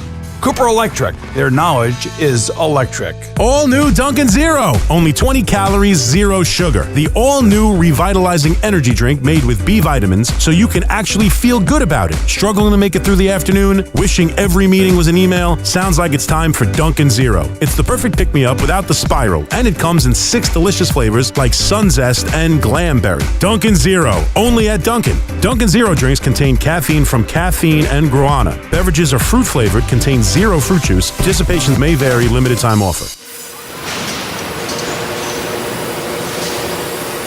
Do you know what the scariest sound to hear on a factory floor is? Silence. That means something somewhere broke. Production has stopped, and now you're paying your workers to wait while the team troubleshoots and tries to fix the problem. Finally, there's a proactive way to reduce equipment downtime, thanks to MaintainX. MaintainX is the asset management system that brings your maintenance downtime to 0. MaintainX lets you build preventative maintenance schedules, manage work orders in real time, and access the data you need to make better decisions. Downtime equals death in the production world, so make unplanned downtime a thing of the past. Try MaintainX for free. Control the daily operations of your business and transform your maintenance program by going to maintainx.com. That's maintain in the letter X.com. No matter the season, New York sports never stop. Yankees, Mets, Giants, Jets. If it's happening, we're talking about it. The Fan, 101.9 FM, and always streaming on the Odyssey, iHeartRadio, and TuneIn apps. This Fan Focus is sponsored by Chef IQ, precision cooking, effortless results, chefiq.com. The Johnnies are wearing down Providence in the second half of the Garden, 61-48 as time ticks away in the Big East tournament. Meanwhile, the Nets are in Atlanta tonight looking to continue the tank at 7:30. The Devils host the Flames at 7, and the Rangers, in a tank of their own, although they're hot of late, visit Winnipeg to face the Geno Smithless Jets at 8 p.m. By the way, I do want to make sure, because we love Tommy. Tommy Lugauer does After Hours. Want to make sure we have peace with our boy. Tommy is the first to suggest an Odell OBJ, Odell Beckham Jr. reunion back in January. Really? So good job by Tommy. He's been all over it. All over it. Good for you. Yes. The only reason we brought it up today is because Shawn had a really cool Cinco about the most shocking New York returns, which has led to a discussion about other potential New York returns, like John Tavares back to the Islanders, or Kevin Durant back to the Nets, or Juan Soto back to the Yankees. Soto. So, Odell Beckham Jr. certainly would be one. If you didn't see this yesterday, and I'm trying to not get bothered by it because it's obvious that it was going to happen, the NFL is talking about potentially creating a Thanksgiving Eve NFL game. They obviously have the 3 games on Thanksgiving. The night game. Wednesday game? A Wednesday night game, that's right. Oh, no. They recently created the Black Friday game, the Friday afternoon game. Obviously, Christmas Day has now become a new tradition for the NFL. And so now they're flirting with the idea of a Thanksgiving Eve game. Your thoughts? I hate that. You hate that? Yeah, because it's already a short week. Thursday games are so hard, especially if you play on Saturday. Now, maybe if you can situate it so that both teams have bye weeks the week before. Otherwise, you're making it a very short week. You'd have to. How could you play on Sunday and then have your off day Monday, practice one day, and then play again? Yeah, Thursday's tough enough, like you said. That's just impossible. No, it's going to be 2 teams off a bye. It has to be. It's the only way that would work. I love how my thought and Shawn's thought's all about just a lot of football, too much football. Yeah. And your thought, rightfully so, immediately goes to the idea of, dude, when you get that's your not ass fair beat rest-wise for a weekend, even if you win, and you try to go do it again, it's hard. Yeah. Especially for guys that are over 27 or 28 years old. It's not easy to just rebound and go play football. Well, again. Willie Colon said something very interesting this morning with Jerry, where he said, at his age, he thinks he could play an NFL game. Mm-hmm. He said, I'd be okay. I'd hold my own. He said, the problem is the recovery. Right. Same with me. Yeah. Like, you go out there and do it that one time. I'm in great shape. Right. I could play a game. I don't know when I'd play another one, though. Right. And that was Willie's point, which is interesting. From a viewership standpoint, Evan, I don't know if you feel the same way as me. They won't do this, but I would prefer Thanksgiving Eve over Black Friday, though. You would prefer Thanksgiving Eve over Black Friday. Okay. I agree with you. By the way, gave it some thought. It was about 4 seconds. I agree with you, but continue. Just hear me out. I am more likely to sink into the couch on Thanksgiving Eve, knowing the next day is Thanksgiving, whether I'm going somewhere or hosting. Oh, I see. You know, you're cooking, you're doing whatever. Just from an observer standpoint. Yeah, either young people are out at bars with the TV and the football on, or I'm home on the couch and I'm dying for something to watch. Yeah, kids are coming home from school. Black college, Friday. not high schools. But kids are coming home from colleges. Right. I can see that. I don't know, man. I know a lot of people my age with kids on Black Friday. There's a million things going on the next day. Whether it's shopping, whether it's the various Christmas tree lightings and this and that, or you have people in from out of town, or you're traveling. The problem with the Black Friday game is it's 3 o'clock in the afternoon. Yeah. If the game was a Friday night at 8 o'clock, and I know there are reasons they can't do that, the whole high school rules and all that, Friday night lights. I'm just telling you, if it was a Friday night, I'd be more likely to watch the game. 3 o'clock in the afternoon, it's a pain in the ass. So to me, it's more about the start time than it is the day of the week. I made this comment to you about a year ago, Tiki, and you kind of scoffed at it. You laughed at it. You said, it's impossible. We are headed towards a time in which they play every day. No chance. Okay. You still don't believe me? No. I'll tell you exactly how I'd be laid out. They'd play 2 games on Saturday. Played about 6 games on Sunday, so you'd have a mini Sunday. Yeah. Then you'd have a primetime Monday, primetime Tuesday, primetime Wednesday, primetime Thursday, primetime Friday. And if you math it out, there you go. Yeah. And they'd organize the days so that if you play on a Tuesday, that's you're almost next. Impossible. No, it's not. Yeah, it is. No, it's not. Don't challenge me. To make it fair on a season, it would be impossible. No, you organize it where every team always gets 6 days of rest. So if you play a game on a Wednesday, your next game isn't going to necessarily be, 4 days later or whatever. With 32 teams. Yeah. Oh, it can be done. That's good math. I'm going to chat GPT this, and they're going to put it together for me. All right. I'm telling you.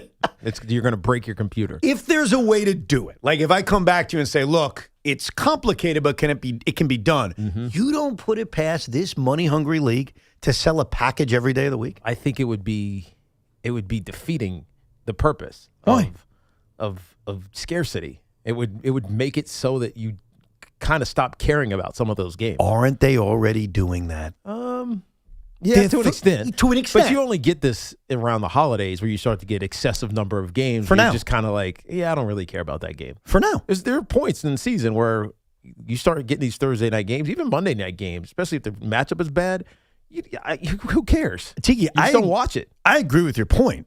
So if it's every night, I wouldn't care to watch a lot of those games. Not disagreeing with you. What I'm telling you is they are so money hungry that you wouldn't put it past this league to sell a package every day of the week. I wouldn't. I almost expect it. And you're right about the ramifications. Right. I agree with you. It would water down the product or at least the viewing experience to the nth degree. But they're already greasing the skids. Right. They're doing it slowly. You can't do something right away. It's like taking a democracy away. It doesn't happen immediately. It's slow. I know people don't like that comparison. I'll make it less dark. The rules in football. We can't just make it flag football, but slowly we protect the quarterback more. We take out this tackle. It'll never be flag football because they're starting flag football. Oh, that's true. All right, I take that comparison out. My point is things happen slowly. Yeah. It doesn't happen right away like, boom, we're selling every package or boom, all the rules are changed. It's a very slow thing. By the time you wake up, you say, wow, that game is completely different. And I see that happening with the NFL. And I hope not. I hope not either, but they're doing it. They're going to sell a Wednesday night package now for football. But it's just one week. For now. It's 1 week. Trust me, that's not going to go over well. Remember when Thursday Night Football was just once? It was just twice. It was just once a year. It was twice a year. Then it was every week. Remember that? Christmas Day opened the door when that was on a Wednesday. Yeah. Doors are open, dude. Shawn knows I'm right. I don't want to admit you're right because I hate it. The reason... I'm not saying I like it, by the way. Stop it. You guys are accusing me of I'm supporting this. But I'm Evan, not. Evan, when you like playing this game, like what's your favorite team? And a lot of times I say the Giants over my 4. And the reason that is the case is because it's once a week. The Sundays are special. You gear up for it. I can't be having my football every day of the week. Then you're the NBA. I agree with you, but I think that you've heard how this league wants more money from their TV deals, and there's so many streaming services that they're going to make deals like this. And I think we're going to wake up in 2037, and there's going to be football every day of the week. I fully expect that. That's a long-term prediction. Let's hope not. I hope not, too. Right. I'm going to make it 2040. Is that too far from now to make a long-term bet, 2040? 14 years? Yeah, we're going to be together in 14 doing a radio show. That's a good prediction, too. Will we be doing a show together in 2040? Probably not. Wow. Why? You I'll done? I'll be 64 years old. So there's an age in which you quit and you say you don't want to do this anymore. Yeah. What's the age? I don't know. No. I'm scared. I mean, Boomer's older than that, and he's still working. Oh, You are a pain in the ass. I didn't like that answer. You didn't like what answer? Taking a shot at Tiki's work ethic compared to Boomer's. I don't like that. No. I didn't take a shot at his work ethic. I'm saying he said it's 64. I don't think I'll be doing this. And I'm like, isn't that – how old is Boomer right now? I actually don't know his age. 62 or 3. Okay, so it's in that range. Right. And if 64 is older, I apologize, Boomer. You're not 64. But you're in your 60s, so it's close. Right. So I'm just saying Boomer's doing it. Are you doing this when you're 60? Probably. Yeah, dude. 64? He's doing this until he's 80. He can't. He does it in the shower. He does it in the newsroom. He's got it right. Like, I would probably, if FAN's existing and okay with it, maybe I'd cut down my schedule. Like, I would do what Joe is doing right now. Right. Does a Saturday show, does a podcast. Like, he doesn't have to go to work every day. Tiki, like I can do that. You're Tiki. Me, maybe I'll go be a mailman. What is Evan Roberts doing if not this until he's 80 years old? No, you're right. No, but I'm not disputing you. You'll be running 15 fantasy baseball leagues. It'll be a whole thing. I agree on the set. What about you? Me? I just told you. I'll go be a mailman. No, you're going to be doing this until they get rid of you. I'd love to fire his ass. But that could be 2 years. That could be 5 years. That could be 7 years. And then, maybe I'm a hostess at Cheesecake Factory. I don't know. Go back to Subway? I think my sandwich days are over. That I would tell you. I would do something different. I hope so. What's more likely to happen? John Tavares returns to the Islanders or Shawn Morash returns to Subway? Both get booed. Let's go to Lorenzo in Queens. Hey, Lorenzo. What up, Lorenzo? Yeah, how you doing, Evan and Tiki show? What's up, man? Yeah, this goes out to you, Evan. It's not a big deal. It's not a big deal if U.S. and Japan can't meet up to the end. That's just the equivalent of them having the number 1 and number 2 seed. Yeah, but they're not. They're not. They're not the number 1 and number 2 seed. It's made up. The DR is damn good, and to just assume. Yeah, but they are the defending finalists. So, I mean, MLB, they got a lot of issues, but this ain't one of them. Save your rage for when teams need challenges and they run out of challenges, and then there's some strikes they want to challenge. It's not rage, Lorenzo. You know what it is? It's I want to love the WBC. And I sort of do because I watch it and I'm going to score the games and I'm into it. But there are aspects of it that feel plastic, that don't feel real. And setting up your bracket so that two teams can never play each other before the finals is a made-up plastic thing. Yeah, I'm not mad about it. It's like a ratings booster. They're looking for future ratings. Yeah, I don't like that. And I'm not panicking. I'm not protesting. I'm not even screaming. Yeah, you're just calling it out. I'm calling it out. No rage. Just it's stupid to me. And I think that the World Baseball Classic is so close to being great, and it's on its way, but it's missing a few things. And look, I've been a supporter of the WBC before anybody. I know that sounds like a weird comment, but I've said this to you before. I went to the first one. So before it ever existed, I bought tickets. I flew to San Diego, California, and me and my man Chad, who's on that text chat, we went out there and we saw the WBC. And I've watched all of them, and I remember Francesa said, I'd never watch it. It's hard. I'd never watch it. And what I said to Mike at the time, off air, on air, I forget, you got to give it event time. They just started it. Of course you think it's stupid.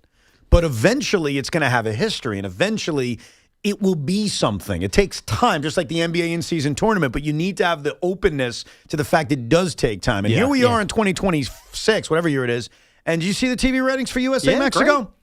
5.5 million people watched. It's better than any regular season game you'll see. First time I ever met Evan. He was locked into the WBC, would barely socialize. Is that true? Uh-huh.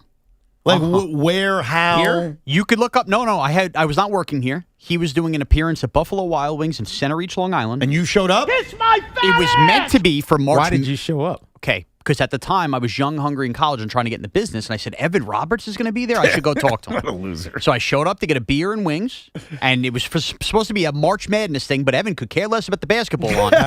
It was all about the World Baseball Classic. And I met Evan and I started talking to him. I'm like, I like this WBC. Do you remember that at all? And he turned around. He was enamored. He's like, you're into it? Yeah, you're not here for the basketball? And he started scratching his head. And we talked WBC for about 10 minutes. I ended the conversation. Go, by the way, do you know anybody I could talk to about internships? He had no answer for me. No answer. You don't remember that, do you? Not at all. And he barely socialized with anybody at the event to see him, but he liked talking to me because I was into the WBC at the time. What year was this? 2009? I interned in 2010, so it would be prior to that. Yeah, so 2009. Why were you there? I think I was doing an event. He had a paid for appearance. I heard it on the station. Right. I wanted to go meet Evan because I was trying to get in the business, and I watched the WBC game with Evan. But by the way, And then you didn't engage anybody? Come on. Evan. He was very. Well, in fairness, Shawn, how many people actually showed up to see me? I'd been here for 2 years on the air. There was like 25 people there. You think so? Yeah, no, it was a crowd. It was a crowd. I talked to everybody. Yeah. I was awkward in that moment. I did not know how to interact with people. Right. Because I was so like. Therefore, not how to remember anybody. Yeah, Yes. here's the way I viewed it. I'm a nobody. Why would anyone come to see me? And I learned. did. I Kyle, knew you weren't a nobody because WFAN put you there. I appreciate that. It took me years to learn how to interact with people because I was so awkward. Now, I'm still awkward, but I'm more, I'm better at it. Right. now. Yeah. Like, I'm like, like I did the appearance, obviously did a Rico Live from Jupiter, Florida. We had a huge turnout, and it was great. And I was talking to everybody on social. But in 2009, as a 20-whatever-year-old, I was very, very awkward. And I wasn't saying this to knock you. I'm saying this because I know you were locked into the WBC that night. Thank you. Everybody went there to watch basketball, and Evan was watching Puerto Rico. So you see that I appreciate the event. You do. And I've been loyal to it. But there are things about it that just like, come on. Like Team USA replacing 3 guys in their bullpen because they need to get back to spring training. You don't hear that happening with any other country. No, you're right. The plastic. And it's the same situation. Of These course guys it is. are also trying to get ready for a season. We care less. This is the bottom line. Now, we may win this tournament. I doubt it. But it is clear we care less. And then the way they create the event that, well, USA, Japan, they could never play in the semifinals. Shut up. It's stupid. We may play Korea in a couple of days if Korea beats DR. Why is that? Oh, because they finagled the bracket in a certain way. And it's baseball. It's and BS. And anything could happen. Now I'm getting angry about it because I'm talking about it more, but it's stupid. Do you really care? No, it's just yes and no. I don't care, but I love this event. I've tried to love this event. And they're so stupid. Okay, this is not a it is a championship, but it's not like a real fought out for months championship. It's not like winning the NBA championship or the Super Bowl or whatever. But it's like the winning the World Cup, and you take that seriously. Yeah, but it is the same. Just because one event was created longer ago doesn't make it better. I don't think the country that wins it has nearly the same pride that the World Cup wins. It's still a newer event, but eventually it will be. That's the way things work, bro. So many nations. Okay. This is like, how many nations? Well, I think the tournament had 20. 20, but before that, you have qualifiers. Yeah, but not a ton of teams even try. But the reason you guys put your nose up at the World Cup compared to the WBC is the history of it. Same thing with the Olympics. That's right. It's just much longer. History takes time. This thing was created in 2006. Now there's more history to it. There are kids listening where the WBC has been a part of their life the entire time. Right. So if you're being fair, and I said the same thing on the radio all these years ago, you have to give an event time. I don't disagree, but do you think the average 20 to 25-year-old baseball fan is obsessed with this when they've had it there their whole life? Depends. Are they Dominican? Are they Puerto Rican? I'm talking about Are American. they Venezuelan? Well, you can be an American. You can be Dominican who lives in America. And Well, you're an I don't American. mean that. Yeah. I just mean if you care I'm about answering your question. If you care about Team USA in the World Baseball Classic, how many people you think that a 20 to 25 care about Team USA in the World Baseball And Classic? why don't they care about it? Is it because their players don't care about it? Maybe. Is it because the managers don't care about it? Because the dopey manager didn't know if they advanced or not? Okay, but hence the point. But then you say we have to give this time to grow. Well, how does Team USA ever eventually care about it to help grow? I don't know how you make people care. It's a great question. Bryce Harper should have been kicked off the team. You want to know why? Why? Was that too extreme? Yeah. Bryce Harper says the Olympics matter more. Okay, then go play in the Olympics. Then shut up, go back to Clearwater, and go play in the Olympics. Why do the Olympics mean more? They haven't had baseball in like decades, or they stopped it for decades. Like, shut up. I guess it's the actual medal as opposed to whatever the trophy is. But the point is he's crapping on the event. Did Juan Soto say that? No. Did Yoshinobu Yamamoto say that? No. Did Salvador Perez say that? But Bryce Harper said that. He opened up his big fat American mouth and said, well, the Olympics matter more. And my response is, fine. Go back to Clearwater, get the hell out, and go wait for the Olympics. You're crapping on an event you're participating in. And quite frankly, I'm glad Clay Holmes is back in Met camp as a Met fan. You're crapping on it by saying, I'm going to go back to Met camp now. I did my job. Then no one else is doing that but Americans. It's the reality. You know how else you could care about it, too? You do play it in a different time of the year, but not because of what everybody's thinking. You got to bring it to other places. How many years are you going to play this thing in Miami, San Diego, Houston? Yeah, let's bury it more in the United States. We'll care less if that game's on at 4 a.m. in Japan. Or in New York in the middle of July instead of the All-Star game. I get what you're saying. Like having us pack City Field. Right. By the way, could you imagine that? So I'm looking, yeah. USA Dominican in the middle of July at City Field? So the World Cup started in Wrigley 1930. 1930, okay. 1930. Yeah. There were 13 teams So thank that competed. You're proving my point. Now, however many years later this is, whatever it is, there are 42 teams. Yeah. So it just grew. You need to give things time. I say that about the NBA in-season tournament as well. Let's go to Vinny in Harlem. Hey, Vinny. Hey, what's up, fellas? Now, I wanted to call in, especially because of Shawn's, the Cinco thing, the most surprising Giant returns and stuff like that. But I'm going to add it to, the draft a little bit. If Saquon walks in that building, you burn the building and you burn the stadium down. There's no reason for Saquon Barkley to ever come back and don the New York Giants jersey. He's never been a Giant in the first place. Right. It should have been Quentin Nelson, but everybody tried to tell me that you don't draft a guard. That's the most surprising one, then. Yeah, that'd be the most surprising. But he's saying he doesn't want it. Right. Ozzy's in Woodridge. What's up, Ozzy? It would be surprising. It would definitely be. Hey, Shawn, did you have hair when you met Evan that one time? Maybe that's why he doesn't recognize you. I did, actually. You did? Did you really? So there you go, Evan. You got an out. You got an excuse. Did you take a picture with me? I think I did. I think I have it printed somewhere. somewhere. You got to bring that in. I got to find it. I got to see that picture. Probably at my parents' house. You got to post that bad boy. Shawn with hair? You were standing Evan. I love it. Shawn with hair and me as a 20-whatever-year-old. Oh, 100%. And, guys, you can do this job from your old folks' home. It's not like you're pouring concrete or, roofing out there. So it's a great point. You know? Yeah, it's an absolute do it as long as you want. Yeah. That's what's going to end up happening with me. I'm going to end up doing shows from an old age home. Pastor Joe. Well, as Shawn says, I can believe it. 100%. You especially. Yeah. Hey, Shawn, you said the one time when Evan was tooting while he was sleeping in the hotel room, you didn't want to take the picture out of respect. Yeah. And then he goes and takes a picture of Hoffman sleeping like Aaron Glenn on the bus. So next time you have the shot, you take it. Because Evan has no qualms about doing that to others. Ozzy, you're so right. And that's why I'm disappointed in Shawn. Because I've recorded him secretly. I've pictured him secretly, and then I would ask, hey, is it okay? Of course I'd be open to you recording me tooting in the middle of the night. Could you imagine me saying, no, that's inappropriate? I just felt awkward. I have couth, you don't. What do you want from me? I know, but there's no way in the world I would have said no to that. No way. And also, it was videoing. I was going to video you snoring and farting. It's terrible. Do you think I would have cared? No, but it's just, I felt guilty about it. Well, you failed the show. Okay. Because you could have had that audio. Ain't the first, ain't the last. Clearly not. What you need to do is think about the show at all times, including when I'm tooting in the middle of the night when we're sharing a hotel room. It's got to be on your mind. Carton Show's coming up next with Craig Carton and the Bloody Sock, Big Mac, Chris McMonagle. If you missed any of the show, rewind it on the Odyssey app. We'll talk to you tomorrow at 10 a.m. This is an Odyssey Sports Minute. The United States team is moving on in the World Baseball Classic thanks to a little help from Vinny Pasquantino in Italy. The espresso was flowing.